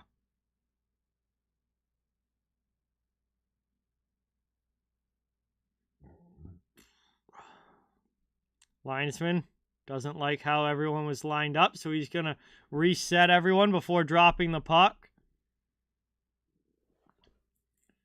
Worked around now. Kachuk. I mean, basically, Reaper, Sam Bennett has just slid into the top center spot, pretty much. With, he's centering Kachuk and I believe Verhaeghe. Or no, excuse me, it's Cousins up there. So it's Bennett playing with Cousins and Kachuk, which I guess might be more of a second line. But without Barkov, Verhaeghe is centered by, I honestly...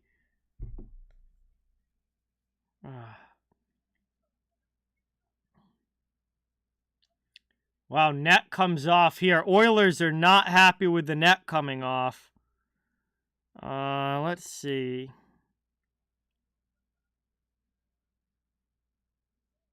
Oh, honestly, it might be Lundell. Lundell might be the one playing now with Verhaeghe and whoever's on that right side. I mean, Barkov being out is a big... I mean, they don't have a... With Barkov out, Florida does not have a true number one center without Barkov. But between Bennett, Lundell, and Luostarinen, you know, they're doing it by committee. And then Eric Stahl is, you know, centering the fourth line with Hornqvist and Lomberg. Ozone draw here for Edmonton. 11:33 to go in the second. Derek Ryan gets kicked out of the draw, so Shore comes in. Long shot goes wide. Florida trying to chip it. They can't get it out.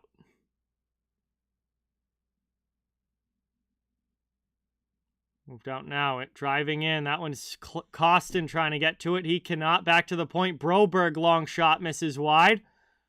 Oilers keep it in the offensive zone. Looking for the tying goal. Down in the corner. Moved in front. Spencer Knight able to make the save.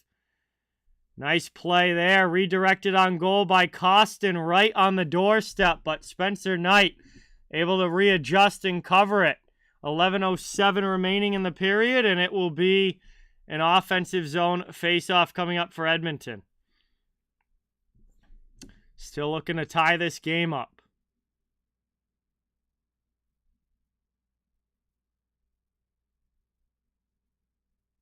One back, long shot, kick save by Knight. Hornqvist gets to the puck and he'll chip it out to the neutral zone. Oilers trying to come back the other way. Holloway first after it against Mark Stahl. Hamblin gets knocked down by Hornqvist. Everyone digging for it along the boards. Oilers keep it in deep. Ends up on the far side corner. Hamblin taken by Montour up the boards to Mark Stahl. Mark and Eric on the ice at the same time here. Eric gets it out to Lomberg, but the Oilers get possession back in the neutral zone. They'll dump it right back in as we tick to 10.5 to go. Florida back the other way. And the Oilers will take it in their own end. D to Broberg. Broberg with it up into the offensive end. Nugent Hopkins gets it deep. Janmark chases after. Here's Nuge with a pass in front. Shot from the slot. Oh, what a pad save there by Knight. Absolutely robbing Jesse Puljujarvi. But we are going to get a penalty call. And we'll see. Puljujarvi with a great chance in front. And a pad save by Knight, but Puljujarvi was able to draw the penalty on Verhaeghe. It is Lundell centering the Verhaeghe line. Edmonton's going to go to the power play here. Believe it's going to be a slash against the Panthers. And it's Carter Verhaeghe going to the penalty box. Edmonton to the power play and another chance to tie this game. Right off the initial draw, though, it's cleared down by Florida. Good start to the PK. 1:45 left as Edmonton carries it back up. McDavid's into the offensive zone. Back to the point. Draisaitl gets away from Stahl. On the backhand, now curls back, sends it to the point. Across to the near side wall. McDavid plays it deep. Back to Draisaitl. Stolen away from him. And Florida's coming up ice now. 3-on-2 shorthanded into the offensive zone. Here's Luostarinen. His shot attempt gets blocked as Nugent Hopkins gets a stick on it. Now McDavid in behind on the breakaway. He scores! Connor McDavid on the breakaway makes it 1-1. Power play goal.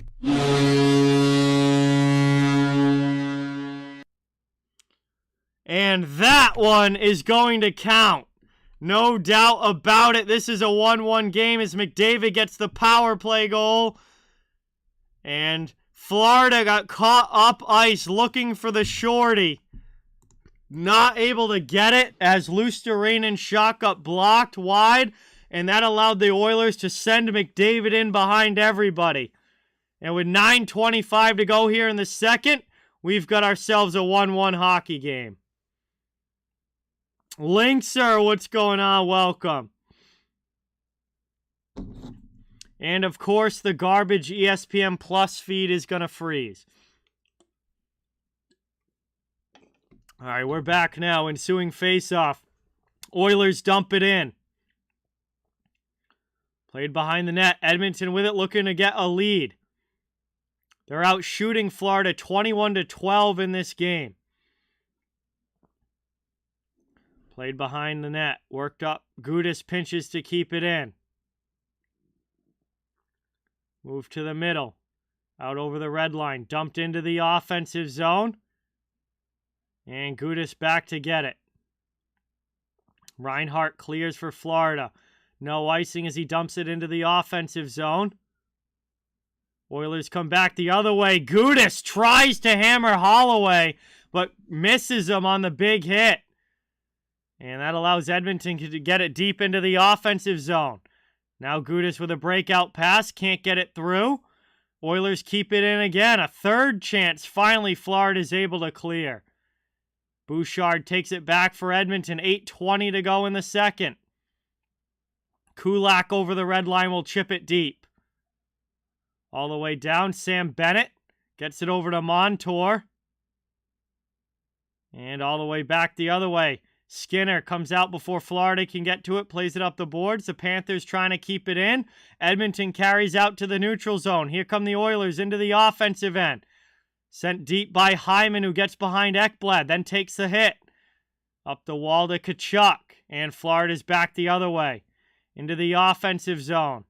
Shot from the top of the circle. Skinner makes a save, and he's going to cover that one. And Connor McDavid on the power play has tied this game. 7:43 to go in the second. We're going to head to a commercial break. And the Oilers are back. 1-1 game, all even again. Thank you guys so much for watching. Awesome to have you here tonight. Please don't forget, really means a lot if you can hit that thumbs up button and subscribe if you haven't. I cover the entire NHL. Fans of all teams are welcome and wanted. We're just trying to build a hockey community where everybody can come together, enjoy hockey, and have some fun. It's been a great game so far between the Panthers and the Oilers, and we still got a little less than half the game to go, so this one is far from over. And we'll see which team's able to come away with the big 2 points tonight. But again, I really appreciate everybody. And what a game. Second game of our doubleheader. It's been a great night of hockey and a lot of fun.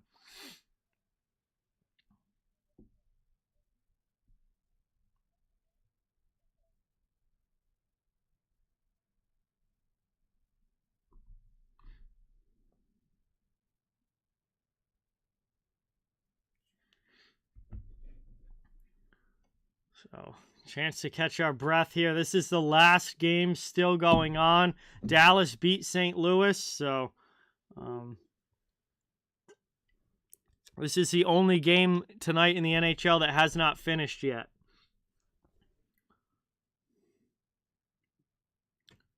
Matthew Tkachuk with the goal for Florida. Connor McDavid with the goal for Edmonton. 7:43 to go in the second period as we're coming back from the break.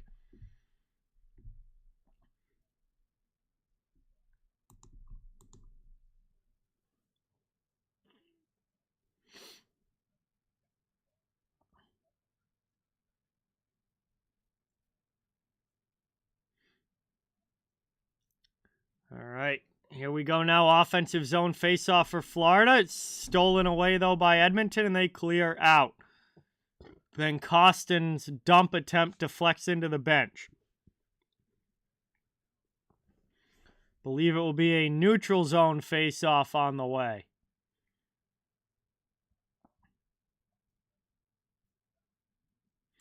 Yes, it was, Austin. They played great. Absolutely. Center dot face-off, one back by Florida, but it splits the D. Spencer Knight's going to leave it for Mahura.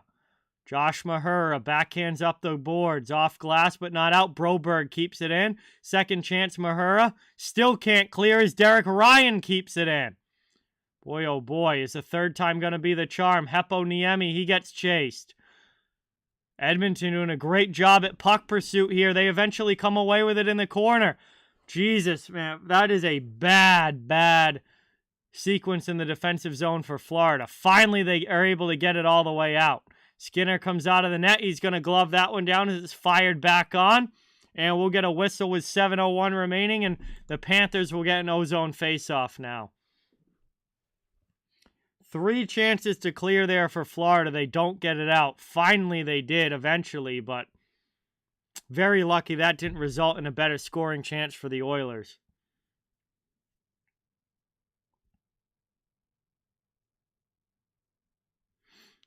Here we go now. And linesman doesn't like the puck drop, so he's going to kick Eric Stahl out. And they're going to have to redo that last face-off.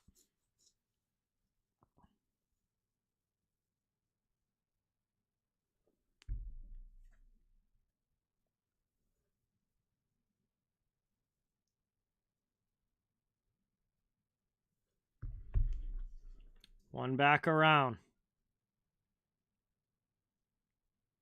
Oilers trying to clear it out. Here's Barry.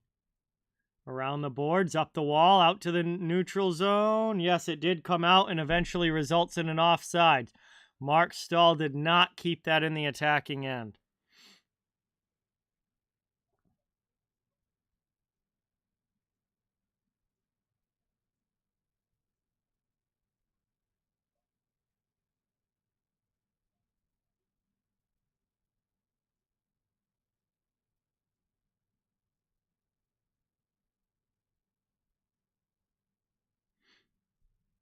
Neutral zone face-off. One back by Florida. They gain the red line. Dumped into the offensive zone. They'll try and get the forecheck going. Stahl pinches along the boards. Keeps it in for now. Kulak on the near side. Not able to clear. Down low. Florida back on the attack. Oilers can't get it out. Long shot there by Montour. Gets blocked. We get bodies flying in front of the net, but Edmonton clears it out of the zone and will send it all the way down. And Eric Stahl looks a little shaken up there. I think that puck hit him in front. Here's Lomberg trying to carry out for Florida. Pass up for Mark. Stahl doesn't connect. He's going to have to head off for a change. Oilers come back the other way. Brought up now. Florida quickly counterattacking. As it's brought up ice and can't get the shot through. Oilers with numbers. Back the other way. 3-on-1 offensive zone. Edmonton. Pass across. Looking for it. And the pass gets deflected wide. Behind the net now. Edmonton still with it in the offensive zone.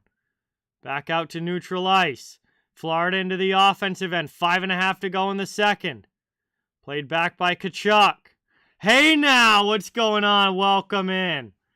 Wow, good to see you in the chat. Feels like it's been a long time. Thank you so much for coming by. And, Peyton's a legend. Tell Peyton I say hello as well. And I hope things are going really well for him. Enjoying some Oilers hockey tonight.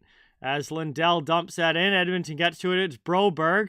He'll pass back to the near side, but Nurse gets beaten to the puck as the Panthers send it deep again. McDavid up on the far side wall. That's out of the zone to neutral ice, and Gudas has to go back to get it.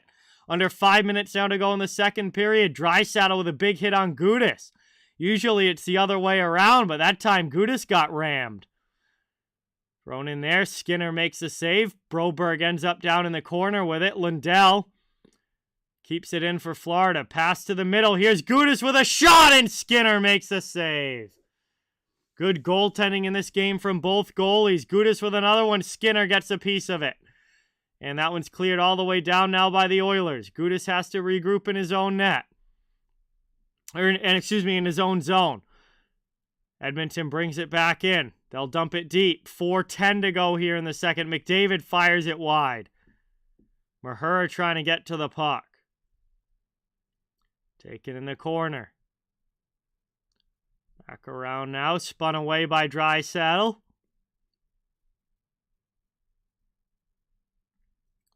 And Gudas loses his helmet. Got tied up there. He's going to try and grab that and put it back on as Kulak has it out at the point. Gudas does successfully get his helmet back on, which means he doesn't have to go to the bench. He's still allowed to play. And Florida dumps it out. Here's Lusterinen into the offensive zone. He's rubbed off by Barry. McDavid will dump it. Spencer Knight comes out to play it. Sends it up the wall to White. Dumped in by Lomberg. Behind the net. Florida going in on the forecheck now. Trying to work this one around. 3:12 to go here in the second period. 1-1 hockey game. Shots are 22-17 Oilers into the offensive zone. Edmonton dumps it. Costin goes in heavy to the end boards against Stahl. Florida comes away with the puck. Carried up ice by Montour. Passed over and dumped in. Eric Stahl will chase.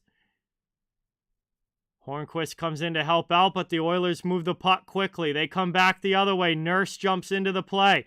Offensive zone, fires one into Knight's glove. And we'll get a whistle there and another break. It's going to be our final TV timeout of the second period. 2:42 to go. 1-1 game. These teams are tied. Yeah, extremely even game so far, Rick. Absolutely. Back and forth they go. And both teams looking to try and get an advantage before the intermission, but I would not be surprised if we go to the break right where we are right now, 1-1. And then obviously it will be a huge third period coming up if that's the case.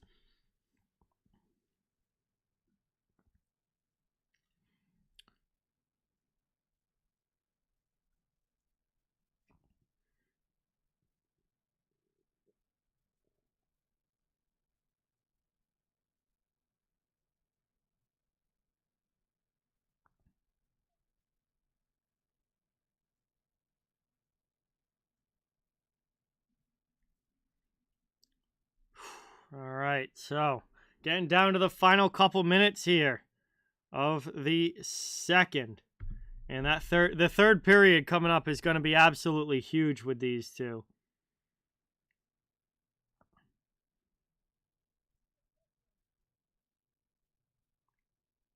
Oh, 100% Link, sir. I would not at all be surprised if this game goes to overtime. Not one bit.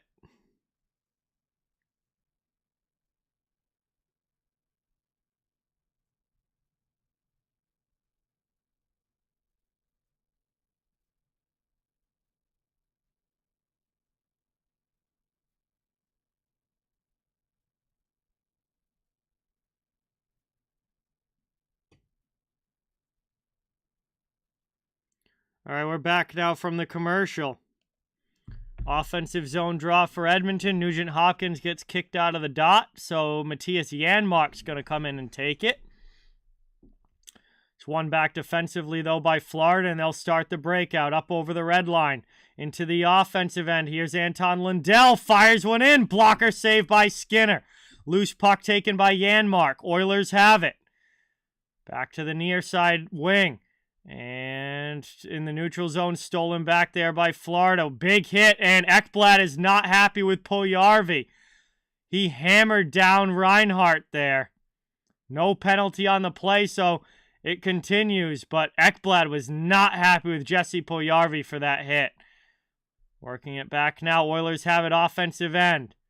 Spun through the middle. 2 minutes to go in the second. Work down low. Kulak into the middle. Doesn't connect. Back up ice, over the red line, Florida, into the offensive zone. Here's Reinhart. Feathers one through for Verhaeghe. He fires one that's blocked in front. Bennett gets to the loose puck. Luke, what's going on? Welcome. Thanks for being here. Really appreciate it. Out high, here's Mark Stahl to Bennett with a shot. Skinner with another big save. Minute and a half to go now in the second. Florida still has it. Offensive zone. Not able to keep it. Cousins can't keep it at the blue line. It's worked out and dumped there by Edmonton. Behind the net now. Cousins gets it back for the Panthers. He'll break up ice. Minute 15 to go. Into the offensive zone. Cousins with speed as it poked off his stick. Back the other way into the offensive zone. Oilers fire that one into Knight, and we get a whistle and a little pushing after, but it breaks up rather quickly with 1:04 to go in period number 2. It'll be an offensive zone face-off on the way now for the Oilers. Man, we still have a whole other period to go between these two teams. And honestly, with overall, this play could not be more even between these two right now. Draisaitl will take the draw on the offensive end. Trying to get a lead before the break. Florida gets it out to the neutral zone. Ceci takes possession back. Here's McDavid into the offensive end. Spins away from Forsling. Down to the corner. Ekblad knocks down Hyman. Colin White has the puck, and he'll break out for Florida.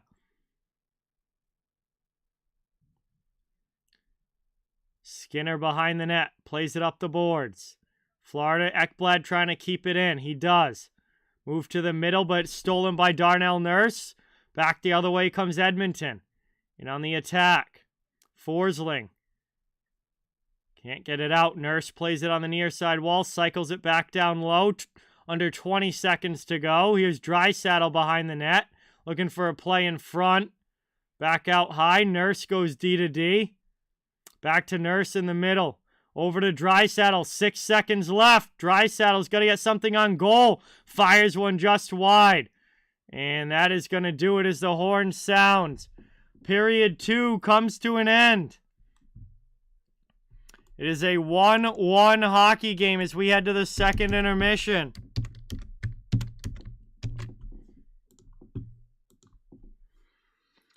And this game is going to come down to the final 20 minutes. As Florida and Edmonton go to the break even. 40 minutes down, 20 minutes to go. Thank you guys all for watching. Great to have you here. We're going to have a little bit of time now to hang out and chill in the chat while we wait for the third to begin. And what a third period this should be. All tied up, a goal apiece going in. Both of these teams looking for 2 points. And really looking to get a win in the win column. Neither team has had the start to the season that they were hoping for. So this should be a big final 20 coming up. Really appreciate everybody watching. Thank you guys all for being here. It's been an awesome stream. Awesome game. Great to have you in the chat. And please don't forget, every new subscriber, every thumbs up helps the channel so much. Fans of all teams are welcome and wanted here. We're just trying to build a hockey community where everybody can come together, enjoy hockey, and have some fun. Ronald, what's going on, man? Welcome. Avi, welcome back. Thank you guys for watching. Great to see you. We are at the intermission, getting ready for the third, and what a third period this should be. Very, very excited.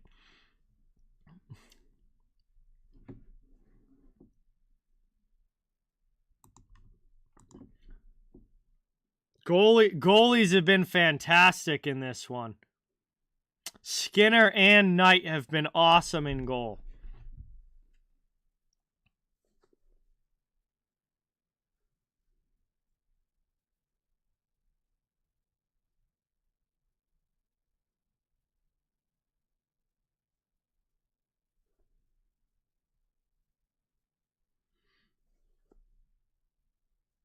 It has been, Ronald. It's been a great game so far. Very, very evenly matched. Up and down the ice they've gone. It's been very even, very fun. Just a good hockey game. Eric, what's going on? Welcome in. Thanks for coming by the chat. It's good to have you here. Really appreciate you coming by.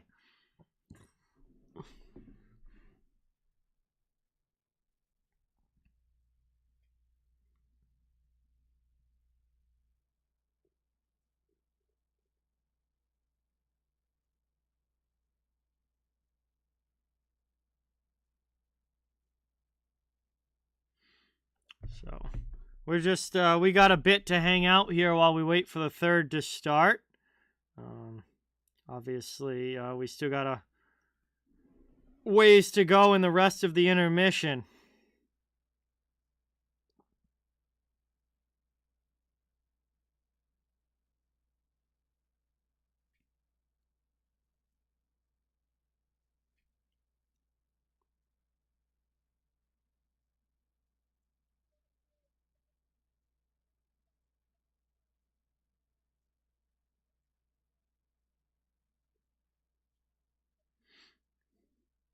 Hey, Avi, might be worth it, man. I mean, this is the ultimate. Like, people will ask, like, oh, who's gonna win? Like, this is such a coin flip right now. Um, this is one of those games where it's been so evenly matched, and they've just gone chance for chance for chance that I have no idea who's going to win this game. It's probably going to be one bounce off a skate this way, or one bounce the other way. Like, this is going to be coming down right to the wire, and it's been an extremely evenly matched game so far. And this is the ultimate coin flip as far as this is anybody's game. I don't think they're going to reach 6 goals tonight. No, with only 2 goals through 2 periods, very unlikely. Eddie, what's going on? Welcome. Thank you so much for being here. It's fantastic to see you in the chat. Thank you so much for watching.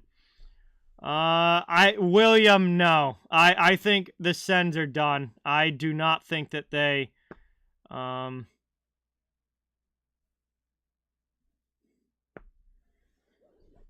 I feel like Ottawa's just not there yet. They've still got way too many pieces missing, especially defensively. They're not there yet. Their top 6 is good, but everywhere else they're still missing pieces. Bottom 6, whole decor needs work. Goaltending needs work. They're not there yet. Absolutely not, Ronald. Absolutely not. I will be furious if they ever change the playoffs overtime. Absolutely not. Nothing about the NHL playoffs should be changed. It's the best playoffs in all of sports. Nothing about it should be changed.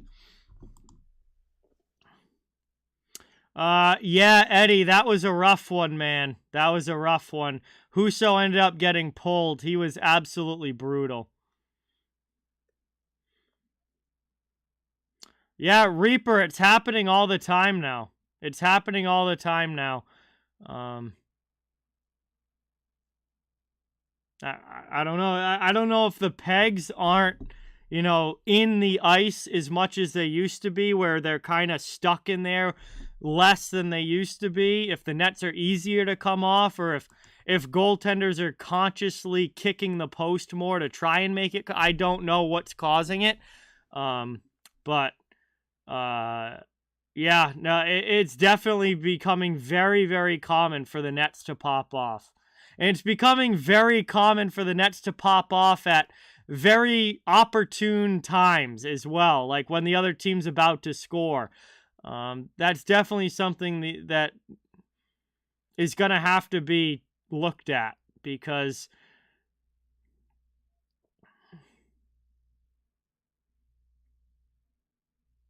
whether they start calling delay of game penalties, actually, which is a rule. Like, the rule is in place where if a defending player purposely knocks the net off the pegs, you can call delay of game on it. The problem with that is it's almost impossible to know if it was on purpose or not. Like, and a lot of times it's when the goalie is sliding across the crease, and if they hit the post, then they're trying to make a save. Like, it's hard to judge intent on that. So you almost never see it called.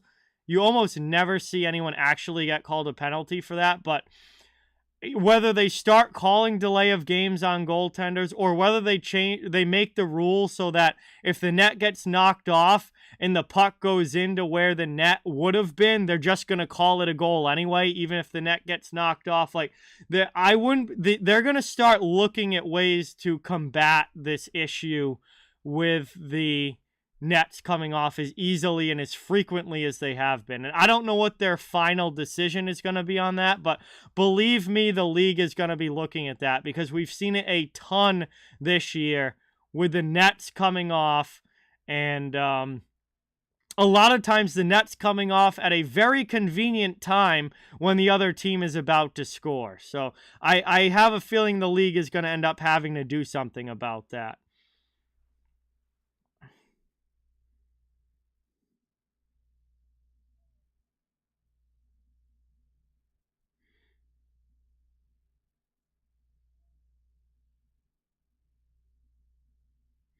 I mean, the rule is already in place for the refs to start calling delay of game penalties against goaltenders when they do it.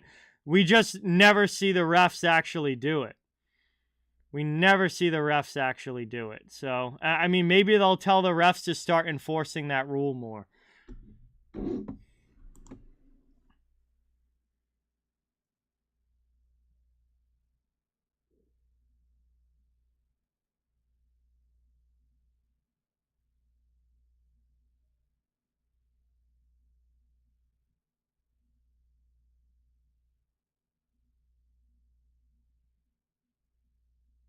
I'm not cold at all, Luke.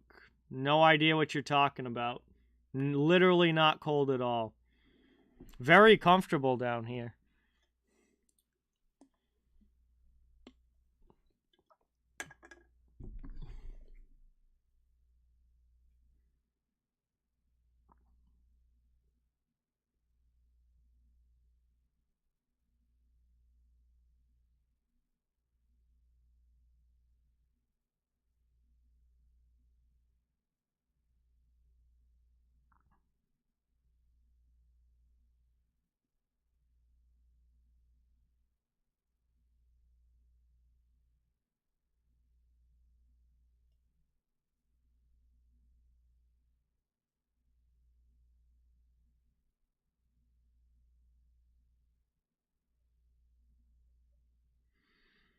I mean, definitely impressed with both, Avi, but I'm gonna say the Jets, just because I saw it coming with the Red Wings. Like, I picked the Red Wings to make the playoffs this year. Like, I saw it coming with Detroit, and I'm happy for them that they're actually being able to do it and pull it off, but I'm not surprised by it. Whereas the Jets, I did not pick the Jets to be a playoff team this year. I thought it was going to be a lot more of the same as last year with them, and it hasn't been. So I would say I'm more impressed with the Jets because they've caught me by surprise. Whereas Detroit's been really impressive, but they're doing what I thought they were capable of doing. And I'm glad that they are, because Ottawa's not, obviously. Ottawa was the other team I thought was going to be able to show those signs of improvement, and they've been just as bad, if not worse. So, I mean, good on the Red Wings for being able to do it, but I kind of saw it coming with Detroit, whereas the Jets have completely taken me by surprise. They're playing really well. Connor Hellebuck looks like vintage Connor Hellebuck in goal again, which is I think the biggest reason that the Jets have been as good as they have, and are going to be a real threat if they're able to continue playing this way.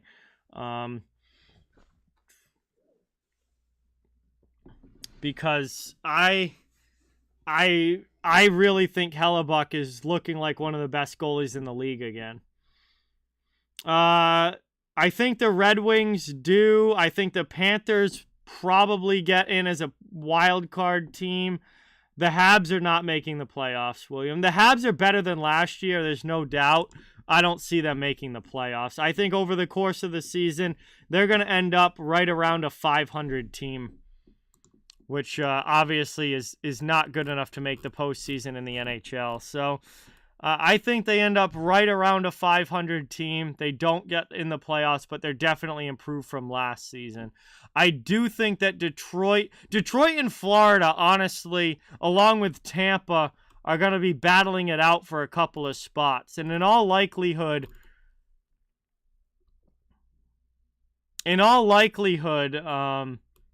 one of those teams is probably going to get left out, and two of them are probably going to make it. Maybe all three make it if the Metro only ends up sending 3 teams to the playoffs, which, looking at the standings right now, is not impossible, because Pittsburgh, while they've played well recently, hasn't exactly been lighting it up this year. The Rangers have been disappointing this year. Washington's below 500. They're looking like they're going to end up out of it. So maybe Florida and Detroit can both make it, but I don't know.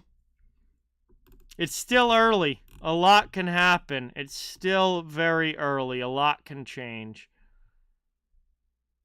The big battle right now in the East is going to be the wild card spots because, I mean, you've got New Jersey, Boston, and Toronto all over 30 points. I mean, those are playoff teams. Like, those teams aren't going anywhere. But the wild card battle right now, you've got Detroit at 26 points. You've got Pittsburgh at 25 points. And then right on the outside of the wild card spots, you've got the Rangers at 24, Florida at 23, and Montreal at 23. And again, I think Montreal is going to fade a little bit as the year goes on. But you've got Florida, you've got the Rangers, the Penguins, the Red Wings. The Lightning are only at 27 points. Carolina's at 27 points. Like, all those teams are, like, very bunched up right now. And it's going to be a dogfight for the playoff spots between them.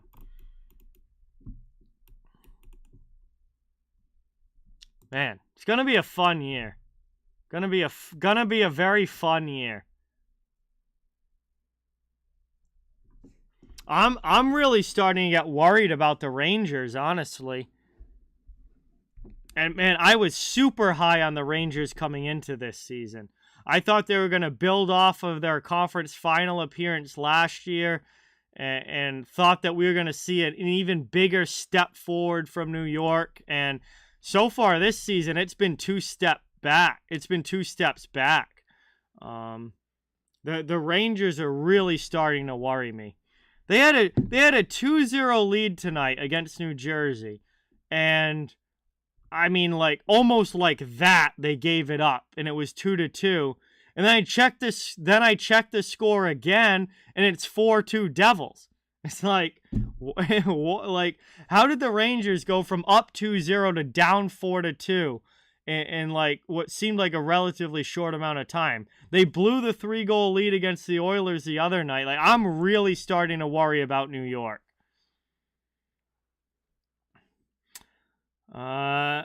Adam, what's going on? Welcome in. Yeah, Vegas with a big shootout win. They've had a good start to the season, and they get back into the win column tonight. Krista, what's going on? Thanks for watching. McDavid already does have a goal in this game. I don't know if you mean that you hope for another one from McDavid, but he has the Oilers' goal so far in this one. We'll see if he can score again.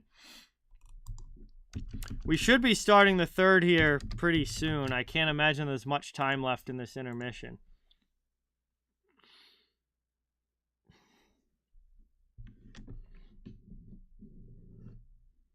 It doesn't matter, Reaper. If you're the Rangers and you're trying to be one of the best teams in the league, you have to win games like that. There's no excuse for blowing leads like that if you're trying to be one of the best teams in the NHL. It's like, you can't be doing that. You're not one of the good teams if you're blowing leads like that. I don't care who it's against. It could be against the best team in the league. It doesn't matter. You cannot blow leads and be a top team.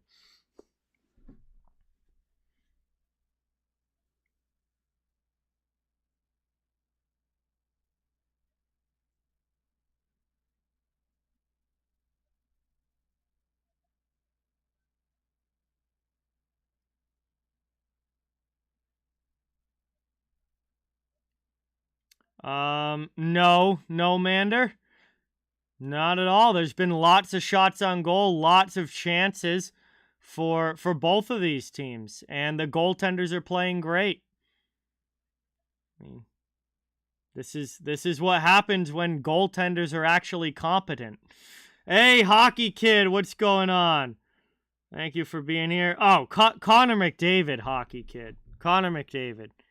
He just absolutely continues to be ridiculously good. Leads the NHL in points with 36. He's got 16. Well, I think now he has 17 goals with the one tonight. McDavid's been unbelievable.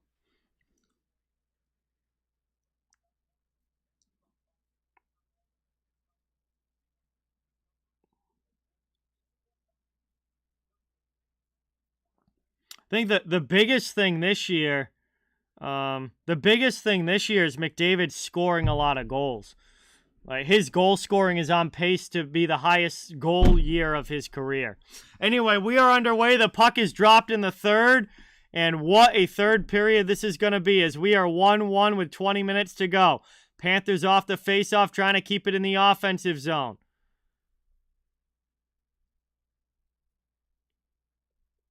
And down it goes. Lifted out by Edmonton. They clear it to the neutral zone.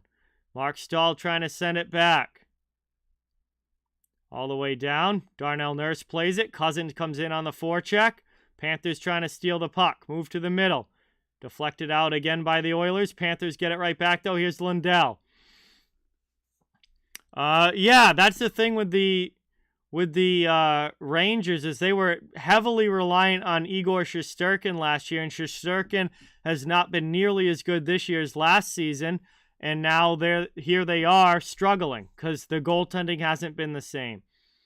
It is very rare for a night when the road teams all win, no matter. Absolutely, that's a very rare occurrence in the NHL.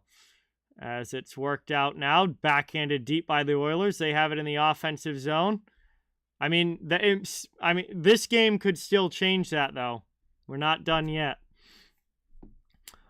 Kane's out for at least like 3 to 4 months, Krista. He got cut on the wrist like all the way down to the bone. He's not going to be back until late in the season. Behind the net now, taken by Draisaitl. Trying to get something going here for the Oilers. Backhand in front shot. There, and a huge pad save! Spencer Knight with a monster pad stop on the point-blank chance. Oilers keep it in the offensive zone. Here's McDavid. Shot again. That one goes wide. McDavid trying to beat Reinhart to the puck. It's chipped out, though, by Florida. They gain the red line and dump it in. Goaltending in this game for both teams has been unbelievable. Knight and Skinner are playing out of their minds. Up now through the neutral zone. Dumped into the offensive end. Because the Rangers' backup goaltender is terrible, Andrew. Yaroslav Halak is the backup goalie, and he has had a brutal season so far. He's been awful. And we get a whistle now. And it looks like a neutral zone face-off on the way. Play gets whistled dead. Still a 1-1 game here early in the third period, but this one certainly looks like a game that is going to go right down to the wire.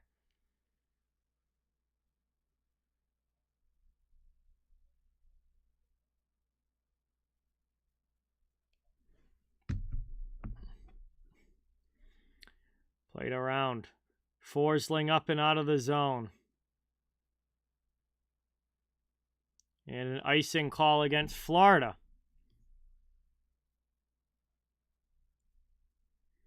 Just about 3 minutes into this third period, it will be an offensive zone draw coming up for Edmonton. He's mediocre, no matter. Spencer Knight, I definitely think is better than Bobrovsky. Definitely think he's better than Bobrovsky. If I were the Panthers, Knight would be my starting goalie, at least until he gives me a reason not to be. But I would play Knight in more games because he's been better.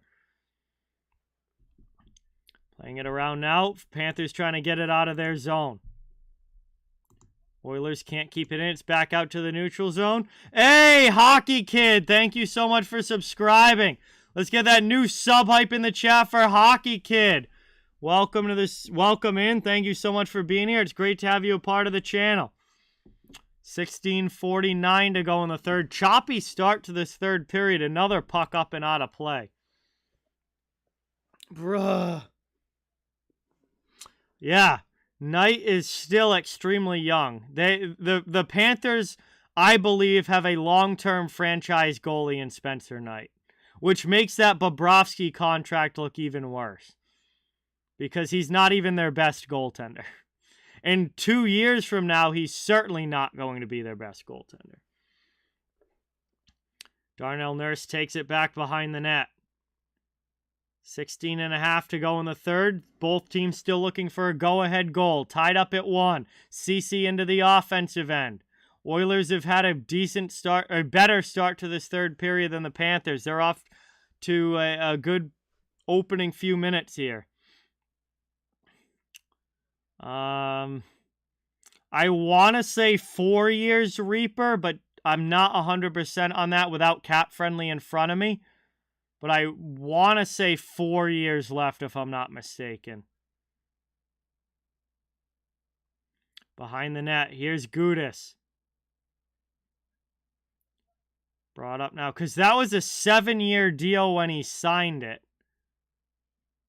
I believe it's 4 years left counting this season. Like, if you count this year, it's 4 years left. If you don't count this year, then I think it's 3. Actually, they just... Florida just iced the puck, so let me pull up Cap Friendly. I can get the official... The truth, the know for sure. Yeah, it's 4 years counting this year. It's 3 years if you don't count this season left on Bobrovsky's deal. So he's still got another 3 years beyond this year on that deal. That is, at $10 million a year, that is really, really bad. Here's Gudis trying to get it out of the zone. Lindell helps him out, sends it all the way, and no icing. As the Oilers tried to milk that one by not skating super hard, but their linesman doesn't fall for it. Back the other way now, here's Ekblad. And Lindell and Reinhart collide. Oilers have to go back and get it again in their own zone. 15:05 to go here in the third period.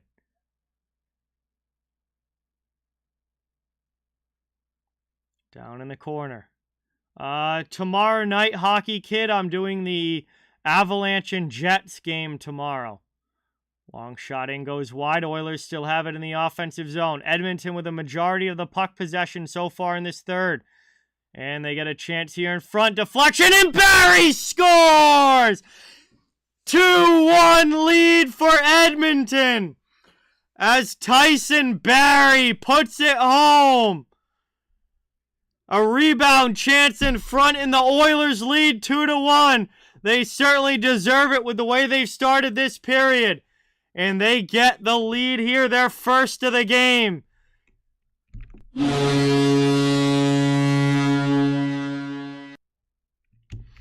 Long shot from Kulak, bounced off a body in front.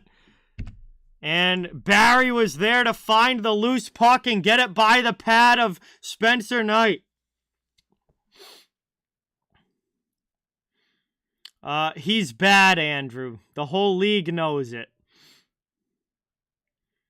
Moved up now out of the zone, into the offensive end. Moved across. Florida right back in on the attack. Trying to get that goal back and tie it up. We still got about 14 minutes to go here, so a lot of hockey left to be played. Heponiemi's shot gets blocked wide, and Ryan will carry it out for Edmonton. Dump it in deep, and the Oilers can get a line change. No, I am not streaming on Thursday, Hockey Kid. All the way down it goes. Lomberg chases to the offensive end. Here comes Hornquist. Ceci gets pressured, plays it through to Nurse. Nurse trying to work it out. We got bodies flying everywhere as Florida's trying to get the energy going with the fourth line on the ice. Gudis dumps it back in. Far side, Hornquist takes a hit to work it down low for Stahl. Stahl deflects in front.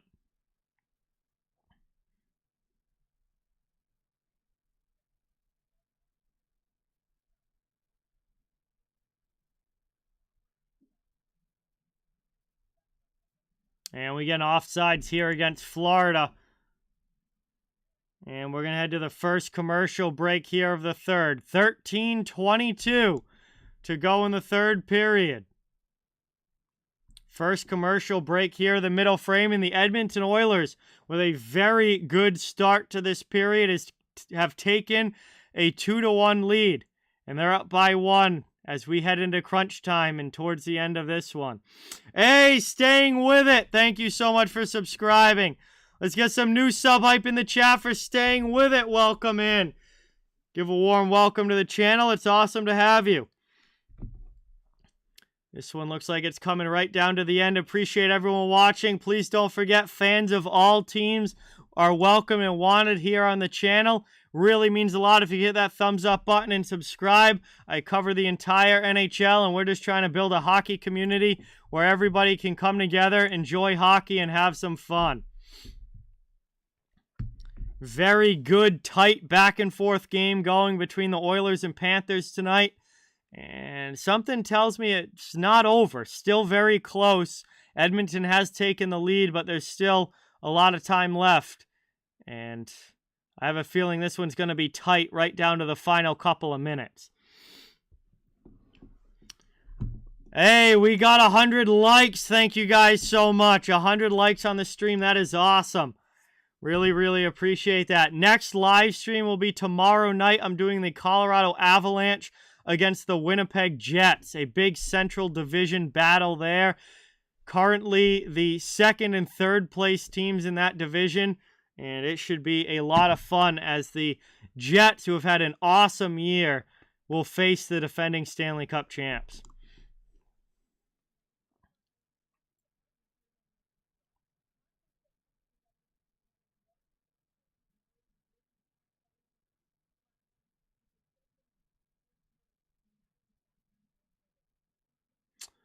Yes, Dallas currently leads the Central, and then Winnipeg and Colorado are behind Dallas, and Winnipeg and Colorado will play tomorrow.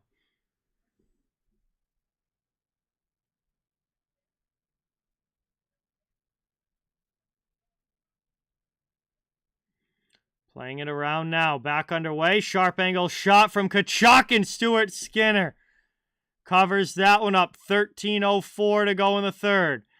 Andrew, Sunday morning I posted the entire schedule for the week on the community tab. If you want to know the schedule for the week and what it is, just go look at that post. I mean, I post it every Sunday.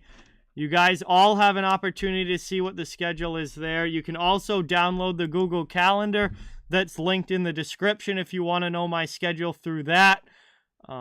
There's plenty of ways for you guys to know what games I'm doing. No, Hockey Kid. There's both of them are still behind Dallas. Even if they win tomorrow, they're still behind Dallas. What could happen, though, is if Colorado wins in regulation, they could take second place away from Winnipeg. If Colorado wins in regulation. But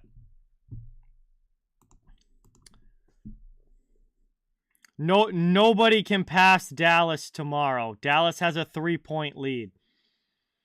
As that's cleared out by Florida. 12.5 to go in the third. Darnell Nurse sends it right back up. Here's Draisaitl backhanding it in. Edmonton will get a line change. What's going on, Pablo? Welcome. Thank you so much for being here. Really appreciate it. Here comes Anton Lundell. He fires a shot that just goes too high. Florida with it, though, in the offensive zone. Shot through traffic. Blocked in front. Oilers get to the loose puck. Back the other way, Edmonton into the offensive zone. 12 minutes to go in the third. Back across. Florida's over the line. And that's going to be offside with 11:50 to go in the third period. 2-1 lead here for Edmonton, trying to hold on for a big home win. While the Panthers are looking for the comeback here. Still just one shot away. Lundell had a good chance. He just ripped that over the shoulder and over the crossbar there on Skinner. Neutral zone draw.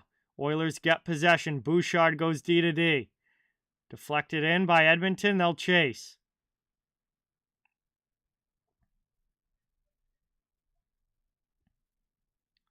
Moved up now into the attacking end.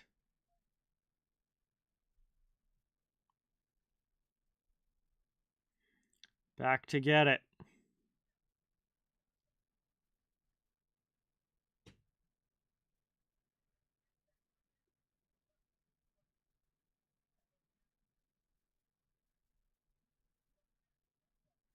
Step up there by Gudis. He loosens the puck away from Ryan.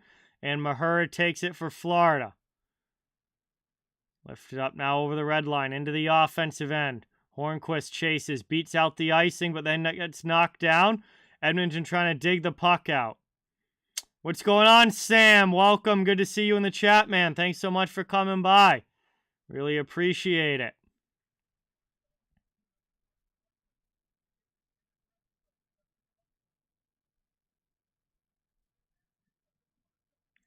And Montour trying to get around Kulak there, goes flying.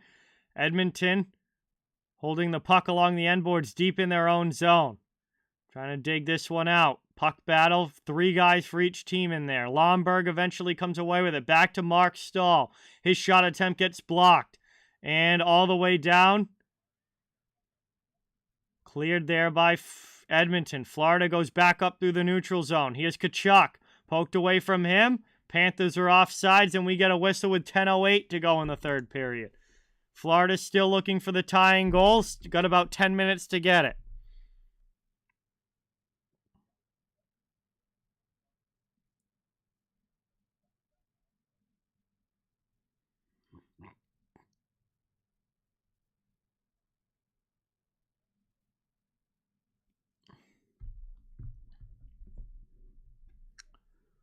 One around now. Dumped in by Verhaeghe, but that's played quickly by Ceci to Nurse. Over the line into the offensive zone. Here's Edmonton back on the attack, trying to make it a 3-1 game. Long shot gets blocked. Back the other way. Here's Tkachuk. He tries a drop pass. Verhaeghe couldn't get it through. Now back the other way. Oilers into the offensive end to the middle. Ceci with a shot. Just sends it wide. Florida's able to clear it all the way down out to neutral ice. No help, though.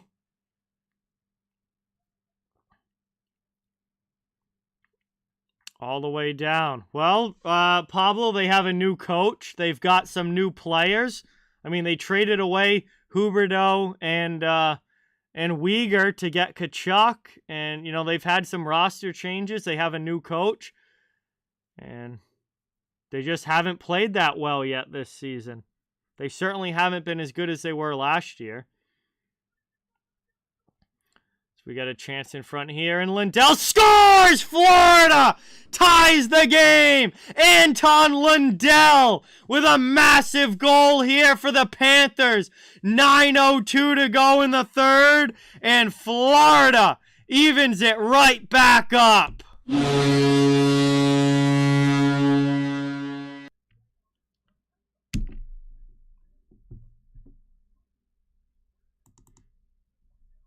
No, they did not trade Mason Marchment.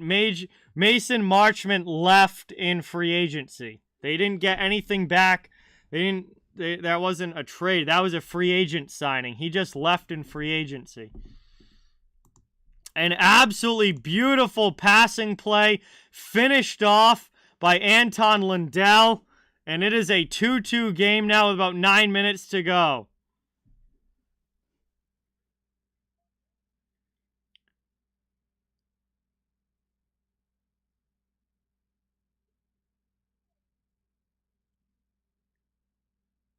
And we'll head to the commercial break here. 8:55 to go in the third period. Florida and Edmonton tied up at 2.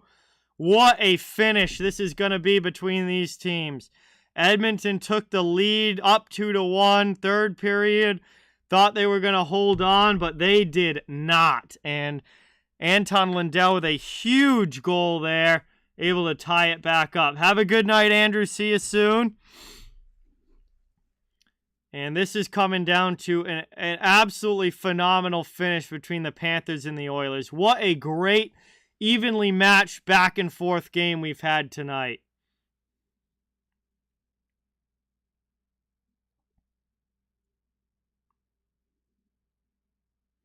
$8:55 to go.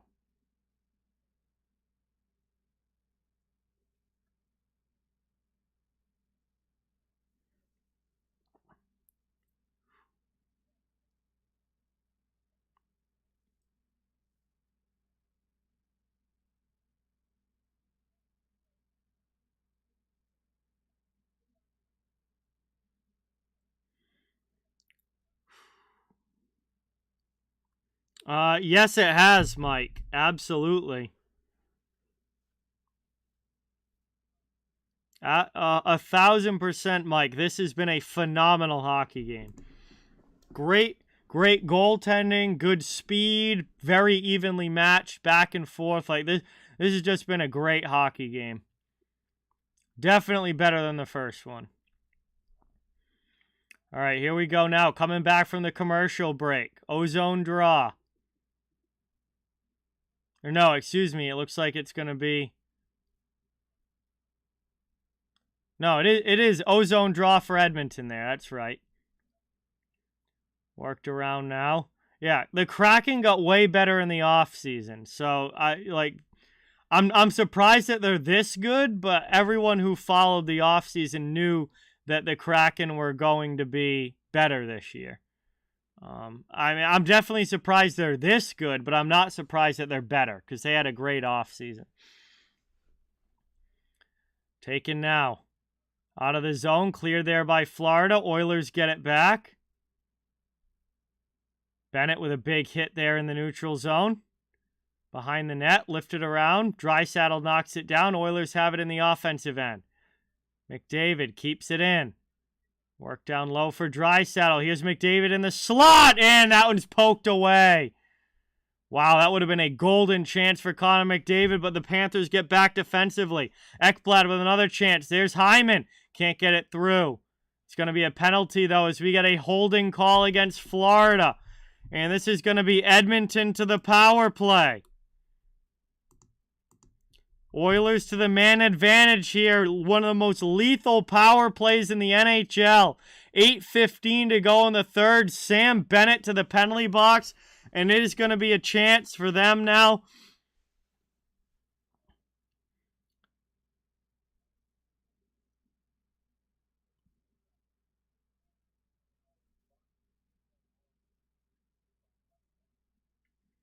And what a massive opportunity for Edmonton here to get the lead back. Taken by Nugent Hopkins. Oilers setting up in the offensive zone. Out high to the point. Played to Draisaitl. Back to Nuge. Top of the circle. Down low to the corner. Behind the net. Trying to get it through to Draisaitl. Taken out of the middle. McDavid. Minute and a half still to go on the power play. Back out high. Have a good night, Central Virginia. Thanks for coming by. Good to see you in the chat. Barry keeps it in. 7:40 to go in the third. 1:22 to go on the power play. Oilers looking to go up 3-2. Worked out to the face-off circle. There's a shot. That one's deflected. McDavid knocks it down. Keeps possession. Back over to Barry. To McDavid. Down low for Nugent Hopkins, looking for a redirection in front. That goes off a skate. Panthers can't clear, though. Draisaitl with it. 55 seconds left on the power play. McDavid. Working it around. Down low in the corner. Played to the corner. Taken by Draisaitl. Top of the circle. Over. Gets it right back. 38 seconds left. Under 7 minutes to go now in the period. That shot deflects up into the netting, and we get a whistle with exactly 6:50 to go in the third and 35 seconds remaining on the Oilers' power play. Big opportunity here. Edmonton trying to get the lead. 2-2 game in the third, getting down to crunch time now. Under 7 minutes to go. Avon, what's going on? Welcome in. Thanks for coming by. Appreciate it. 6:50 to go. Oilers win the faceoff back. Trying to keep it in the attacking zone to the blue line. Spun around there by Nurse. Top of the circle for Bouchard. Bouchard with a shot. That's saved. Have a good night, Sam. Thanks for stopping by. Really appreciate you watching. It should be a fun day tomorrow. Some good games for sure. Bouchard with another shot that misses off the boards. Nurse pinches to keep it in. Sean, what's going on? Welcome. Thanks for being here. Good to have you in the chat. Bouchard keeps it in at the blue line. Edmonton power play, though, is over. We're back to 5-on-5 as Knight makes another blocker save. Florida can't get it out of the zone. Back to even strength, but the Oilers have it on the attack. 6 minutes to go in the third period. And that's cleared out to the neutral zone. Florida finally gets it. And a little bit of relief. Here's Knight. Now over to Gudis. Gudis back up to Bennett. He's out of the penalty box with fresh legs. Dumps it into the offensive zone. Works it around to the far side boards. Verhaeghe after it, along with Tkachuk. Playing it now. Past Bennett. Oilers trying to get it out of the zone. They cannot. 5.5 remaining in the third period. Game still tied as Spencer Knight plays it over. Through the middle, Verhaeghe gets it in here behind Ceci. Verhaeghe trying to score. Skinner with a huge save.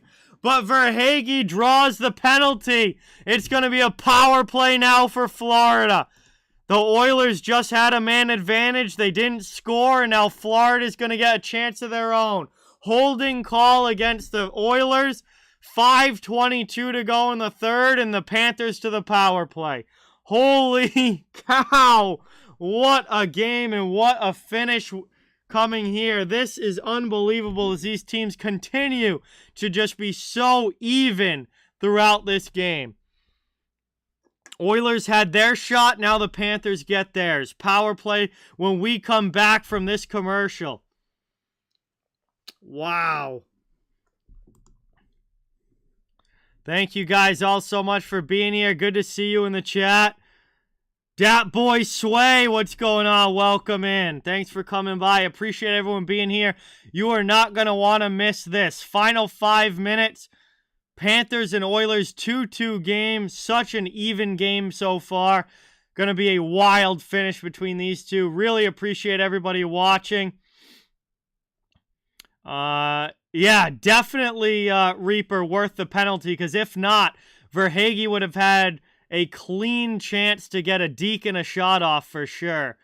And would have been an A+ goal scoring opportunity for Verhaeghe if Ceci didn't take that penalty. Sean, thank you so much for subscribing. Let's get some new sub hype in the chat for Sean. Welcome. Let's give a warm welcome in the chat. Really appreciate you being here. The Patriots didn't play yesterday, Pablo.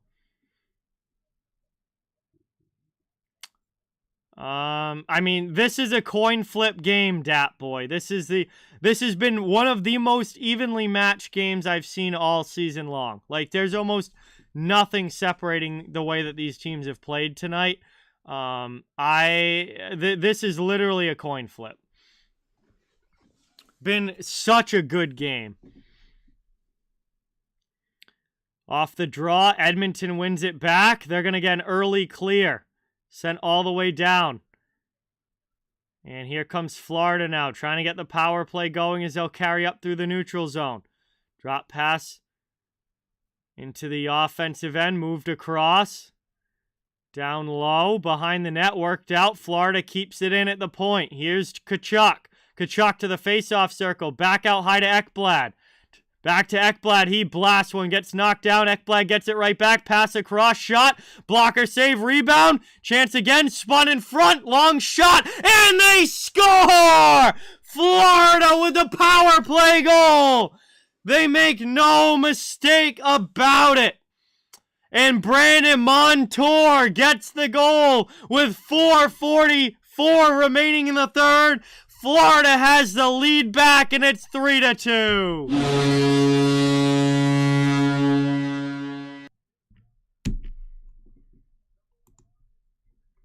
And a huge power play goal there for Florida. 3-2 lead. Power play goal. And the Panthers take it.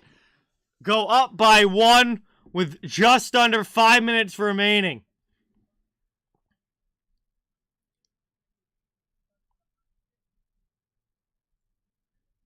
And Edmonton is challenging for a high stick here. Edmonton is challenging the goal for the puck being played with a high stick.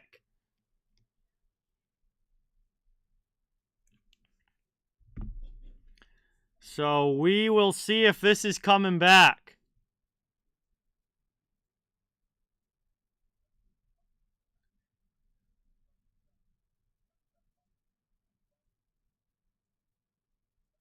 Oh yeah, Tkachuk's Tkachuk's stick was way up when he touched that. Then the question becomes who was next to touch the puck. So assume Tkachuk's stick was high here. Who was the next one to touch the puck? It was Ekblad. Yeah, this goal's probably coming back. If I had to guess, I would say that this goal's coming back. Tkachuk's stick was way up over his shoulder there, and then Ekblad was the next guy to touch the puck. If an Oiler touched the puck, it would have negated the high stick because the other team would have been next to touch it, but Ekblad was the next guy to touch the puck. Oh, see now that angle makes it look a lot closer. Maybe that's one angle makes this stick look way higher and the other angle makes it look like it was at his shoulder. If it's at your shoulder, it's not a high stick. The second camera angle made it look like it was right at his shoulder. And they call it a goal. It stays. Florida has the lead. And that second camera angle made it look like it was right at the shoulder. And that must be what the referees were looking at. Because the first camera angle made it look high. But the second camera angle made it look like it was right by his shoulder and clean. So that was a difficult challenge there, but the Panthers keep the lead. It is a 3-2 game, power play goal, and with 4:44 to go, Panthers are going to go back to the power play because Edmonton failed on the challenge. And that is a penalty for a failed challenge against the Oilers. It's a goal for Florida. They've got the lead. And Matthew Tkachuk is going to take it back. 80s, what's going on? Welcome in. Thanks for being here. Awesome to have you. Brought up into the offensive zone now. Here's Florida right back on the attack, working it around. 1:40 left on the Florida power play. Trying to extend the lead to 2 and give themselves an insurance marker. Back out high. Played by Montour. Ekblad plays it down low. Stolen away and cleared out by Edmonton. 4 minutes remaining here in the third period. Edmonton's got to kill off another minute 15. Here's Lundell into the offensive end. Oilers steal it back.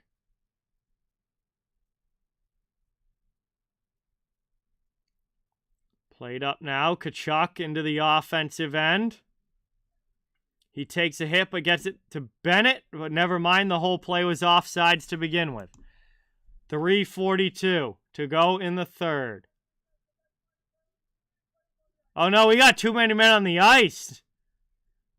Wow, Florida blows the rest of their power play chance and gets too many men on the ice. Oh my God.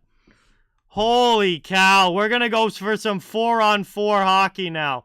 Florida's got too many men. They blow the rest of the power play, and we're going to get 4-on-4 now. I mean, pretty much every team is every once in a while, Dat Boy. I cover the entire league, so I stream all 32 teams. So... like, it's all over the place. Like, nobody's getting streamed a ton because I'm covering 32 different teams. So we got 53 seconds here of 4-on-4.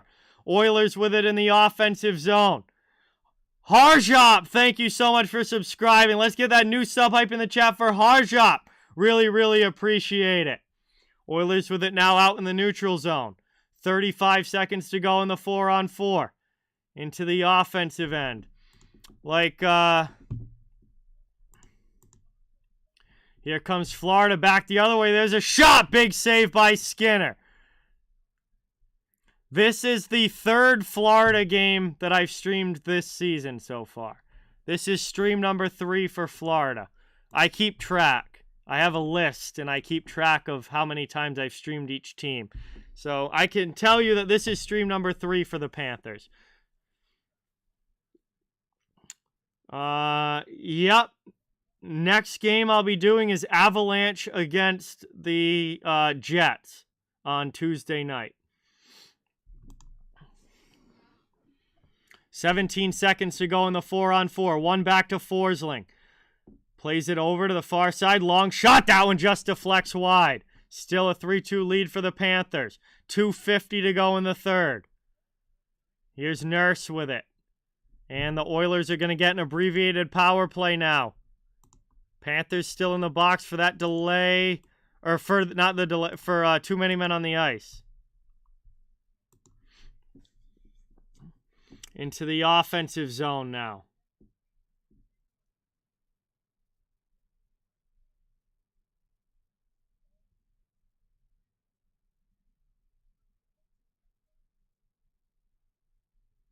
Played up now over the red line into the offensive end. McDavid back to Draisaitl. 2:10 to go in the third. Oilers on the power play, set up in the offensive zone, looking for the tying goal. Moved across here. McDavid cuts in. Passes off for Draisaitl. Back to McDavid. Down low, looking for a play in front. Back out to the point to Draisaitl. To the blue line again. Florida trying to shut down all the lanes to the middle of the ice. Draisaitl's shot gets deflected up and out of play. 2 seconds to go. On the power play for Edmonton. 1:44 left in the third. Oilers need a goal. They're down by 1.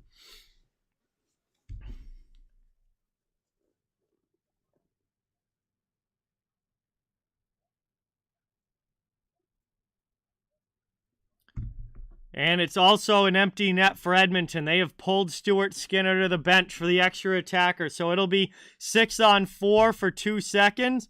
And then it will go from a power play to a regular 6-on-5 with the goaltender pulled for the Oilers.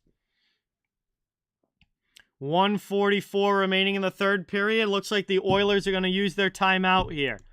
We are in for a frantic finish. Thank you guys all for watching. Please don't forget, it really means a lot to have you here. I cover the entire NHL. Awesome to have you guys in the chat. Please don't forget to hit that thumbs up button and subscribe if you haven't. Fans of all teams are welcome and wanted. We're just trying to build a hockey community where everybody can come together, enjoy hockey, and have some fun. We are in for a fantastic finish as the Oilers look to tie this game and force OT. Panthers trying to put it away. Empty net for Edmonton. They're also on the power play, so it's 6-on-4 for a couple of seconds. Off the draw, one back by the Oilers. The power play ends, but now it's 6-on-5 with the empty net. In the offensive zone, Oilers working it around. Stolen away, though, by Bennett. He clears it out to the neutral zone. Edmonton will have to chase back. Luke, welcome. Thank you so much for subscribing. Awesome to have you here. Let's welcome Luke to the channel and get some new sub hype. That's glove down. And that one goes well wide from Florida. Oilers send it up ice through the neutral zone. Into the offensive end, Draisaitl, 1:07 to go in the third period. Florida with it, cleared back out of the zone. Oilers can't keep it in, and they'll have to chase. 1 minute to go in the third. They need a goal, down by 1. Hot dog, what's going on? Welcome. Here's Edmonton, down to the corner, away from Gudas. Cycle a game going in the offensive zone, looking for a wraparound play in front. Puck is loose. Tkachuk knocks it to the end boards. Forsling off glass, and that deflects off glass and out. We get a whistle, and an offensive zone faceoff on the way for the Oilers. 39 seconds left in the third, still looking for the tying goal. Do the Oilers find a way to score, or do the Panthers hold on? 39.9 to go here in the third. Ozone draw. Draisaitl will take it against Bennett. Behind the net. And out of the zone. Cleared there by Florida. All the way back to the Oilers' end. They're running out of time as Bouchard has it. 30 seconds to go. Long stretch pass up for Puljujarvi. He sends it deep to the corner. Ekblad. Hyman all over him. Trying to dig the puck out.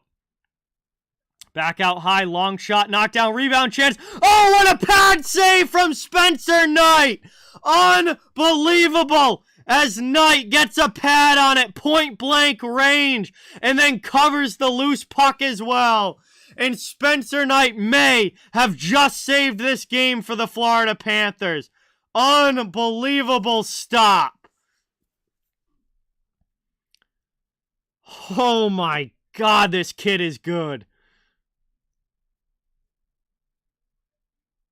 And what a chance for the Oilers, but an even better save from Spencer Knight.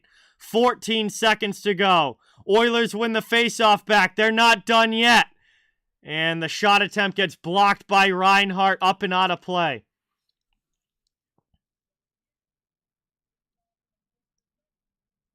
Offensive zone draw again for the Oilers. 9.6 seconds to go. 9.6 seconds left. Oilers with the O-zone draw. Off the draw now, taken by Edmonton, back out shot, and they score! Are you kidding me? Edmonton ties it with 4 seconds left. Evan Bouchard goes top corner, and it's 3-3. 4.4 to go, and we're going to overtime.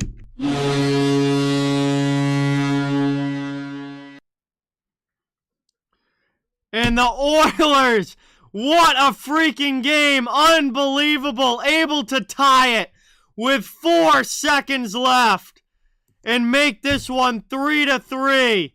And we are on our way to overtime here between Florida and Edmonton.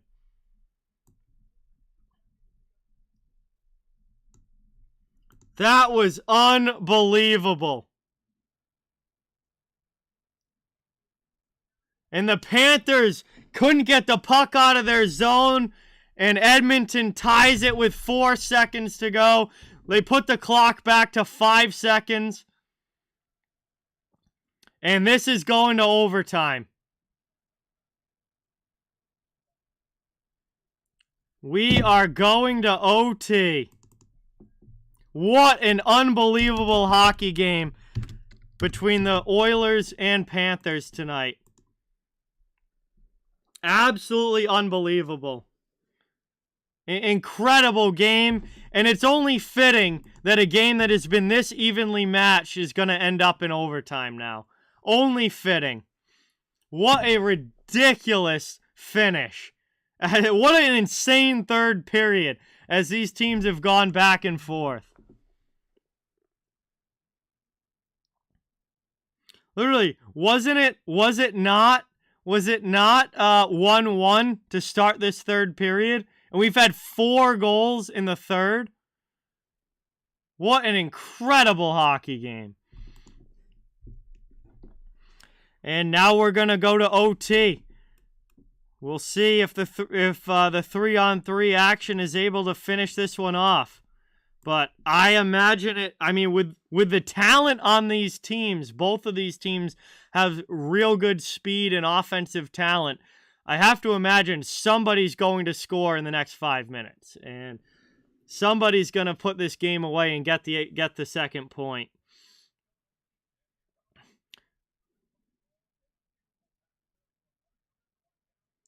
But what an unbelievable game.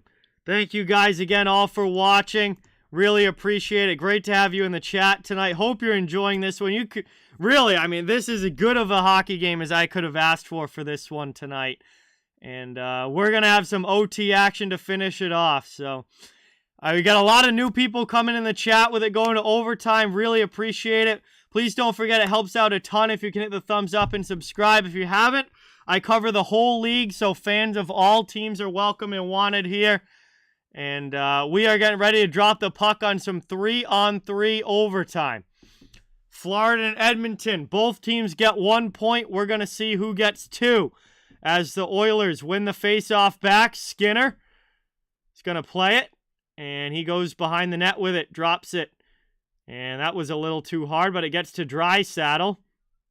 Bennett heavy on the forecheck. Oilers trying to get the Panthers stuck in the offensive zone. Long pass up. 2-on-1 here for Edmonton. Pass across. Again shot. And they score! Oh my God, they waste no time. Just 22 seconds in. A 2-on-1 for McDavid and Draisaitl. And Edmonton wins it in overtime. Unbelievable. Well, if you're gonna give Leon Draisaitl and Connor McDavid a 2-on-1, that's usually what happens. And the Panthers got caught up ice. They got caught up ice. Had Bennett and Tkachuk too deep in the offensive zone. And the Oilers make them pay. As Edmonton rushes back the other way. Great passing play. And Leon Draisaitl finishes it off. And cash this one in OT. The Oilers win at home and get the extra point. Max, thank you so much for subscribing. Really appreciate it. JXC, thank you so much. Glad you enjoyed this stream. What an unbelievable hockey game. What a finish. And Edmonton wins this one in overtime. Absolutely unreal. What a freaking game. All right, guys, thank you so much for watching. It was awesome to have you. It's almost 12:30 here, Eastern Time, AM. So I'm going to be heading off to bed. I'll be back tomorrow. Well, I guess it's technically tonight, really tomorrow night because I haven't slept yet. But technically tonight, Colorado Avalanche, Winnipeg Jets. Going to be an awesome divisional game there between those two. So really looking forward to that. That will be my next live stream. Thank you guys so much for watching. Before you go, it really means a lot if you get that thumbs up and subscribe if you haven't. I cover the entire NHL, so fans of every team are welcome and wanted here. We're just trying to build a hockey community where everybody can come together, enjoy hockey, and have some fun. And that is going to do it for me tonight. Hope you guys have a great rest of your night. Have a great day tomorrow. Hopefully I'll be talking to you all soon again in a chat. And again, that pretty much brings me to the end. So thank you guys again. Have a great night. And hopefully I'll see you guys all very, very soon.